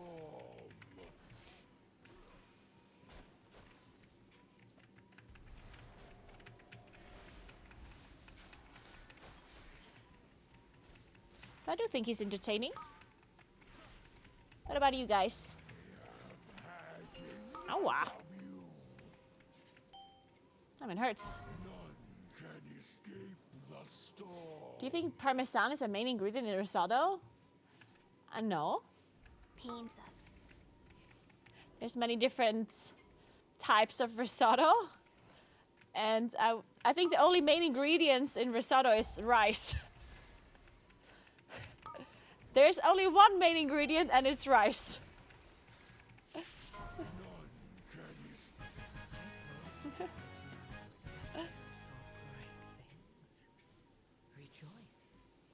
For you Ooh. have aided the No, wait, I don't need this. I changed my mind. Nice, we did it! I actually gained score. GG's.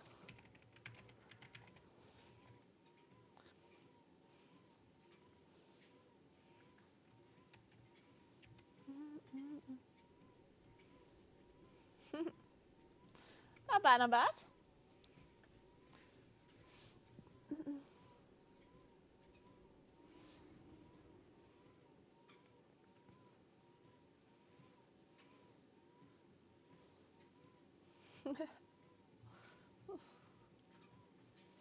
How many steps do you walk each day? I don't really know. When I'm streaming and I actually use my walking pad, I usually do around 20K, I think. But when I'm not using the walking pad, like when I'm just like having like a normal day, then I probably a lot less. Probably like 5K or something.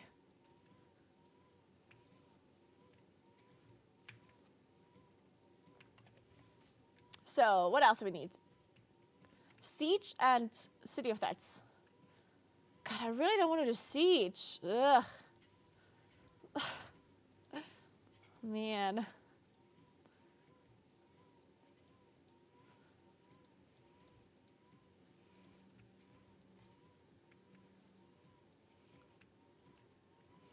Dun, dun, dun, dun.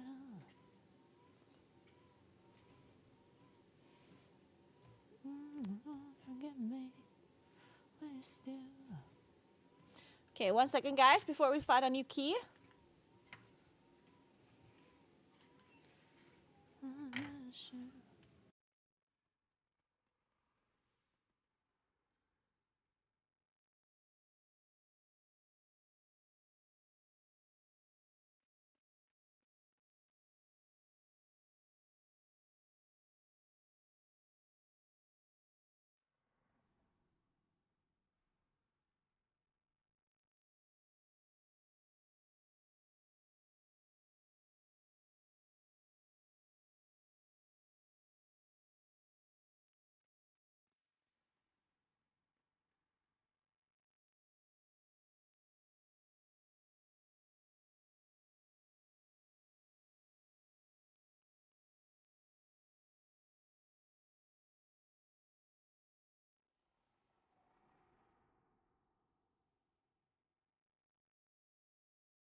Guys,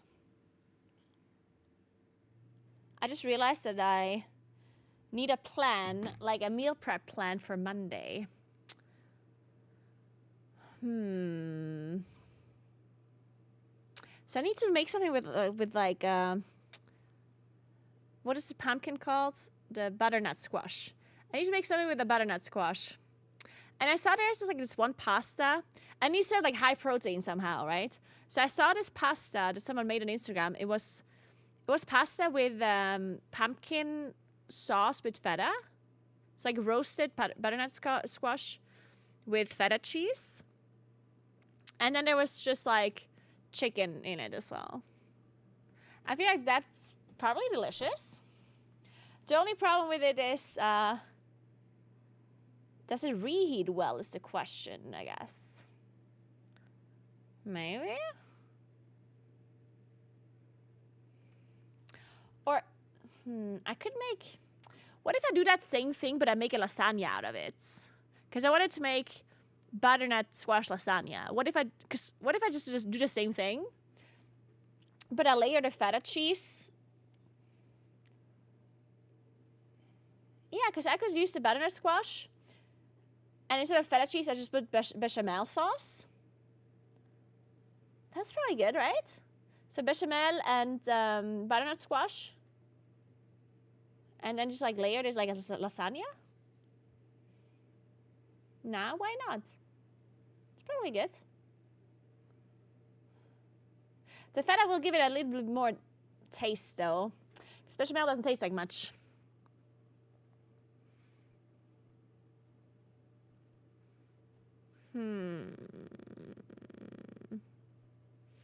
What else could you do with butternut squash?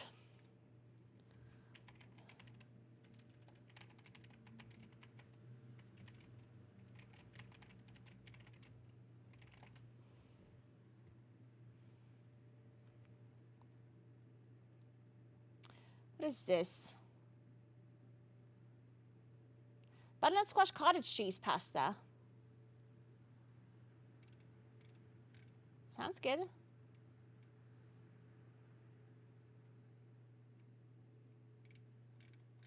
But then feta cheese is probably better.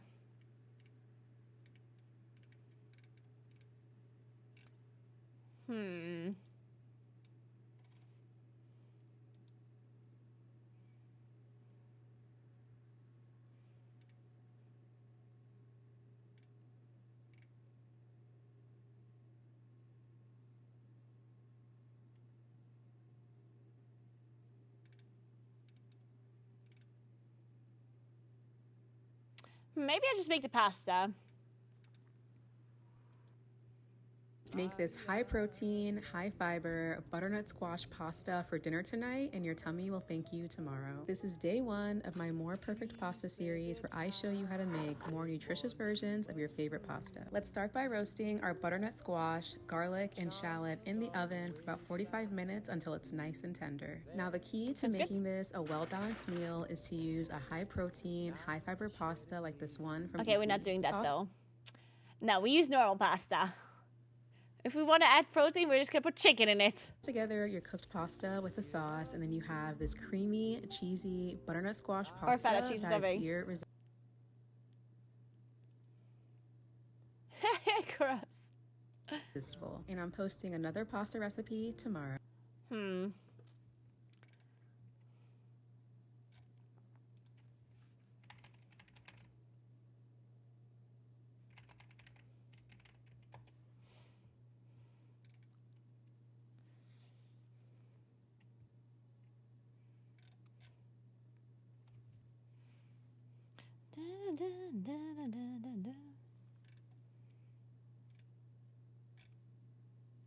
Fuck it, I'll try the pasta. It's probably delicious.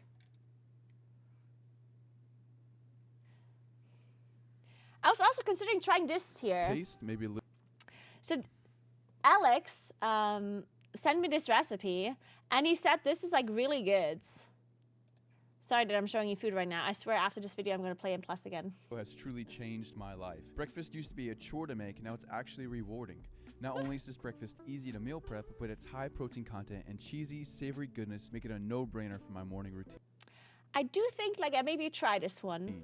You only need 5 ingredients, excluding spices, to make 6 hearty burritos from scratch. Simple, inexpensive, and delicious. Hey, just like all my other recipes. The goal here is high protein, and I've got some ground turkey pulling about 1/3 of the weight since it's so lean. Eggs, of course, because a breakfast burrito wouldn't be what it is without them. And Yeah, Pony. Look, you gotta just trust me on this one. I know it sounds weird, but just wait and see. I'm smarter this? than I look. And because my mom complains Cottage that there cheese, aren't oh. enough vegetables in my recipes, I'm including some kale. Doesn't really matter what veggie I use here, Kale. anything to get her off my Probably back. would Pan prefer goes the down like my spinach, hopes and dreams of ever I guess. leaving my But 9 like to 5 baby to pursue spinach. YouTube as a career.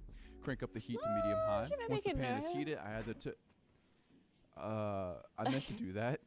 Yeah, I meant to do that for my shameless plug. Look, if you're in the market for a durable non-stick pan like this one, you can find an affiliate link for this exact 12-inch pan that I use from Amazon in the description below. After washing up my intentional mistake, I get the turkey cooking and start adding my personal taco seasoning spice blend. About a tablespoon or 8 lot grams of- of chili powder, What the the- last of my smoked paprika, about half a teaspoon or 2 Jesus. grams, 1 teaspoon or 3 grams my of onion God. powder, the same amount of garlic powder, half a tablespoon or 4 grams of cumin, What? a pinch of oregano, about a quarter Holy there's just no shot. You just put that amount of spices on this. Holy shit. What is that? Holy fucking shit. teaspoon, 1 teaspoon or 2 grams of black pepper, just keeps an optional going. pinch of red pepper flakes, and 1 to 1.5 teaspoons or 9 grams of salt. I just mix around the turkey to coat it in the spices. Oh, you good? I start cooking the meat before adding the spices, as I find it's a nice way to save a little time. Gives the turkey a head start in Damn. browning. Once the meat and spice mixture starts to look a little dry, it's time to plop Okay, hear me out. This might be a good recipe, but I don't think I'm going to be copying the amount of spices you put on that one. cottage cheese. Okay, comment below how you feel about this right now, then reply to your comment after seeing what this turns into. Honestly, oh, okay, well, now that I see it, because he's not only seasoning the meat, he's also seasoning the cottage cheese, I guess, right? But I would have done this differently, like the fact that he poured it onto the beef in the pan, like he just burned the spices, right? What I would have done is I put the spices into the cottage cheese, then mix the cottage cheese up, and then put it onto the beef after, right? I guess that's probably what I would have done. Or I would have like just put the spices onto the turkey earlier. I don't know. Like the fact that he put it into the pan. Thank you so much for 6 months, Chili Pain. Appreciate that. You wouldn't have burnt the spice under dry. Yeah, see, that's what I The whole mean. reason Like- for adding cottage cheese in the first place is for the high protein content, as well as the moisture. But now that he puts the cottage cheese in it, the amount of spice he used, it's still too much, I think. But it's slightly better than when I thought he would only use seasoning for the turkey itself. Provides to the meat. It kills 2 birds with 1 stone, and it, well, makes this cheesy. We'll check up on that in a minute. In the meantime, to appease my mother, you see this, Mom? You see me? Are you proud? Just toss that bunch of protein leaves into the schlop on the stove, and we've turned something healthy into something healthier. You see how runny this is right now? Yeah, I'm gonna let that cook down while I prep the next thing that will go into these burritos. Eggs. Again, a breakfast burrito cannot be called a breakfast burrito if you neglect to put eggs into it. High in protein, B12, and healthy fats, this is where the magic happens in transforming a mundane breakfast into a biochemically useful meal. I'm looking at you, Cheerios. All 18, 3 per burrito. Back to the artisanal looking schlop on the stove. I mean, come on. That's gorgeous. good. May I remind you that I put cottage cheese in this, yet there are no cheesy lumps to be seen. By now it has reached a thickness that risks... I just wonder if, like, do you have to use cottage cheese for this if you're just gonna mix it anyway? I mean... being too thick after I let this all cool, so I pour it into a glass dish or large rimmed plate and set it aside to cool. Wasting no time, I waterfall Like, I feel like what I would do is probably, like, maybe use some broth for the, or maybe even tomato sauce. Like, you can use tomato sauce or, like, some sort of broth to cook the turkey in with the spices to create, like, a bolognese sauce, a thicker one, and then you can you know, let it reduce it so it's thick enough. And then, since this goes into a burrito, I would probably just like put the cottage cheese in separately instead of mixing the cottage cheese in. Like instead of cooking the cottage cheese with the beef, with the turkey, you can just put it in like separately, right? So the cottage cheese actually has a purpose. Because if you're just gonna cook it down with the turkey, like right? It's like that's what I would do probably, and that would still The be whisked very good, I eggs into think. the pan. So you just put so you have eggs, sort of like bolognese sauce with turkey, and then you have some cottage cheese, and it's good. Keeping And the then pan maybe on some medium-high spinach. heat, I'm just pushing around the eggs and scraping the sides of the pan until I achieve a thoroughly cooked but still somewhat creamy end result. It's truly incredible how you can make eggs taste cheesy by cooking them this way. Into a bowl they go to keep from cooking much further. I add some salt to taste, maybe a little more than a teaspoon. Does this guy taste anything?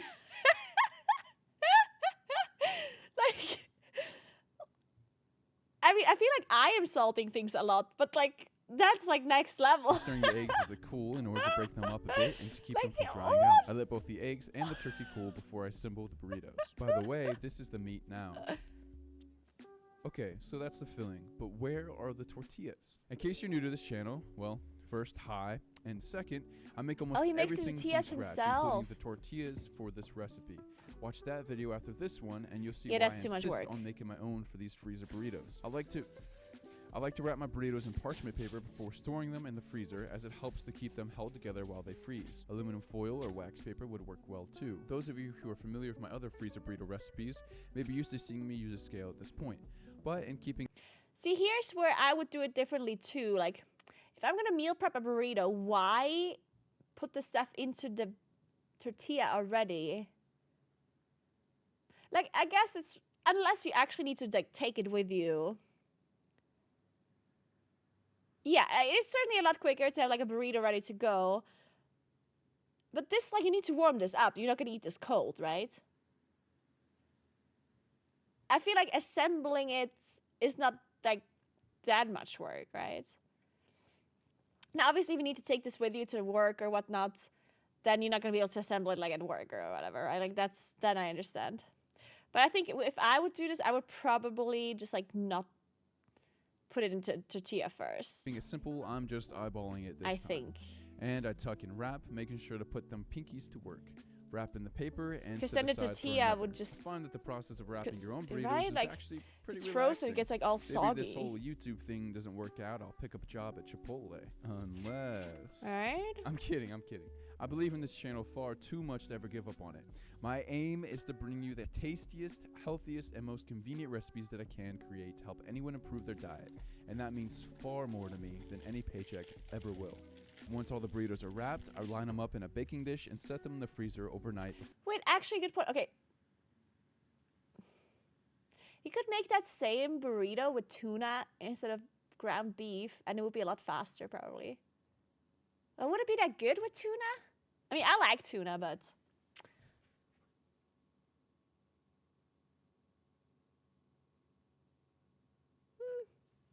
maybe not.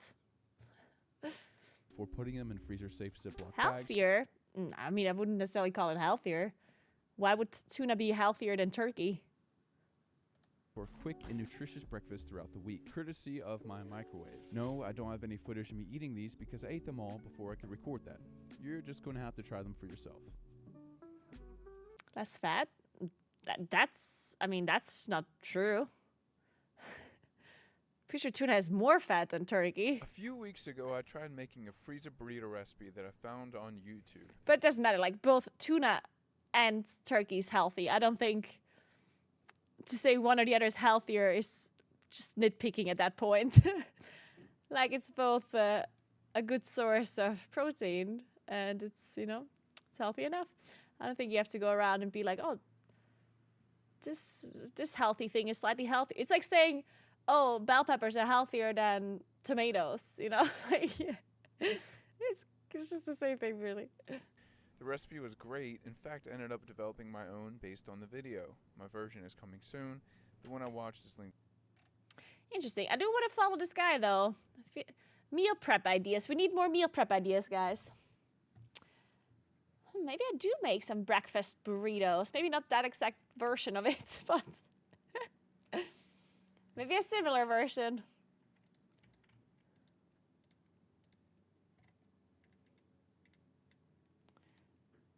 Still no city of threats? Oh, there.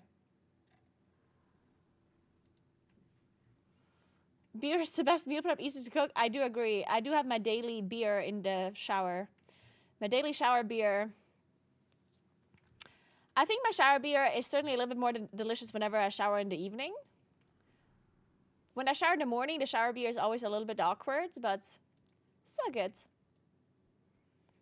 You know. Depends when I wake up. If I wake up at 6 a.m., then the shower beer does feel a little bit off, you know. That's why I usually brush my teeth after the shower, because if you brush your teeth before and then you drink the beer after, then it's a bit weird. Shower beer is so good, right? It really is. This is a good song. David Kushner.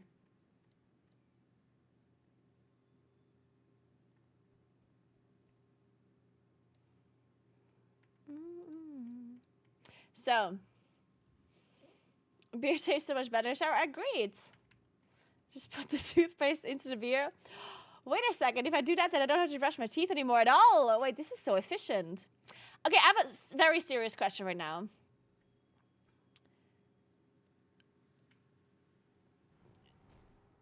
So when you brush your teeth and you want to be efficient, so like every day, yeah?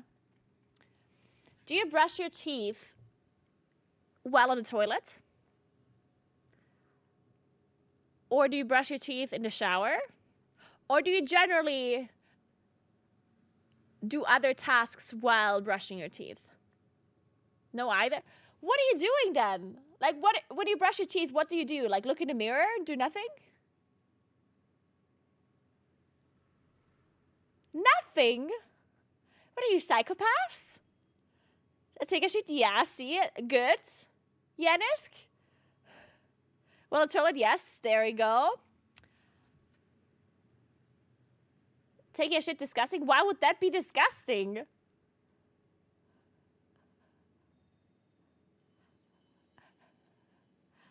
I'm sorry. What are you doing with your toothbrush? Just because you're on the toilet while brushing your teeth doesn't mean that you have to... Like, I'm confused.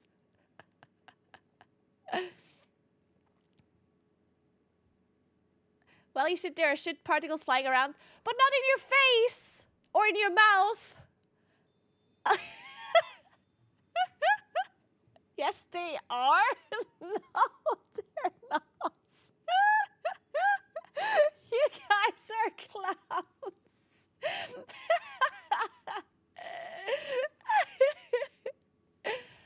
Okay, hear me out. Okay. Let's say there's particles actually like flying around in the air, hitting you in the face, yeah? How does brushing your teeth make that any better or worse? If it happens either way, how does that change anything? Just because you brush your teeth, it doesn't happen more. Like, it goes into your mouth. Are you stupid? How does it go into your mouth? How are you brushing your teeth? Like this?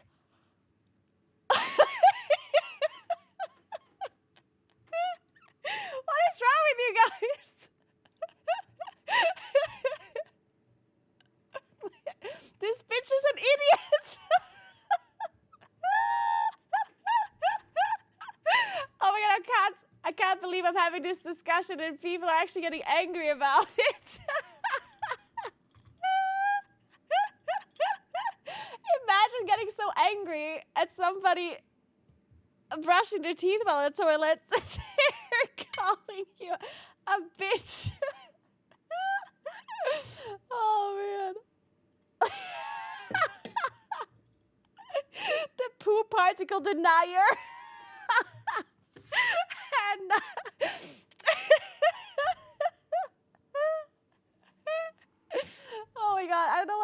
funny to me. Mansplaining getting poop particles in your mouth while brushing. Oh, man. This stupid bitch doesn't know that she's eating shit every time she's on the toilet.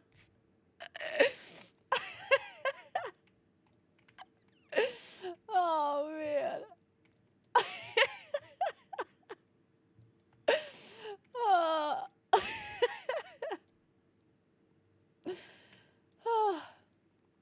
I'm crying.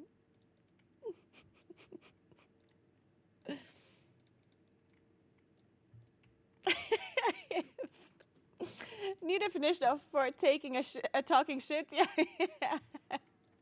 To be fair, I've seen people take sandwiches into the can while they take a shit, and I always have to question if I saw what they did.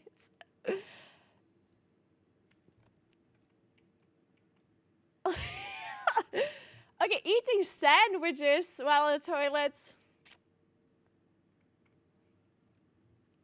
That is another level. that is like, So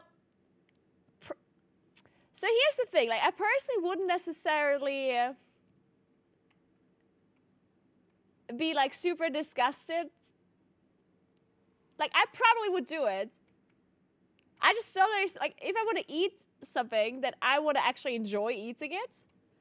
And I don't think you can enjoy eating a sandwich on the toilet. I wouldn't necessarily think that it's the most disgusting thing in the world. But then at the same time, it's like, why?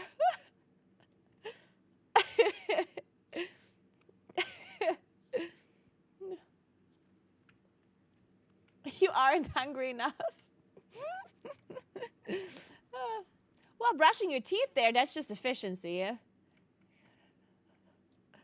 Eating your sandwich there is like, I mean, I guess you could also call that efficiency. But I don't want to be necessarily very efficient while eating. I don't want to enjoy my food. Efficiency is secondary.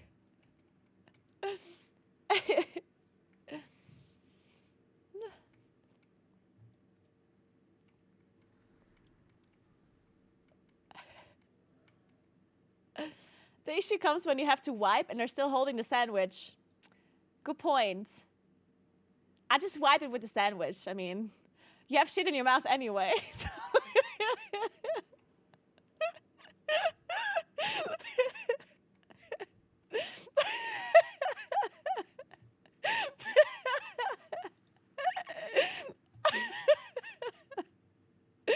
I'm crying.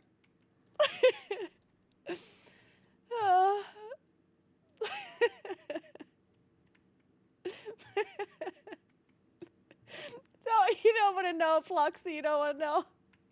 Such a shit talker. Yeah, no. Oh.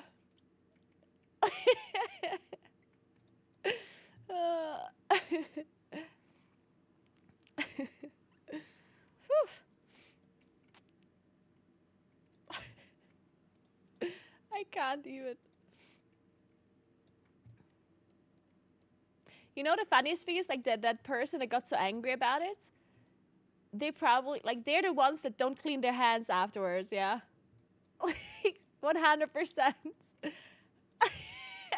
They're like, oh, disgusting, you brush your teeth on the toilet? You shit mouth? And then they won't wash their hands after going to the toilet. Dude, shit mouth is such a good... I can't. I don't know why this is so funny to me. Oh my god. I'm dying.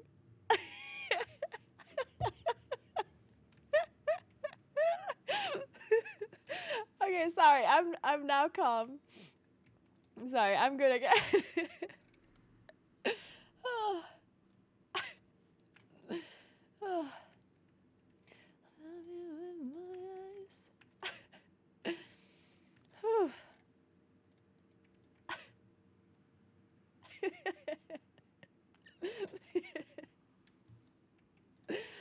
go.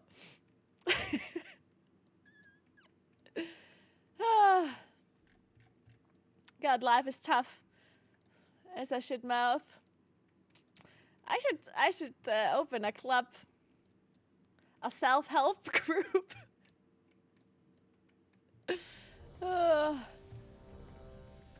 So.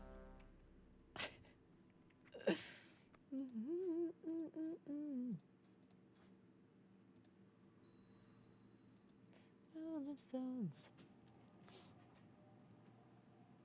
Why does a weapon always drop the day after a craft one?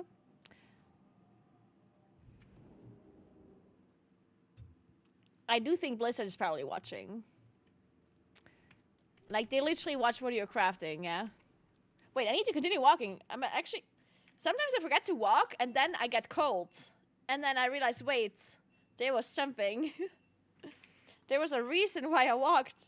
Because it's cold in here, and I can't afford the heating.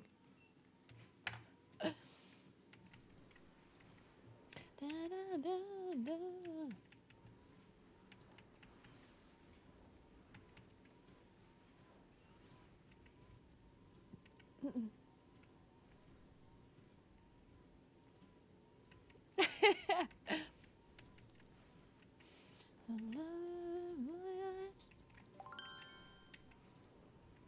Hey, Space Invader, thank you so much for the sub. I appreciate that. Welcome, welcome.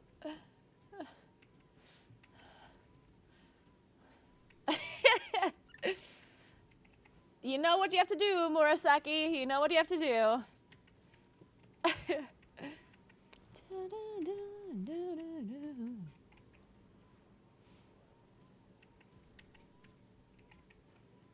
I can barely walk and breathe if I can handle that multitasking.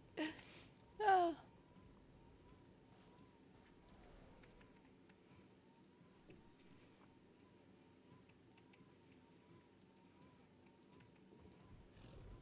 Hero, your timing couldn't be better. Mechatorch is Hero. fast.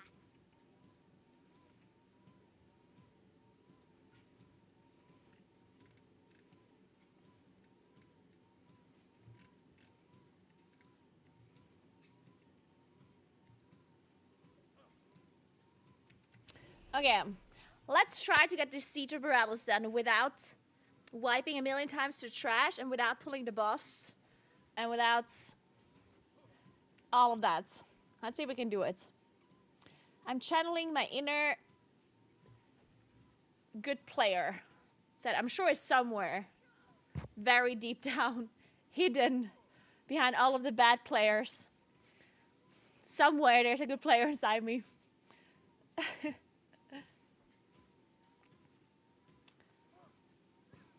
Enjoy the gym, Ace. Have a good time.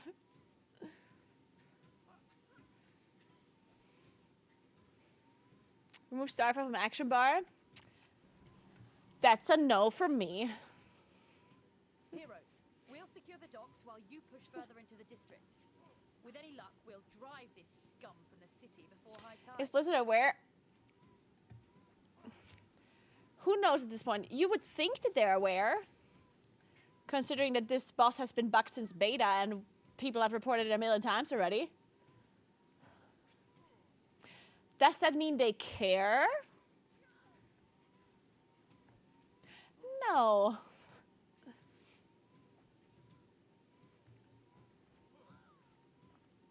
They just watch lots of all the groups swiping to it and laugh.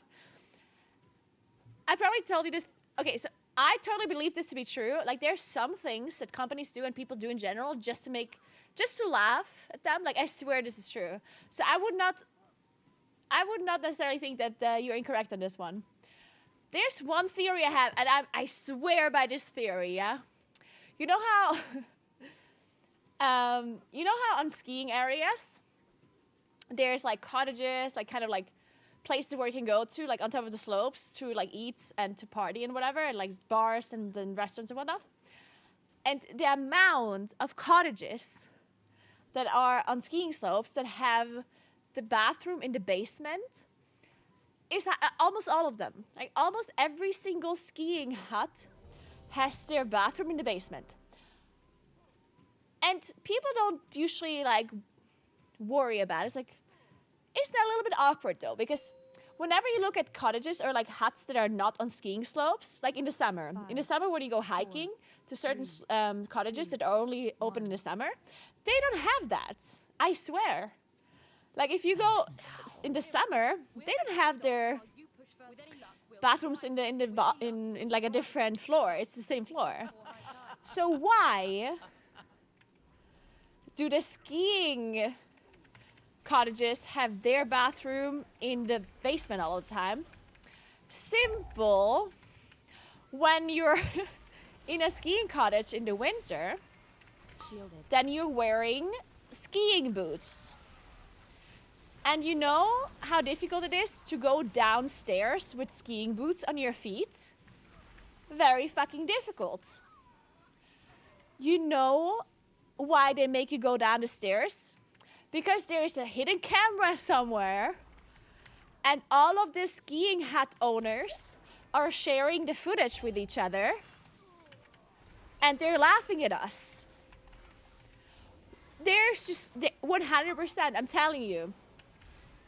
All of these winter cottage owners, yeah, all of them, they have like a secret pact that they have to build their bathroom in the basement to make sure that people have to go downstairs to go to the toilet, so everyone can laugh at them, especially when they're drunk, when they have to go downstairs with these skiing boots on. I'm telling you.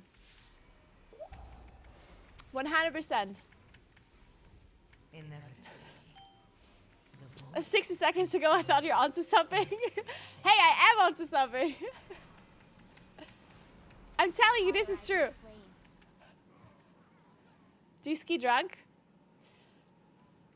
For legal reasons, I refuse to answer.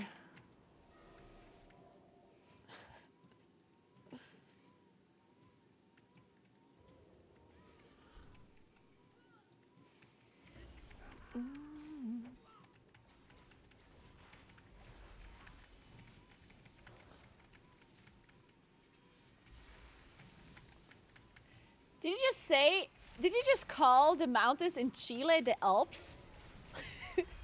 Wait a second. The Chilean Alps? Chilean Alps? Shielded. Shit, I think that means yeah. I don't know what you're saying.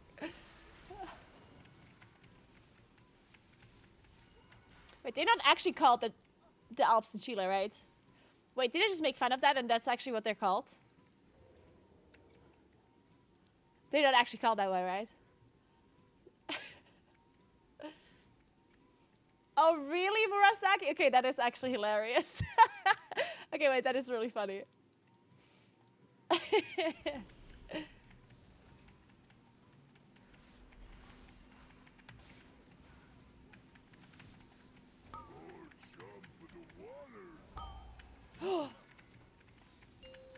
Oh, ah! Jesus Christ.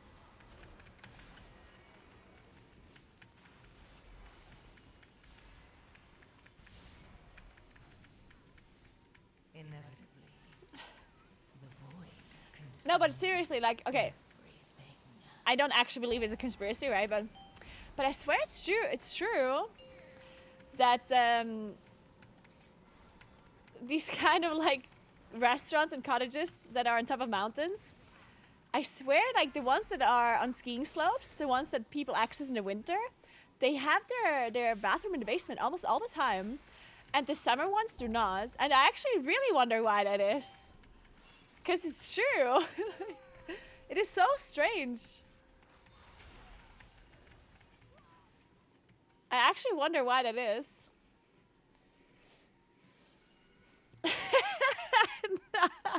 The poop particles can't go up.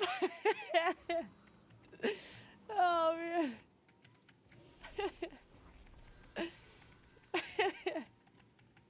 I think you're onto something, Hannah.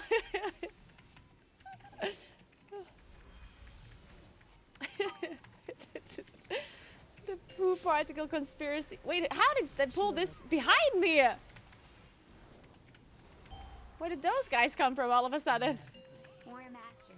The void consumes everything.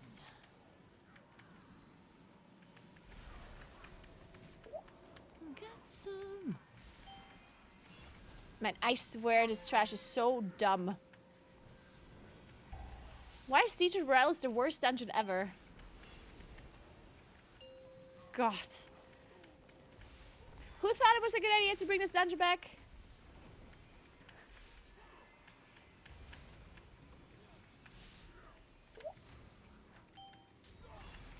You think Necrotic Wake is worse? I disagree. I think Necrotic Wake is infinitely better than this dungeon here.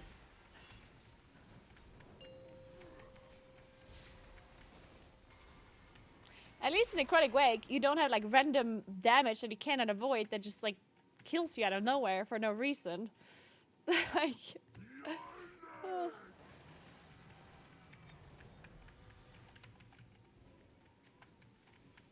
You hate Stonewall, really? Okay, so I actually like Stonewall, but for the, I think the only reason why I like Stonewall so much is because you can do a lot of big AoE pulls. And I like pressing my AoE buttons and doing big damn.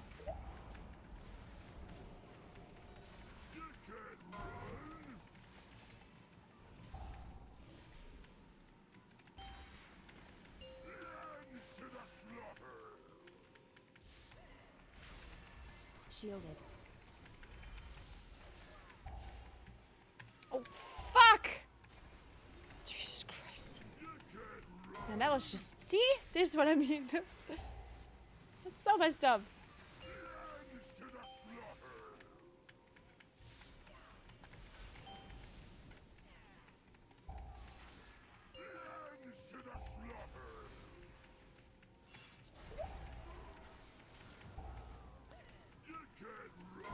This affix is actually kind of shitty. I agree. So I don't know bombs, so you just have to walk around forever. Oh, there's one.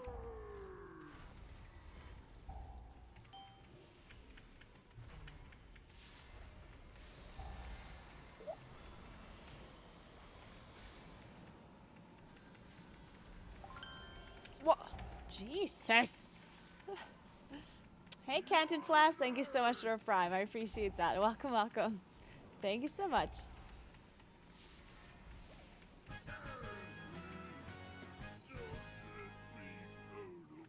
Heroes, my scouts report heavy fighting near the palace. Please, ensure Lady Proudmoore's safety. I'll remove the rest of this filth from the docks. Is our tank okay?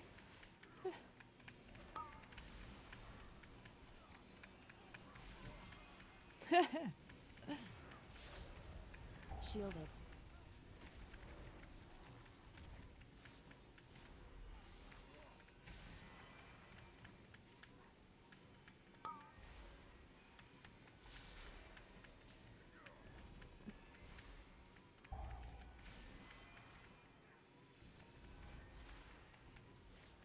Inevitably, the void consumes everything.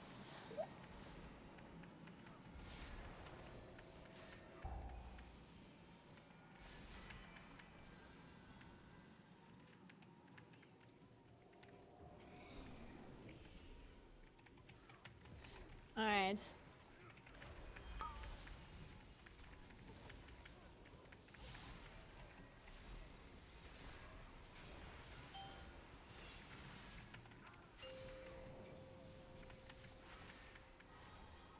This song is a bit too slow. Cute though.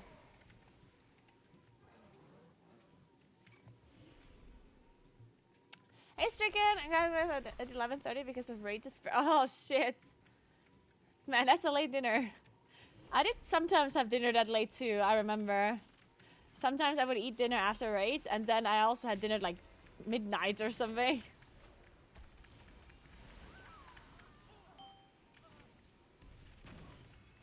Shielded.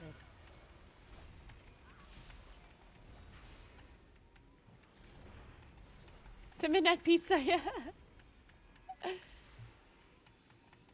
I didn't have a pizza in a while. Now that I think about it. Might be time for some pizza again.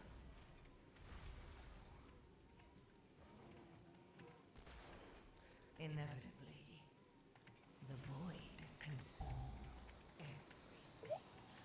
Down, down.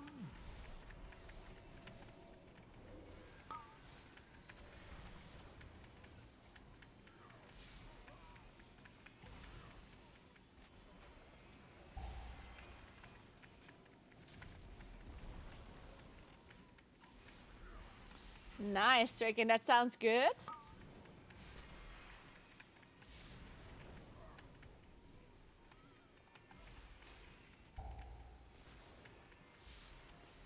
I do definitely want to try that pizza once. Like, I definitely want to try the kebab meets Hollandaise sauce pasta, like the Sweden one.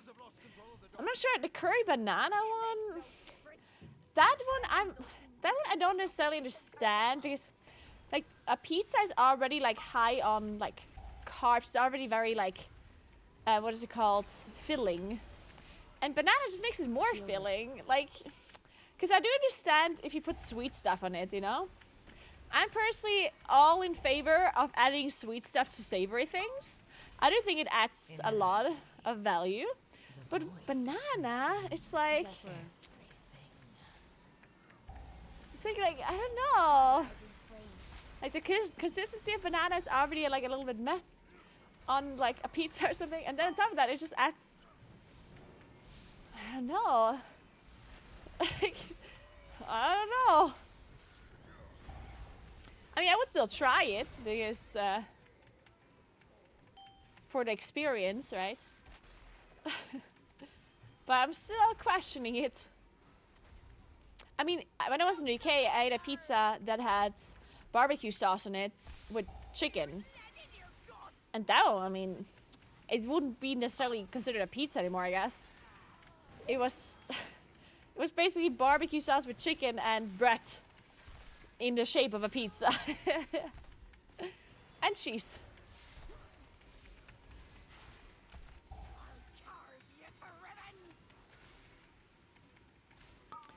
Wait, what did they do with this bus? Did they change this bus?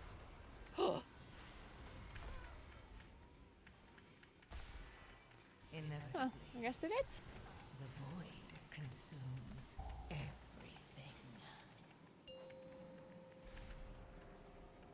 All cannons, fire!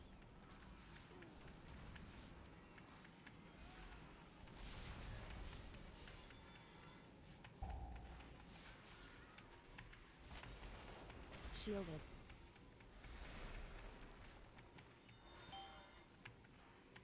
I do also have to say though, like, I like all kinds of pizzas.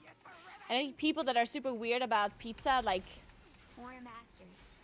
some people are like super, like protective about pizza, and they only like will accept a certain kind that they're used to. I was like, why? I think pizza is one of those things that you can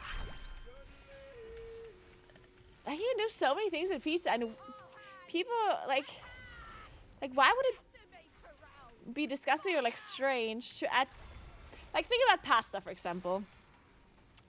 It's weird because people are not that weird about pasta, right? Because pasta,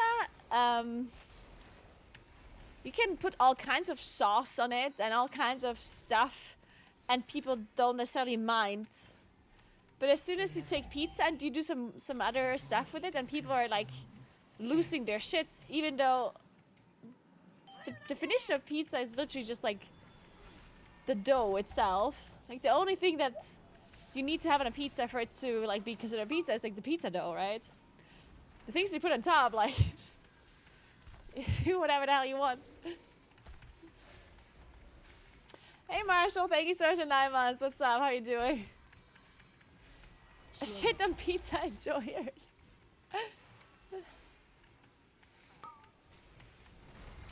I do. It's not that pineapple pizza is my favorite kind of pizza, but once in a while I do fancy a pineapple pizza. Forces are attempting to break through our southern wall. Stop them, and we may have a chance at driving them from Boralis. I'll rally the militia and secure the castle. Good hunting. Oh yeah, like I like all different kinds of pizza. Ashvane's forces are attempting to I break wouldn't through our southern wall. like Stop them and when I was in America, for example. Boralis. I'll rally the militia and They definitely make, like I was in, I mean I guess it was in different areas in America, but they definitely make the pizza differently than what I'm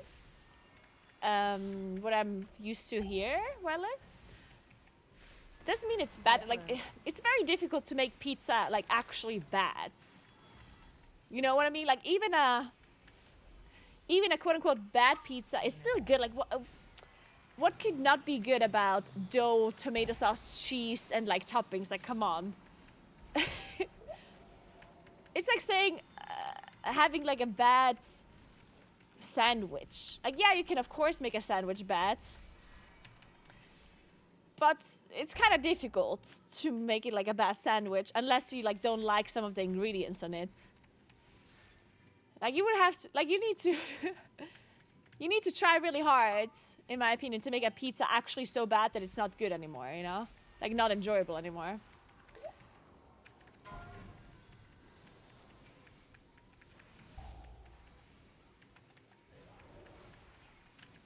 So sometimes I'm Shielded. in like a Naples pizza mood, and other times I'd rather have a Chicago style pizza. Who knows? Just like sometimes I like a club sandwich, and other times I like a cheese and ham sandwich, and other times I want a, I don't know, tuna sandwich. Who knows? Cauterizing flame.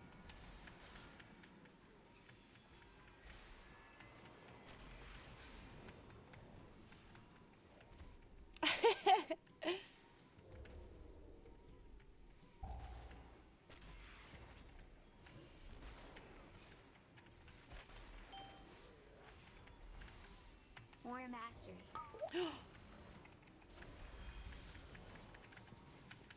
Zephyr.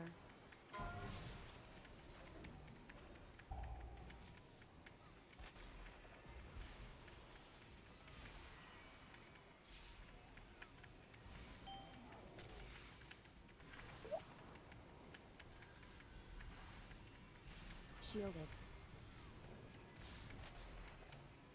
Hey, Juventus, what's up? How you doing? Eat one piece, brush your teeth, and then repeat. I like this strategy.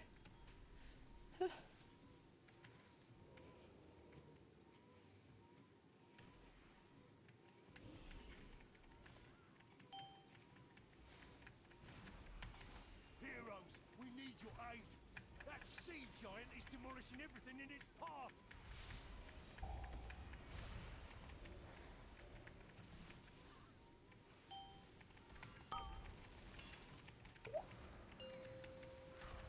Wait, I don't see anything.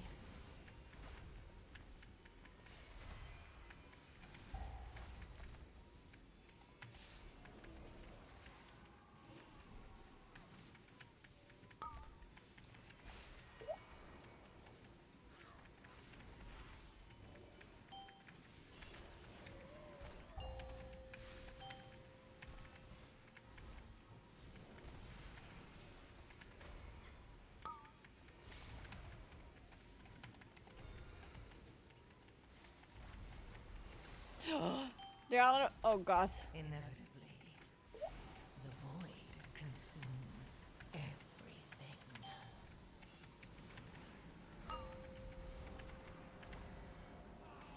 Oh god, how are we alive? This is something. Shielded.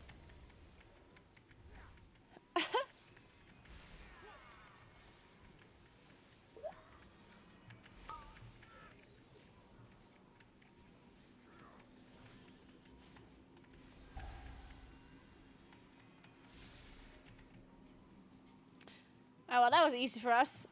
Apparently. You're not welcome here.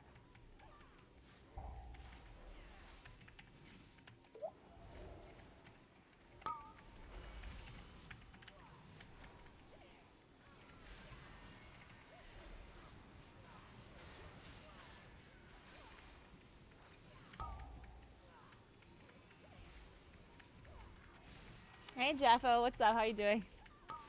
Hello.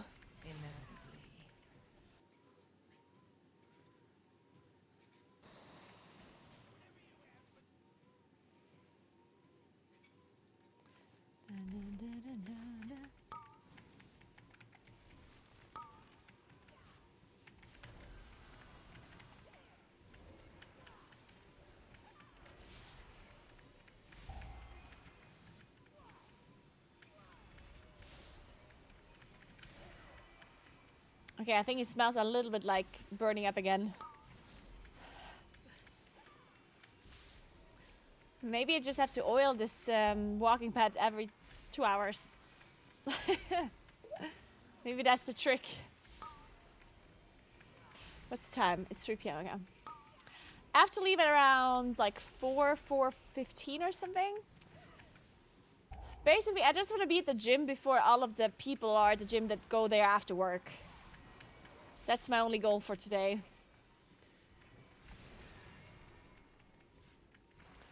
Because if I go at 5 or 5:30 or so, then it's just going to be filled with people.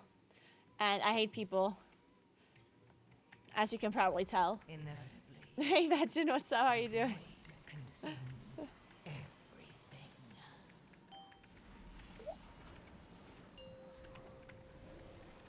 Cauterizing flame. We are people? No, we are not. Shielded.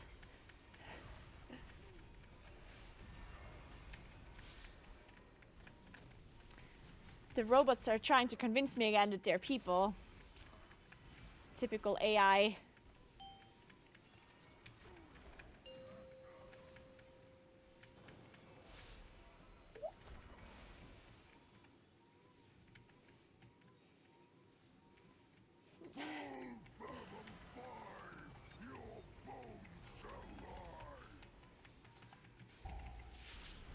I hope this doesn't kill me. Thank God. Whew.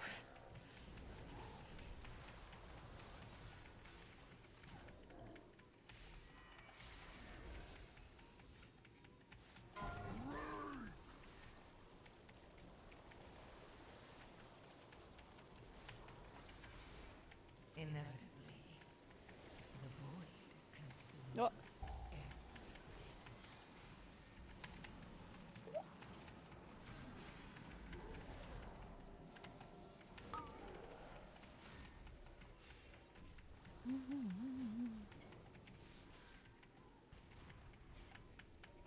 Shielded.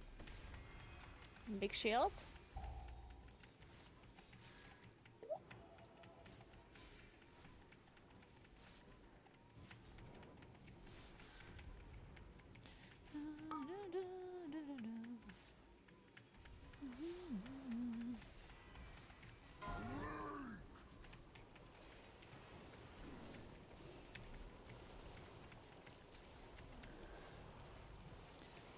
Wait. Okay. For a second I thought I went to the wrong direction.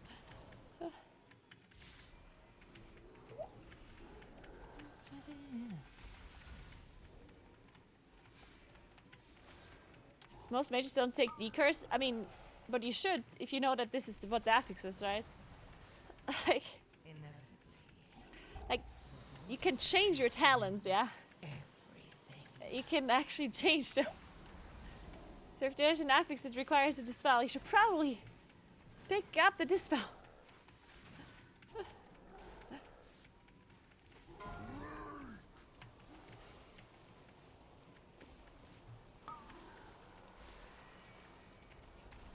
Oh God.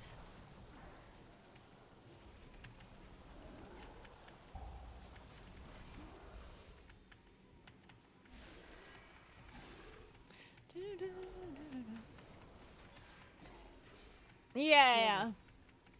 Yeah, good points, Zero. Sometimes people just forget to pick it up, I guess.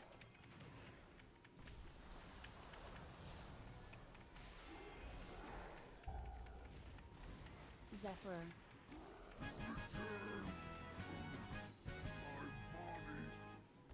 You've done it! Without their giant Ashrane's forces. What about mage parse? I don't think you picking up. Oh yeah, I guess, good point. If you spend a global to dispel yourself, then you lose damage. Not only that, but if you would not dispel the debuff, it would heal the enemies, which means that you can do more damage to them before they die. So dispelling this effect is actually a bad thing as a damage dealer. Now that I think about it.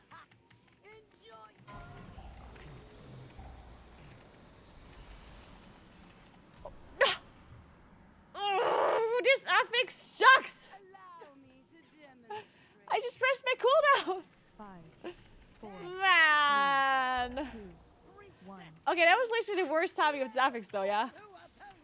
Come on, like it applied to me and then the millisecond afterwards, the debuff ticked on me, yeah? Well, I'm already low, like, what is this? Stupid affix. 5, 4, 3, 2, 1. Get this thing off me!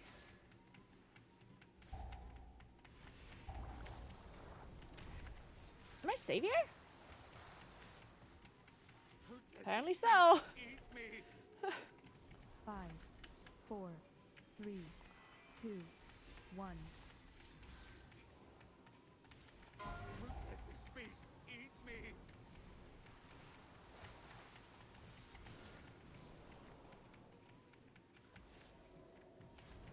This song is too sad. 5, 4, 3, 2, 1. This song's also sad. What the hell? Armed and ready. Blast that kraken back to the depths.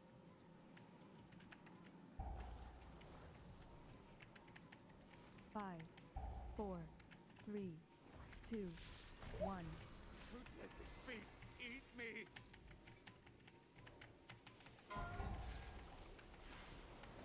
I'm gonna press my cooldowns. If I die, I'm gonna be very upset. Let this beast eat me. 5, 4, 3, 2, 1. Get this thing off me. Don't you dare laugh, guys. Don't you fucking dare.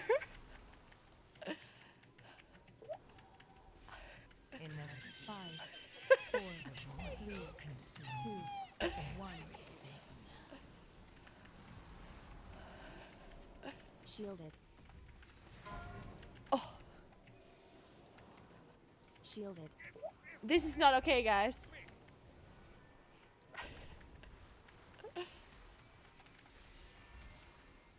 5, 4, 3, 2, 1.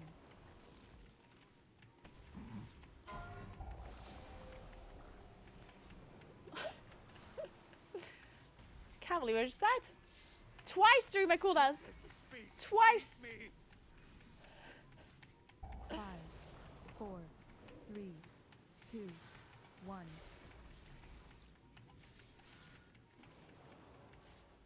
Let this beast eat me.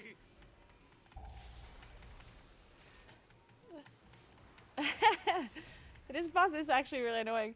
Should we... What's the time? 2:27. I guess we can't wait for our battle rest. We're just gonna have to go and hope for the best. Cannon's good to go. Turn that beast into The void consumes everything. Okay, well that was interesting.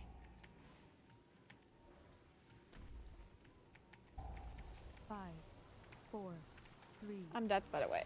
I'm so dead because I'm pressing my cooldowns again, which means I'm gonna die. Okay, guys, I'm still alive. Even though I pressed my cooldowns. Can you fucking imagine that?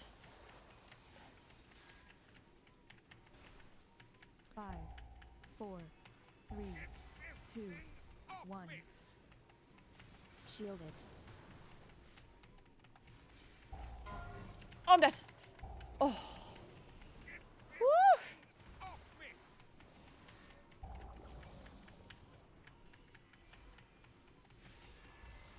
5, 4, 3, 2, 1. I'm dead. I'm dead. I'm dead. I'm dead. I'm dead. I'm dead. I'm dead. I'm dead. I'm dead. I'm dead. I'm dead. alive.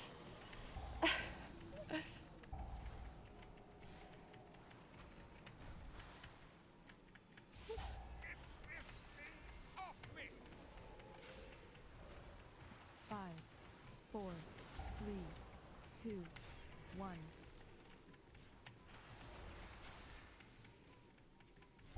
Do a rest, but I'm not gonna go over there and rest. That's a healer job.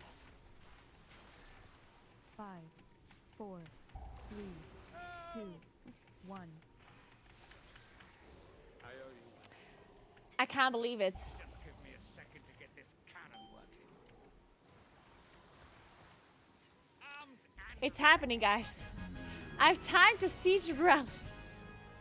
Can you imagine? This is incredible. I tire of this game. I'll reduce Morales to cinders before I allow you to win. You've done well, heroes. But Morales is not out of danger yet. Unbelievable, guys. Speak with me when you're ready to put an end to Ashvane's fleet.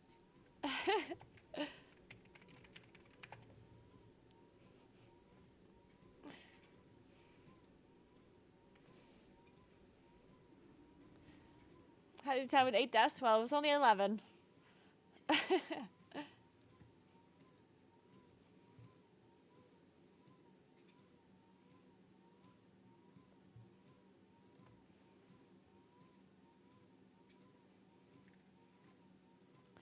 So. Alright, not too bad. Let's see how much time we have left on this walking thing here. In theory. Okay, 10 more minutes. We can walk 10 more minutes.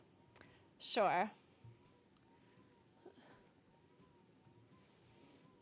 What thing are you using to walk? I just pour oil on the ground. My landlord did say it's a bit questionable, but no, I do have a walking pet. You can Google it. There's loads of different ones. They're pretty cheap.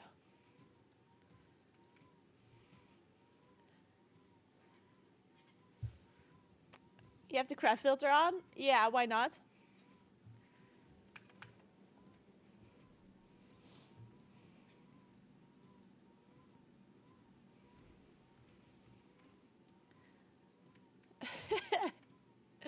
Use bananas instead, Mario Kart style. So now we only need City of Threats. And then I've done all the keys in time, I guess, above 10.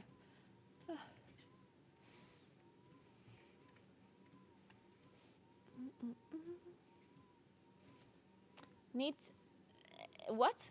Engineer? Oh. Why would you need an engineer for City of Threats? Is it just for battle rest or what for? Is there something you can press? Is there threats with an engineer, like the buff maybe? But no, you can press it as a priest too, right? You don't only need to be an engineer. Can't you just be a rogue or a priest as well? Pretty sure it's like a rogue priest as well, no?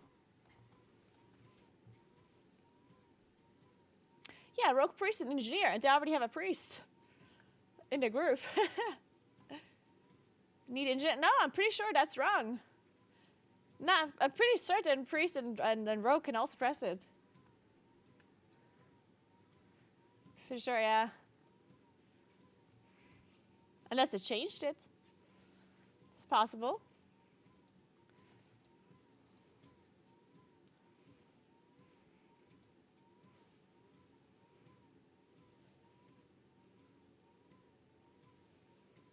Oh, your priest is an engineer, so you thought it's because of that. That makes sense.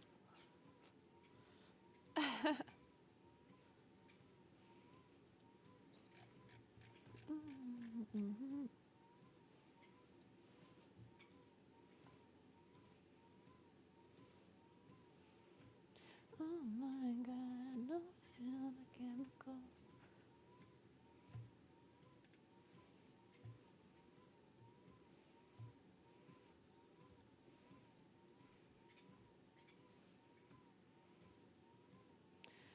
Big brain. That's clearly me.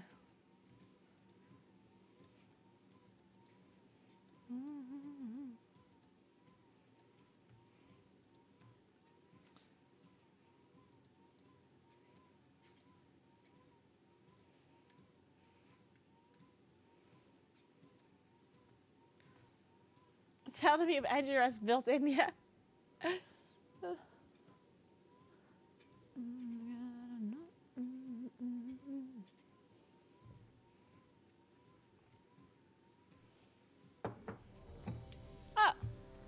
Oh my god, we actually got invited. Let's go.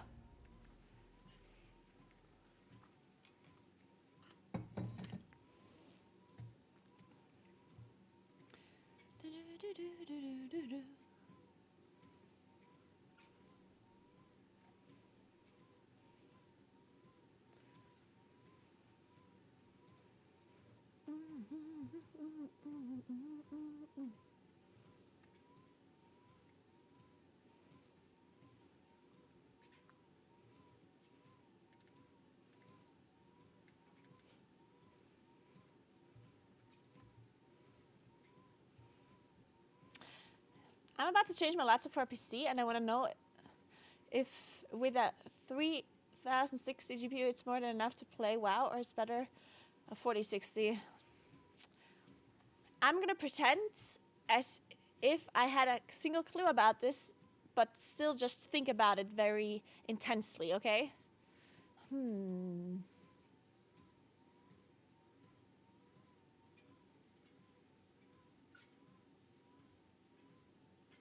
Yeah, I'm not sure about that. Good question, Chili Pain. Gonna need to think more about this. I'll get back to you later. I don't know, maybe someone in chat can help you with that one.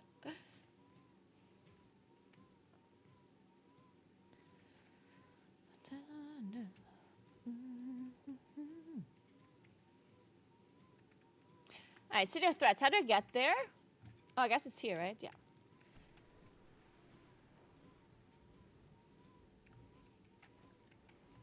When in doubt, just buy the more expensive thing, because it's gotta be better, right? When in doubt, just spend more money. Because might as well.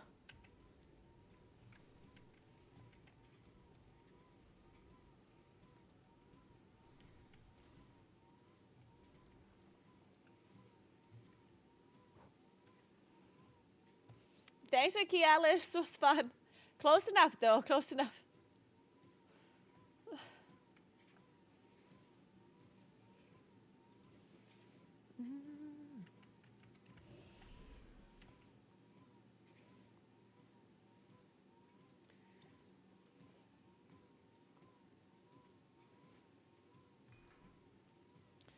Dun, dun, dun, dun, dun.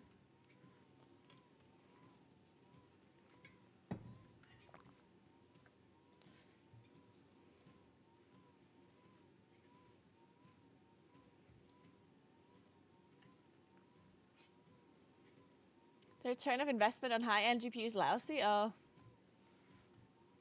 I mean, you should never listen to me when I give you any suggestions on technology. I'm literally just making shit up.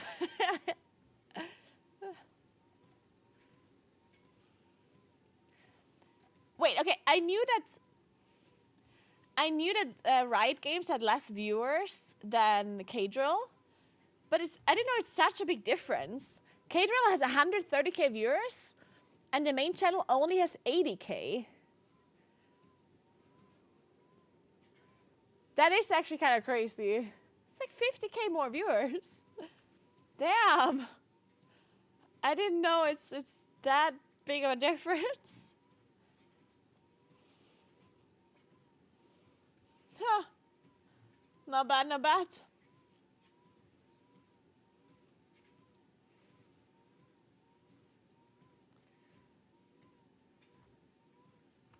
Could also go for an AMD GPU, good performance for a much better price.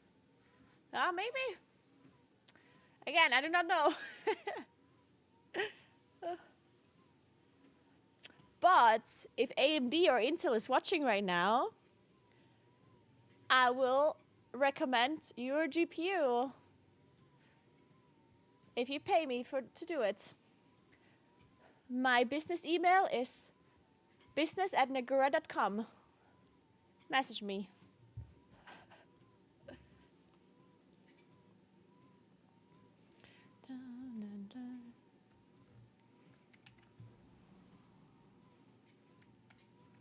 Stealth mode is strong. Oh yeah.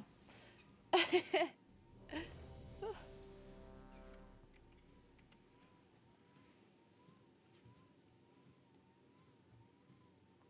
we have to change the music a bit. We're listening to Following Asleep music now. Let's listen to the weekly mix. 3, 2, 1. But this is a choir version from Deadpool and Wolverine.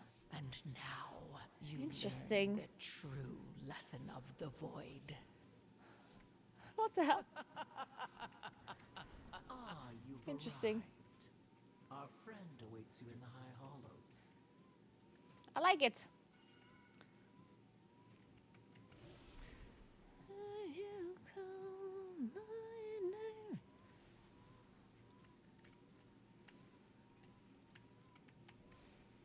Our queen offers a most wondrous gift. We will become greater than we are.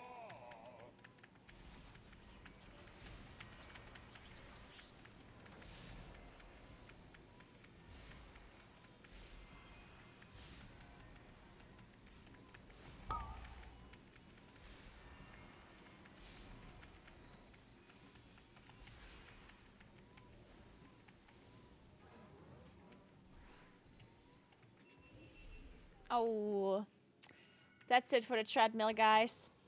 No more walking for today.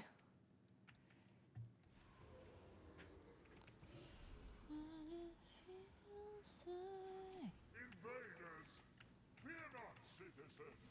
We will show them Onsuret's wrath.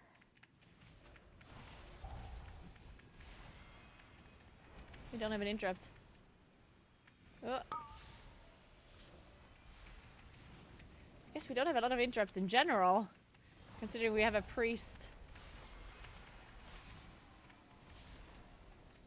And a moonkin.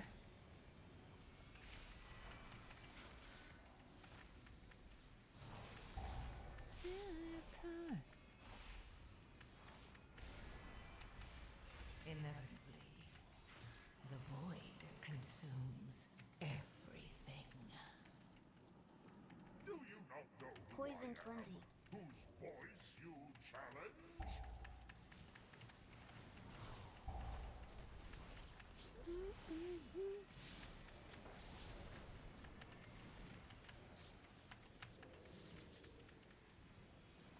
God, it hurts.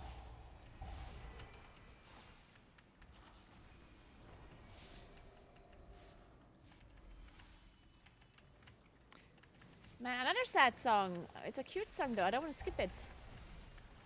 Oh, it's so cute.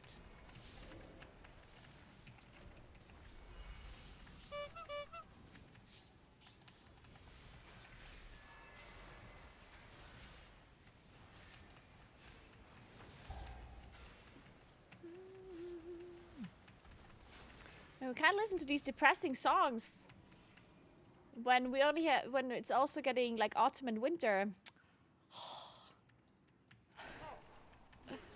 Man. I mean, I could skip the song, but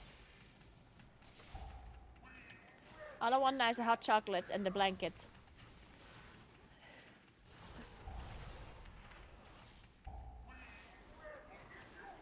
And maybe also a... The void consumes Poison everything. cleansing. Oh god. Oh god. Shit! Okay guys, let's go again. You assassinated a priest? How? Wait, what? What do you mean I assassinated a priest?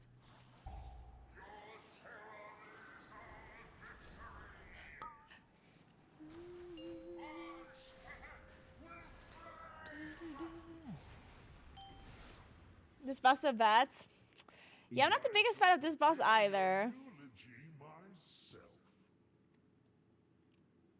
The little earth things he didn't see coming. Well, that's not my fault though. I had to dodge frontal. What can I do?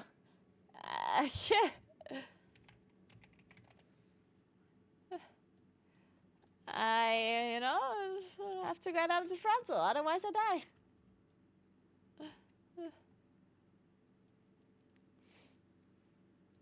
It's never Naguura's fault. I mean, what do you always do? Stand still in the frontal? I'm sorry, but what is it he wanted me to do?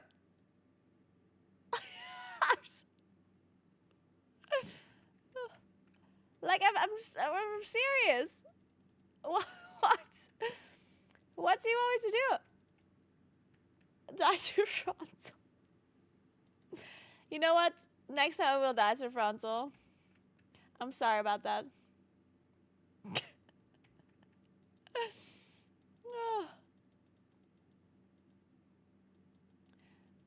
I apologize. I will sacrifice my life for the tank and for the healer next time. I'm sorry.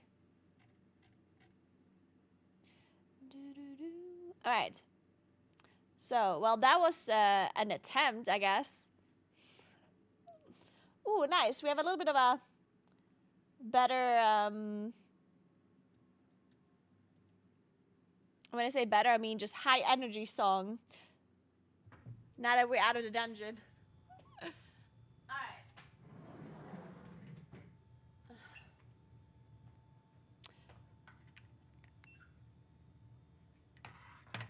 Let's sit down. Wait, what the hell is a German song?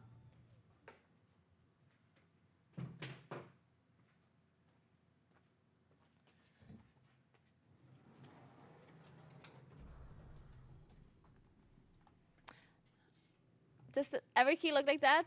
I mean, a lot of people leave instantly after a wipe, yes. Yes, this is very normal. The sad song's casted. You know what? You might be right.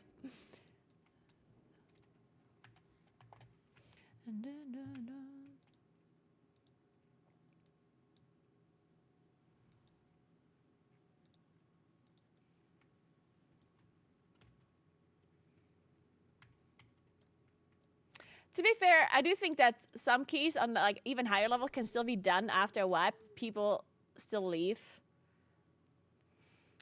Like I think at 10 and 11s you can still do with like a wipe, but some people like instantly leave.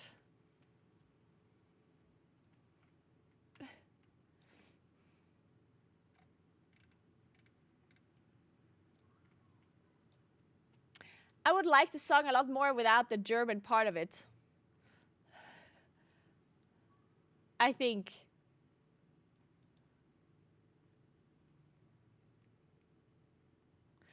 Yeah, it's like the League community typing /FF after one bad team fight. That is very true.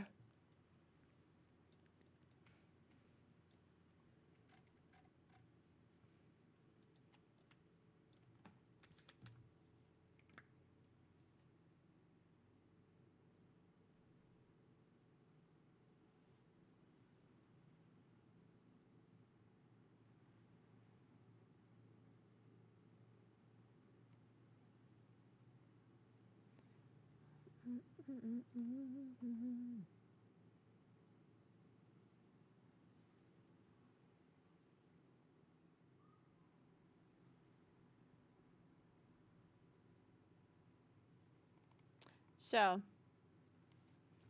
let's look at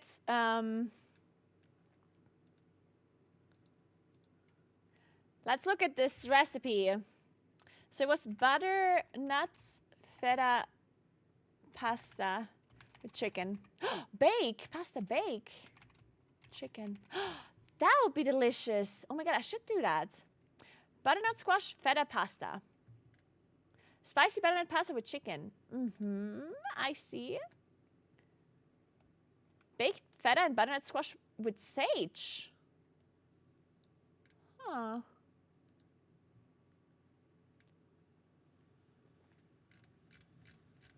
Did maybe I just improvise?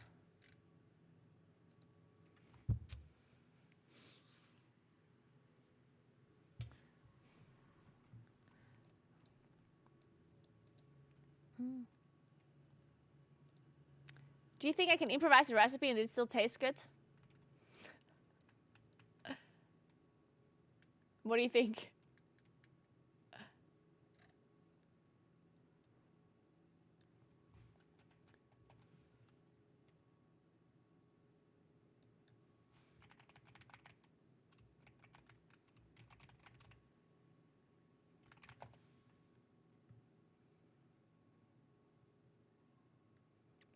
Chicken, butternut, and feta lasagna bake. Wait a second. Wait, that doesn't look like that at all. What the hell?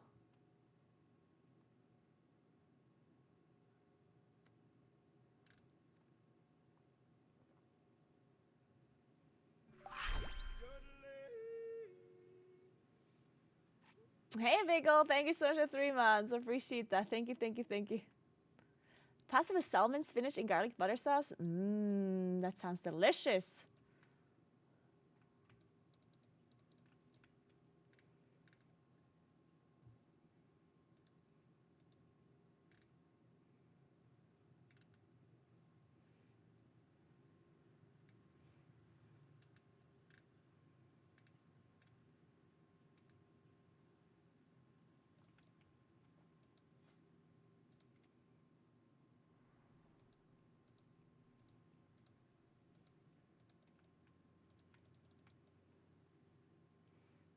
Maybe I don't want to do a 12.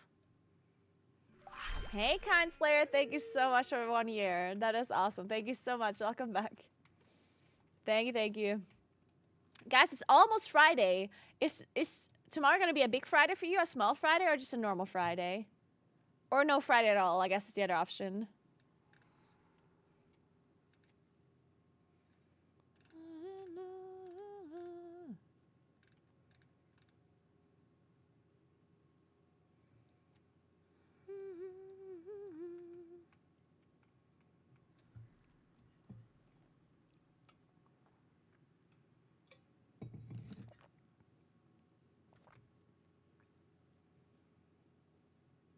Big Friday, really? It'll be nice.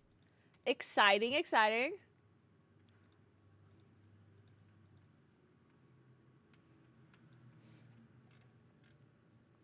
Guys, did I already tell you that my apartment is going to be done probably on the 24th? In 2 weeks. 2 weeks.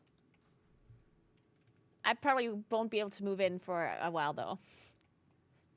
Which still sucks, but...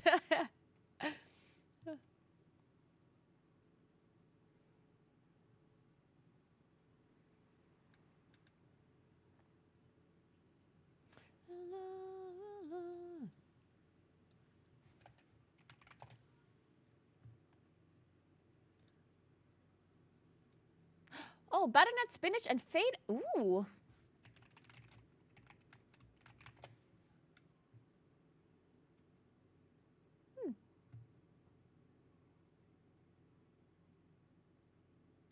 What is this?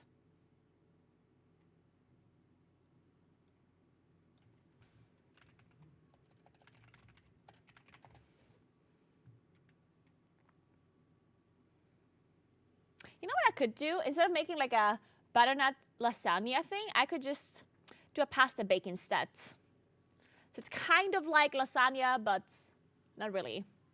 And then I just like buy these like really big pasta things. They're kind of like rigatoni, but like much bigger, you know, like the really big ones.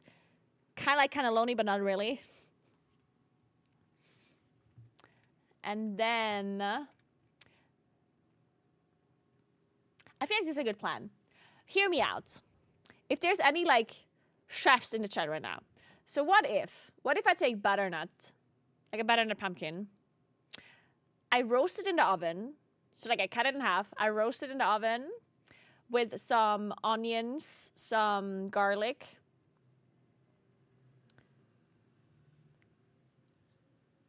And maybe some carrots. And apples. A little bit. And then, once it's done, I take it all out. I mix it a bit. Then,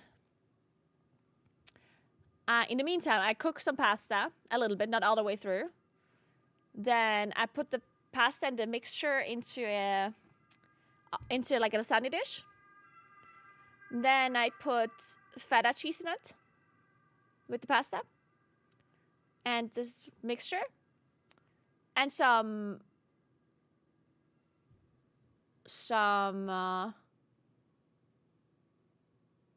sage.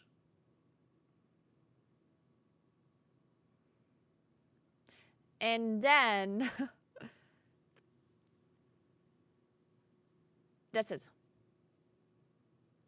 Oh, they mix it with brown butter. I guess, I could make a sage infused butter. Yes. Instead of putting sage into it, I can just like melt butter with sage in it. And then I take the sage out and then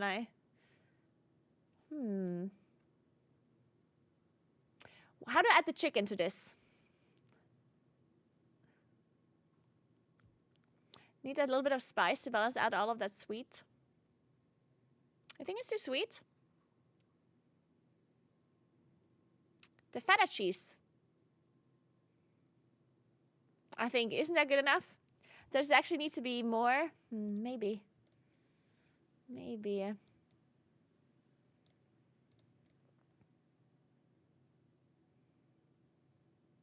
And a glass of wine. Yeah, maybe I just don't add the apples. I could remove the apples if it's too sweet.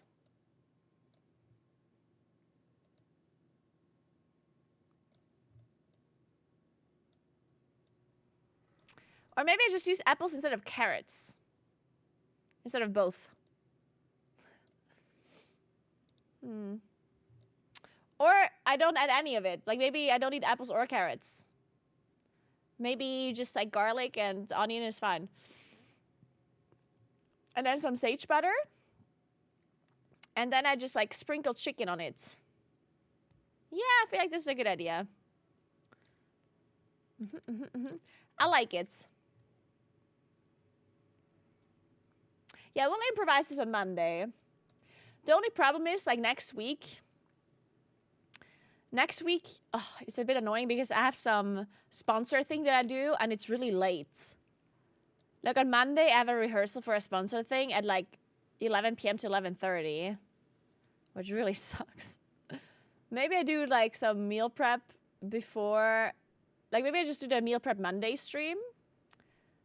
And then I do that thing like later, whatever, like completely separately. And then on Tuesday, I also have a thing from 11 until 2 a.m. Very late. Got them American time zones. It's something for Terrace Land. I still have to look into it more, though. Sounds exciting. It sounds interesting for sure. It's definitely better than just some random sponsor where it's like, oh, just play the game for an hour, you know?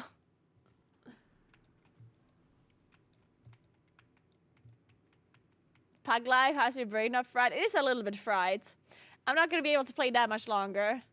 I'm going to leave in like an hour approximately because, maybe a little bit earlier than an hour actually because I want to be at the gym before 5. Because otherwise, it's just going to be overrun by after workout people. It's still raining. It's not raining. Actually, it's still raining. What the hell? It has been raining all day. Crazy. I'm going to eat my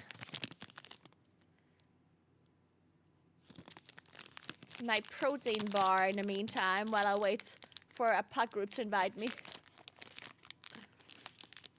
Hey Verbo, it's a custom coded display on Stream Elements. It's just a calculation basically. You have to manually add the speed. And you have to manually start it and stop it. So while we wait to get invited,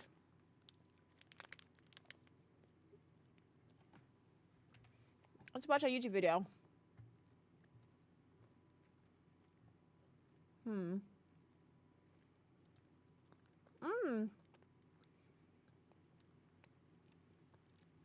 Maybe there's a video for butternut pasta bake.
Somebody invite me.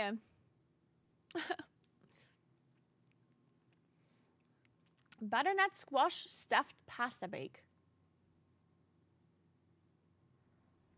Oh, this is a Tasty video. I'm not watching that. What happened to Tasty, by the way? I swear there was... Like, Tasty was so popular, but I haven't seen it in so long. I guess it's, like, not a thing anymore ever since Shorts became a thing, because I guess Tasty was kind of like the website or the YouTube channel for short videos before short videos were a thing. Let's watch the old-fashioned dress lady. Oh my god, I love her so much.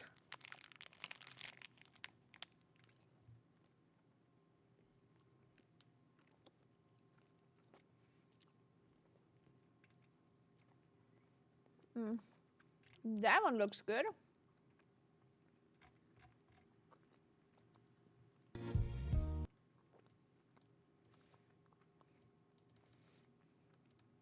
Let's watch this for a second.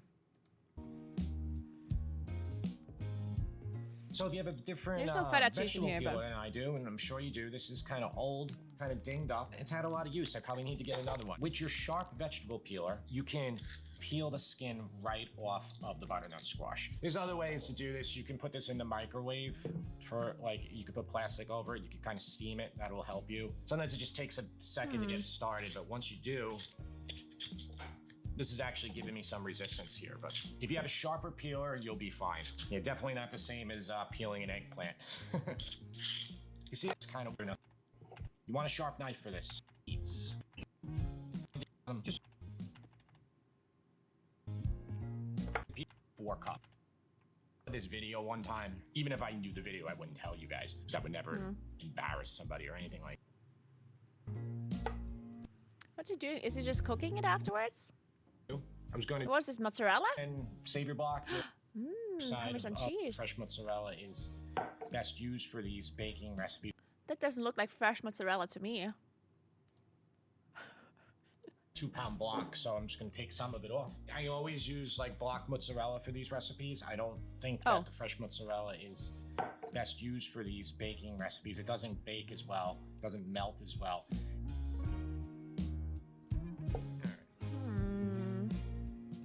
I'm going to cube 2/3 of this, and then I'm gonna Doesn't melt as well. It is true. Like, I do think like fresh mozzarella is very good to eat cold. Now, if you put it on, like, I don't know, if you literally just eat it cold. But when you melt mozzarella, like fresh mozzarella, it definitely, like, there's just so much liquid in it that then comes out that makes your dish unfortunate. Is it sit down gaming today? I've already walked for like 16 kilometers. No patience. Who has patience nowadays? Are you really living in the present if your attention span is longer than 2 seconds? I don't think so. Shred the last bit. And this little bit of shredded will be for the top. Right? It makes sense, right? You shred it on top, and then the cubes go inside of it for more texture. If you freeze this, it makes it easier to shred and to cut. This is polio. It's more on the wetter side of mozzarella cheese. Like Galbani will be harder. What are you doing? Why isn't he just cutting it? This is infuriating.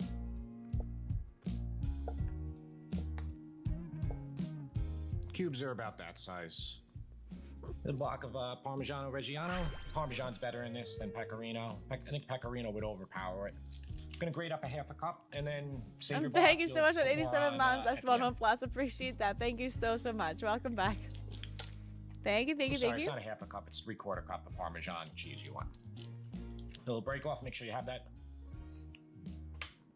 About medium low. What is Put half a in cup? 2 tablespoons of olive oil, roughly. What the fuck is a kilometer? And about 2 tablespoons Your of grandma must be hungry watching this. Well, I just ate a might protein be bar, 3 so tablespoons. I'm It'll actually be good. okay. Onion. You know, if you want to get fancy, you can use shallots in here too. I was going to do that and I forgot. The one thing I forgot to tell you, I mean, don't think I really have to show you. Gonna put in about 2 tablespoons of chopped sage right now in here too. We'll do that after these onions get soft. Make sure you save some whole leaves too, because I'm gonna show you something to do at the end that will really make this look nicer, stand out. All right, so that's good. About a few minutes, we're gonna put in all the butternut squash. Okay. Coat the butternut squash with that butter and oil, onions, get all Looks the sage in. delicious. About 2 tablespoons I put in. I feel like the way I We wanted to put do this in is much 1 simpler, though. teaspoon of kosher salt and a half a teaspoon of black pepper. The heat can go on to about medium right now, and I have 2 cups of chicken stock. I use this chicken stock. That makes sense. We're just gonna let this cook out for 20, 30 minutes, however long it takes to get very soft. You don't have to cover it. We kind of want this liquid to evaporate. If during this process, if the liquid evaporates too quickly and you notice that it starts to maybe brown or burn, just add a Could this guy not find a camera angle where he didn't have to squat every time he wanted to say something? Yeah, that's right. That's what I was thinking the same thing. Yeah. a little bit more water in there. Just water, that's all you need to do. During this time, you should probably put up your pot of water for Voice boiling your working pasta, out, so we can kind of time it when this sauce is ready, and we'll be able to start assembling our whole big pasta. And I'm going to use a 9x13. 9x13 or a 10x15 would be perfect. Forgot to put the just a few minutes. Just don't do that. So Wait, what did you just do? Tomato, Mark? separate Okay. with bake whatever it is. It is going to cook pasta for half an hour in the oven or 40 minutes. If you start with fully cooked pasta, it's just you're going to make it add course. water just right enough. Here's that sauce. Okay. Basically about a half. I'm going to mix this through and remember what we just did a few minutes ago. Yeah, so that can stay there.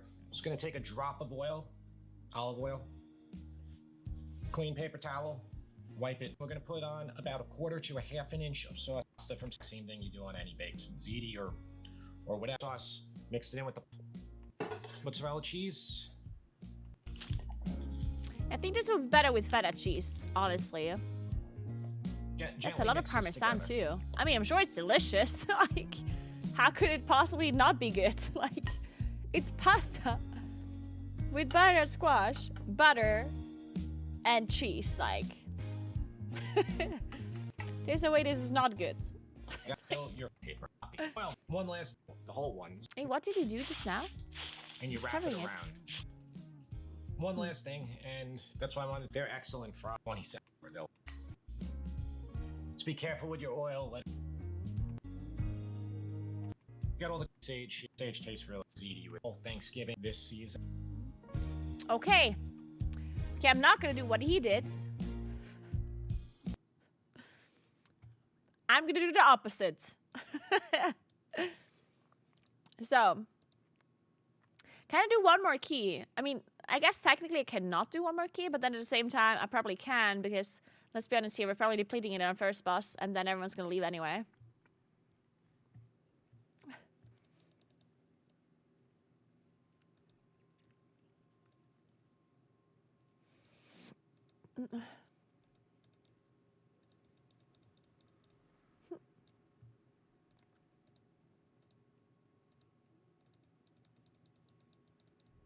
Yeah. I actually got invited. Let's go.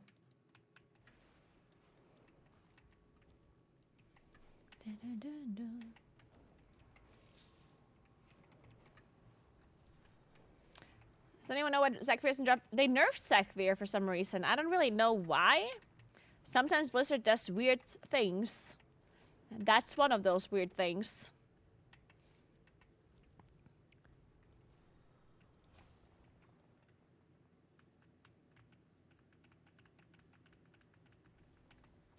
Fun detected.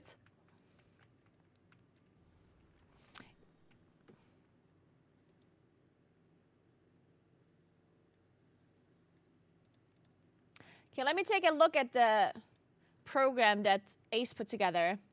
Ace is so kind and puts a workout program for me together because he's the GOAT.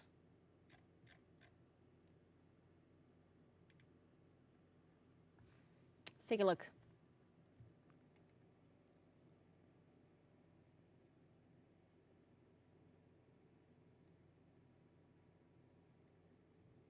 Sounds good.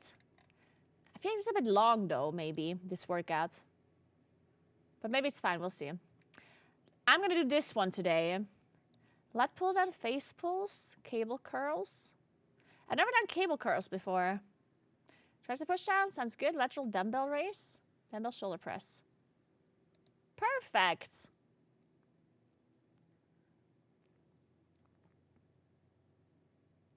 Yeah, that sounds good. Wait, 5 to 8 or 15 to 20?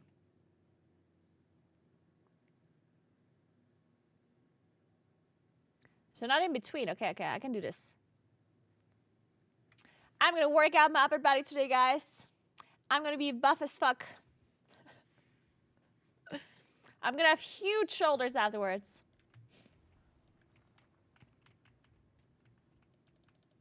You should call one of the affixes for the season leave group.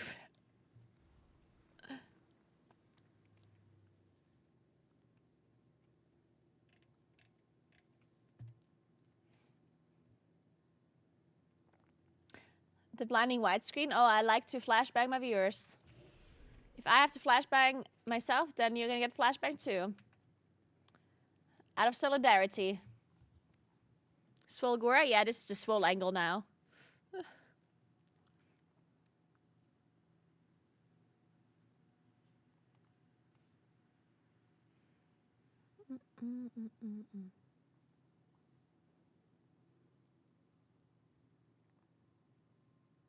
I have to fill out this text form, but I don't want to.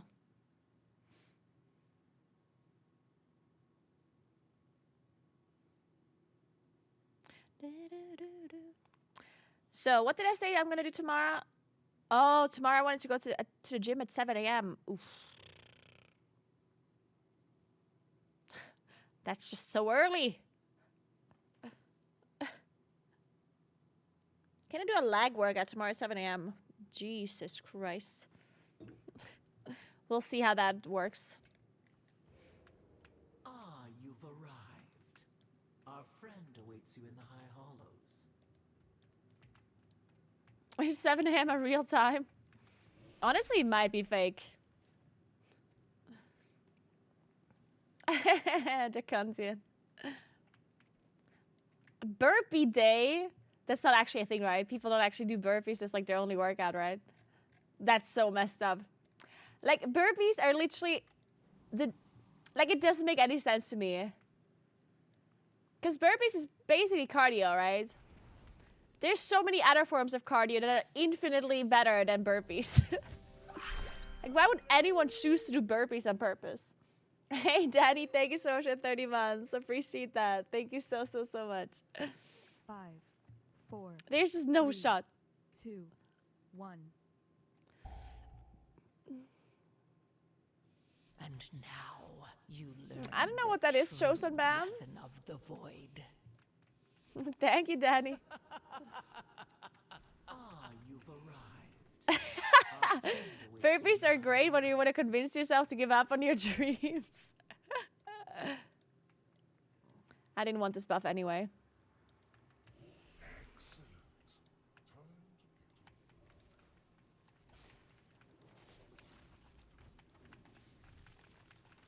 Our queen offers a most wondrous gift.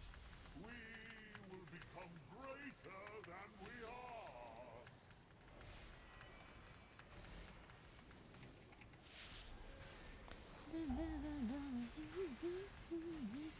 Shielded.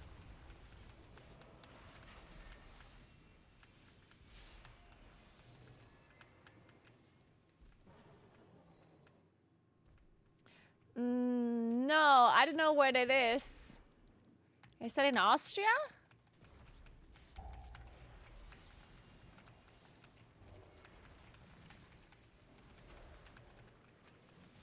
Or in Switzerland? No. I've never really been to Switzerland. I've only driven through Switzerland. Never actually been there.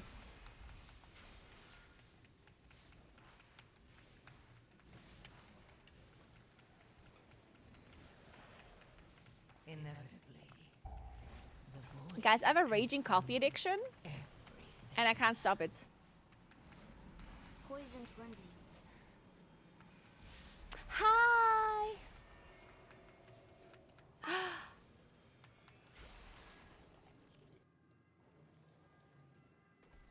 I love this song. By MDMA. What a banger! Invaders, fear not, citizens. We will show them Onsurrect's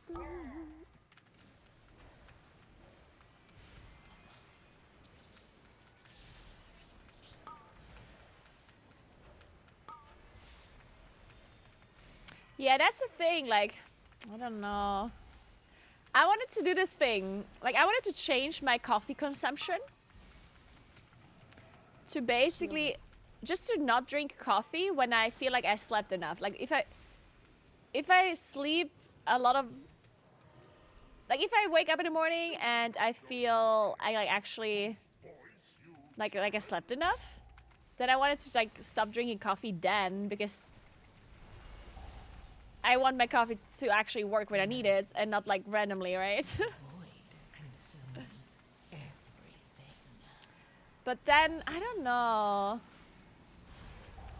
Like sometimes drinking coffee is just, I don't know, it's just cozy, you know what I mean? Coffee sometimes just cozy. Just go decaf. Actually, good points. I'm not sure. The problem is I have a coffee machine at home that works with like coffee beans. I'm not sure if how I could do the decaf thing. I guess there's also like a department where you put not beans in it, but like the actual ground coffee. So maybe there I could put the decaf in. Actual good points. Wait a second. That is such a good idea. Maybe I just buy some decaf ground coffee and then I put that in the, yeah. If that works properly, I'm not sure. But it should in theory. Fuck! Man! I hate this boss! Oh man. I'm not sure if any of these people have a rest. It doesn't look like it.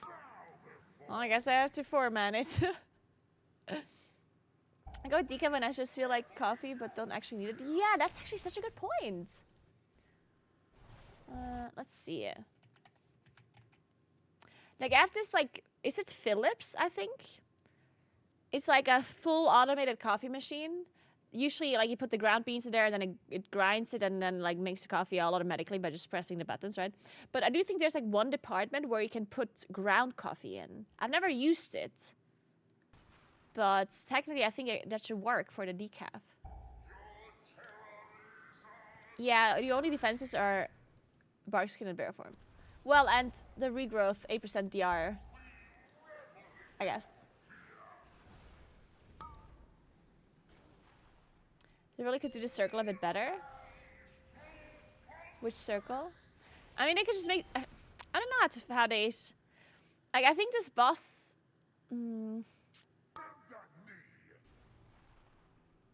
I think the main issue is literally just the orbs, right? Like the debuff on the players. Sometimes you just get so fucked. Because when it overlaps with the frontal, right? Because then, like, you have to dodge the frontal at the same time. There's orbs coming, and it's like, what the fuck? How are you dealing with that? Blessed silence. Bend that knee.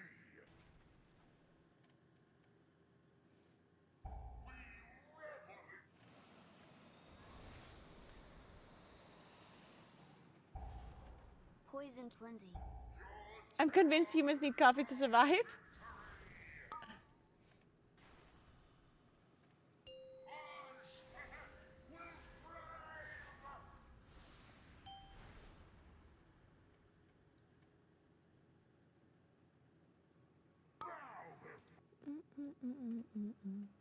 They're actually doing it though. The gamers.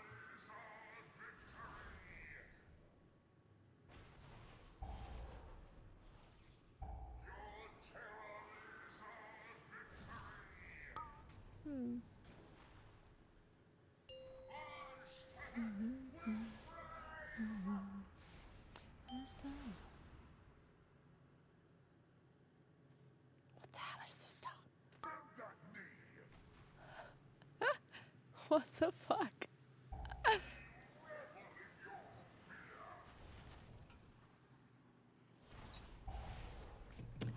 I have no idea, Danny.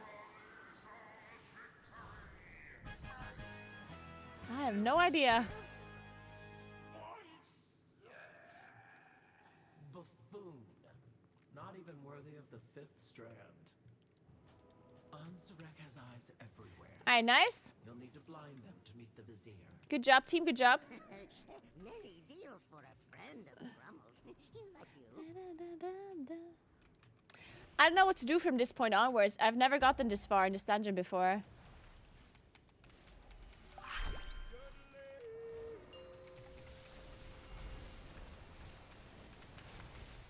Inevitably, the void consumes everything. Hi, Cry. Thanks for 5 months. What's up? How you doing?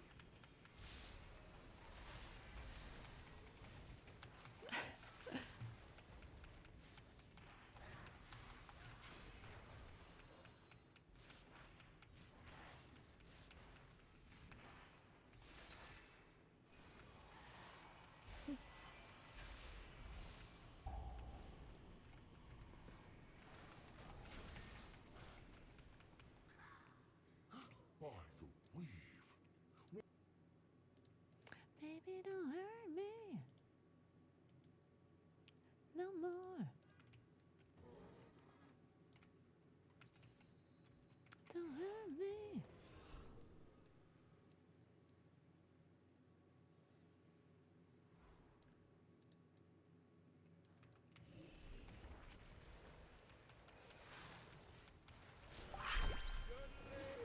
Hey, Mio. Thank you so much for 6 months. What's up? How you doing? Thank you, thank you, thank you.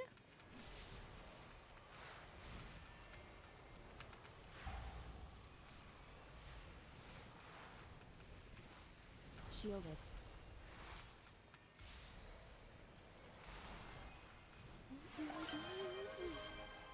Damn, Life Pita, thank you so much for the prime. Wow. We triggered a hype train. Let's go. Thank you, guys. Thank you, thank you, thank you. Poisoned cleansing. Fitting to the music, I guess. See, all we needed to do is switch from the chill music to the hype music, and all of a sudden we have a hype train going on. It's that easy. Hey, Owie. Yeah, I actually really enjoy Moonkin M+, except the fact that we're super squishy. But other than that, it's fun.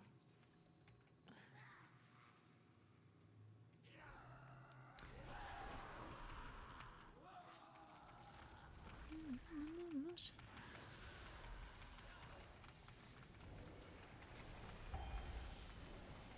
Oh. No. Shit.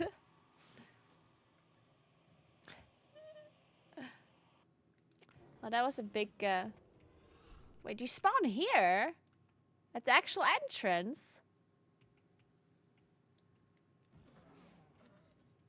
Okay, feel free to leave. Oh, I guess we're done.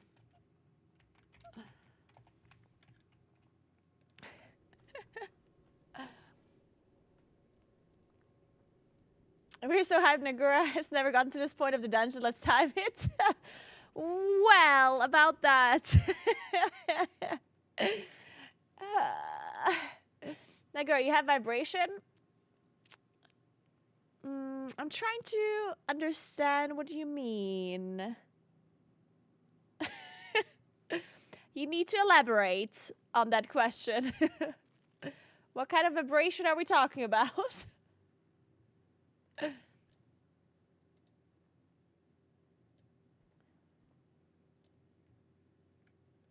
The sun is so cute.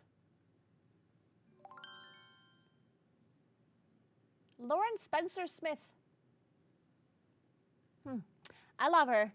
Thank you so much for Prime Curse Guardian. Thank you so much.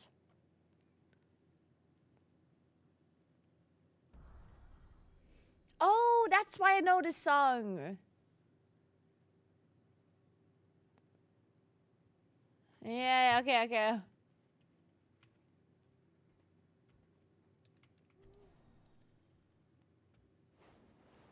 No, wait. Now I'm so confused.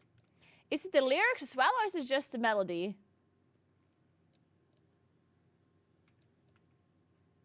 What song is this that it's reminding me of?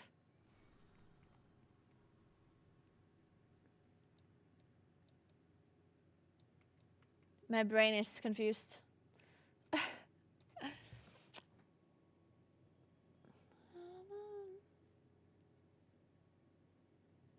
Shit, I'm so confused. So we got lost what I should play. I know it sounds random, but it really got me out of the game somehow. Really? Can I make a choice? I like a class with multi-role who get at least invites into keys. Kind of bursty and good mobility.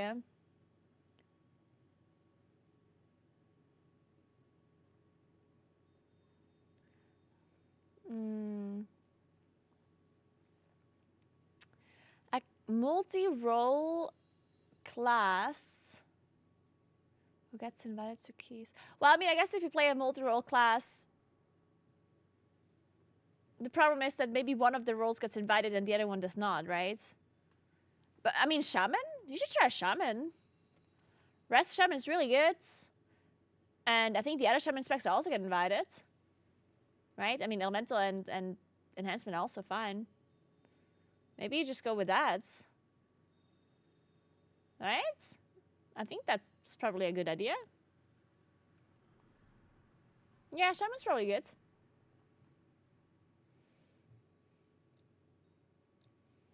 I mean, unless you don't want to play Rasta Shaman at all. If you don't want to play healer, then it's maybe a little bit of a problem. But yeah, maybe give it a try. Maybe like it. One thing I can... one thing you guys should do... So, you know when you don't know what class to play? And you want to play something that gets invited into in Plus. Instead of asking people, instead of like looking at guides and whatnot, what you really should do is go on Radar.io. And then you go to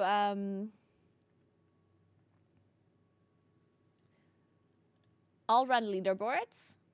Actually, maybe just go to timed run leaderboards. And then you select like a higher level. Usually you want to go maybe like M plus level 12 and up. And now you look at the classes here. Whichever class is represented a lot here is going to get invited. Okay? Because these are the classes that people do high keys with. So it's almost guaranteed that you get invited, right? It's not guaranteed, but it's like a lot more likely that people think that your spec is good, right? So whatever, like Shaman here, for example, is doing really well, mainly because of Rest of Shaman, though. Now DK is doing really well, as you can see. Mage is doing pretty well. Warrior, Prod Warrior, Fury Warrior.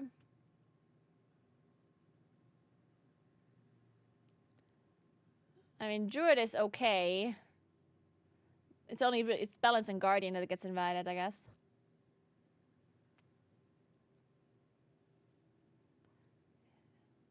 Then obviously you have Og Evokers and Press Evoker. But yeah, so if you want a multi-role class, I'd probably go with, from this graph here, probably Warrior. Because obviously Mage is not, I guess Shaman or Warrior, depending on if you want to have like a healer or like a DPS, I guess. A healer or a tank. I wouldn't necessarily go with DK because, well actually, maybe DK is also good. Like Blood DK also gets invited a decent bunch. So like Shaman DK or Warrior maybe. You can also go with Druid, like Guardian or Moonkin, I guess.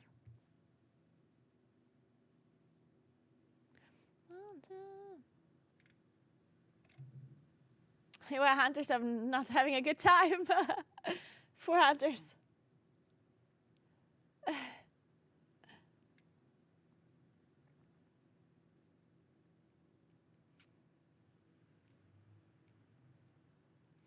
Remember that week in BC when Ferals were good? That was fun.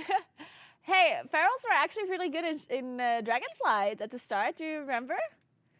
Like, they were even played in the MDI. Well, Feral actually has been pretty good in Dragonflights overall. Like, overall, they did okay. In the raid, they were also used. Like, a lot of people played Feral over Moonkin. But yeah, overall, you definitely saw a lot more, like, Moonkin over Feral. That's true.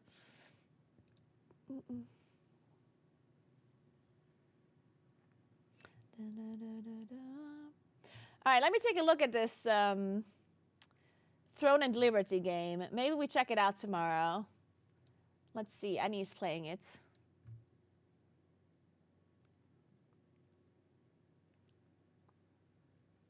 Is it a targeted game? What's the control like? Like, is it targeted abilities? It looks like it, right? It doesn't look like it's skill shots. It can be both. Oh, what the hell? She just turned into a rat.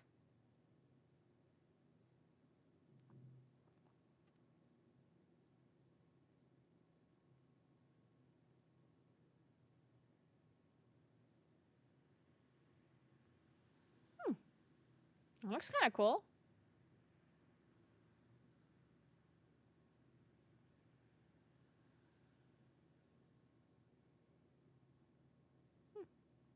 One, two, three, four, five, six. Is this like a 6-man like raid? Or is this some sort of like dungeon type thing? I'm currently not playing League. It's a long time ago that I played League. I still like League, but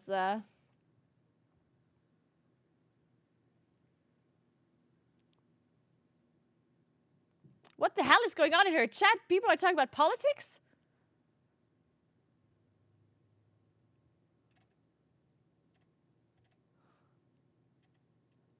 What happened?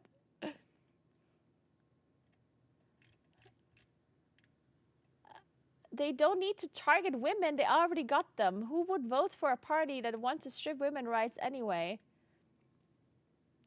Oh, sweet summer child. Oh, no. Who's going to tell him?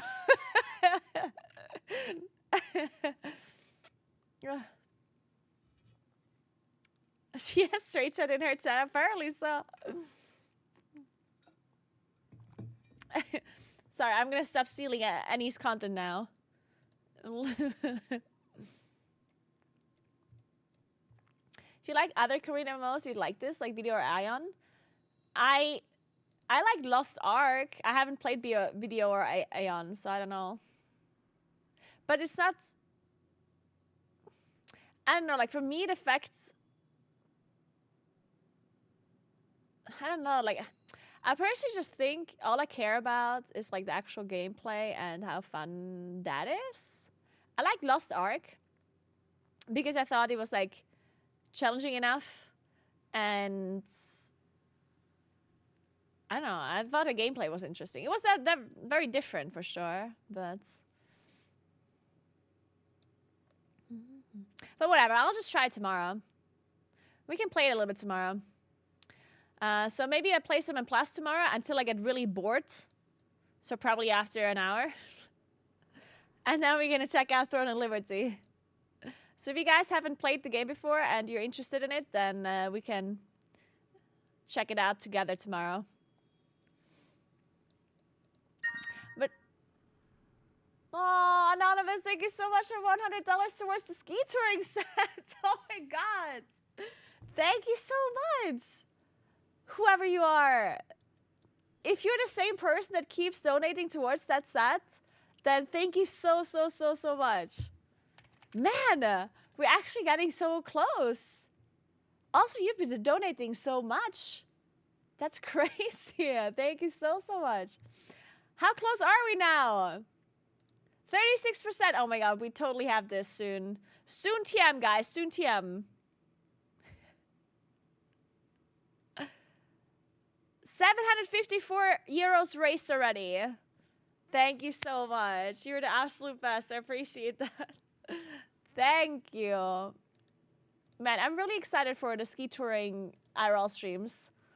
I think this is going to be amazing. Can you imagine me doing some ski touring? We can do that. Okay, maybe not.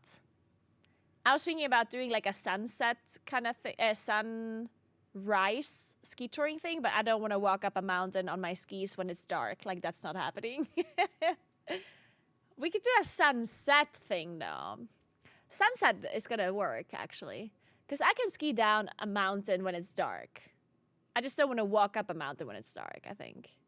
Skiing down is whatever. Thank you so much, Anonymous. You're very, very kind. I appreciate that a lot. Thank you very much. You're sponsoring my ski touring set, and I don't know what to say. Thank you. That is just very, very generous of you. Thank you very, very much. All right, guys. I'm actually about to leave, though. Turns out I got the $100 towards my ski touring set, and now I'm gone. It's all I was waiting for.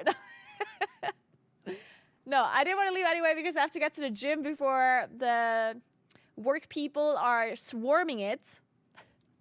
Sorry, AdBlue. Sorry. We started to stream a little bit earlier today. I've already been streaming for 6.5 hours.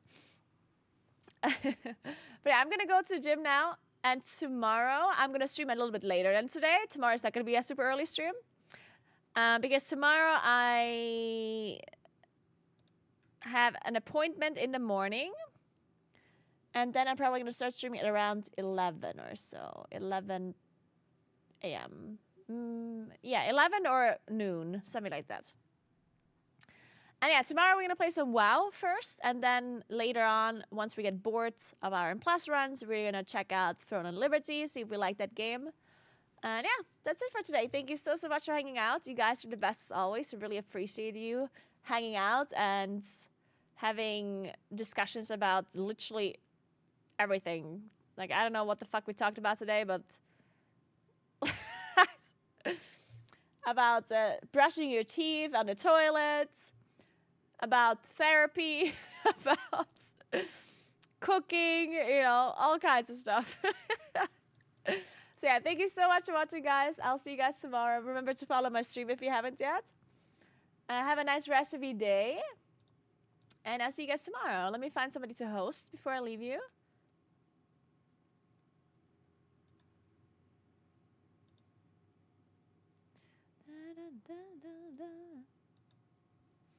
Let me see.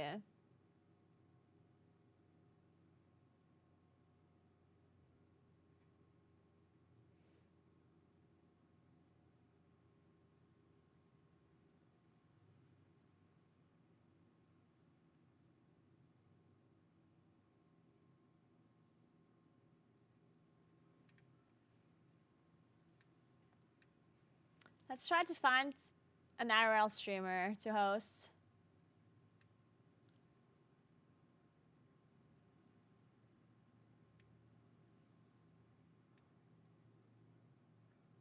Oh my god, what is going on in the just chatting section? Jesus. What is this? World's highest indoor high roping course. What? Wait, what the hell?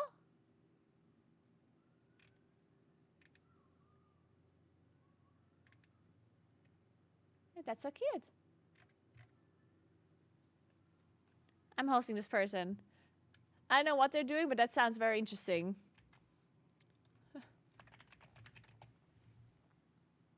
What is a roping course?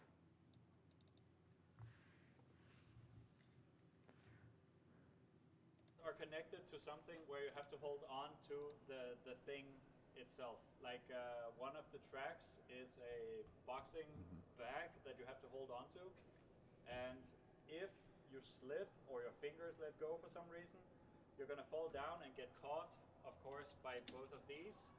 But since this is connected to the boxing bag, there is a person who can pull the boxing bag back to the safety.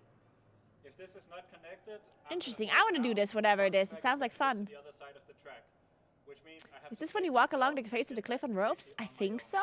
Isn't it called like Iron Path or something? I've done that once. I want to do it more often though. Sounds like fun. Which means don't forget to put the white rope in, because you're gonna get stuck and it sucks and it's really difficult to save yourself. It's very physically intensive. Interesting. Very cool. Very cool. It has happened. Alright guys, thank you so much for watching. Have fun watching whatever interesting thing this is. And I'll see you guys tomorrow. Have a nice rest of your day and goodbye.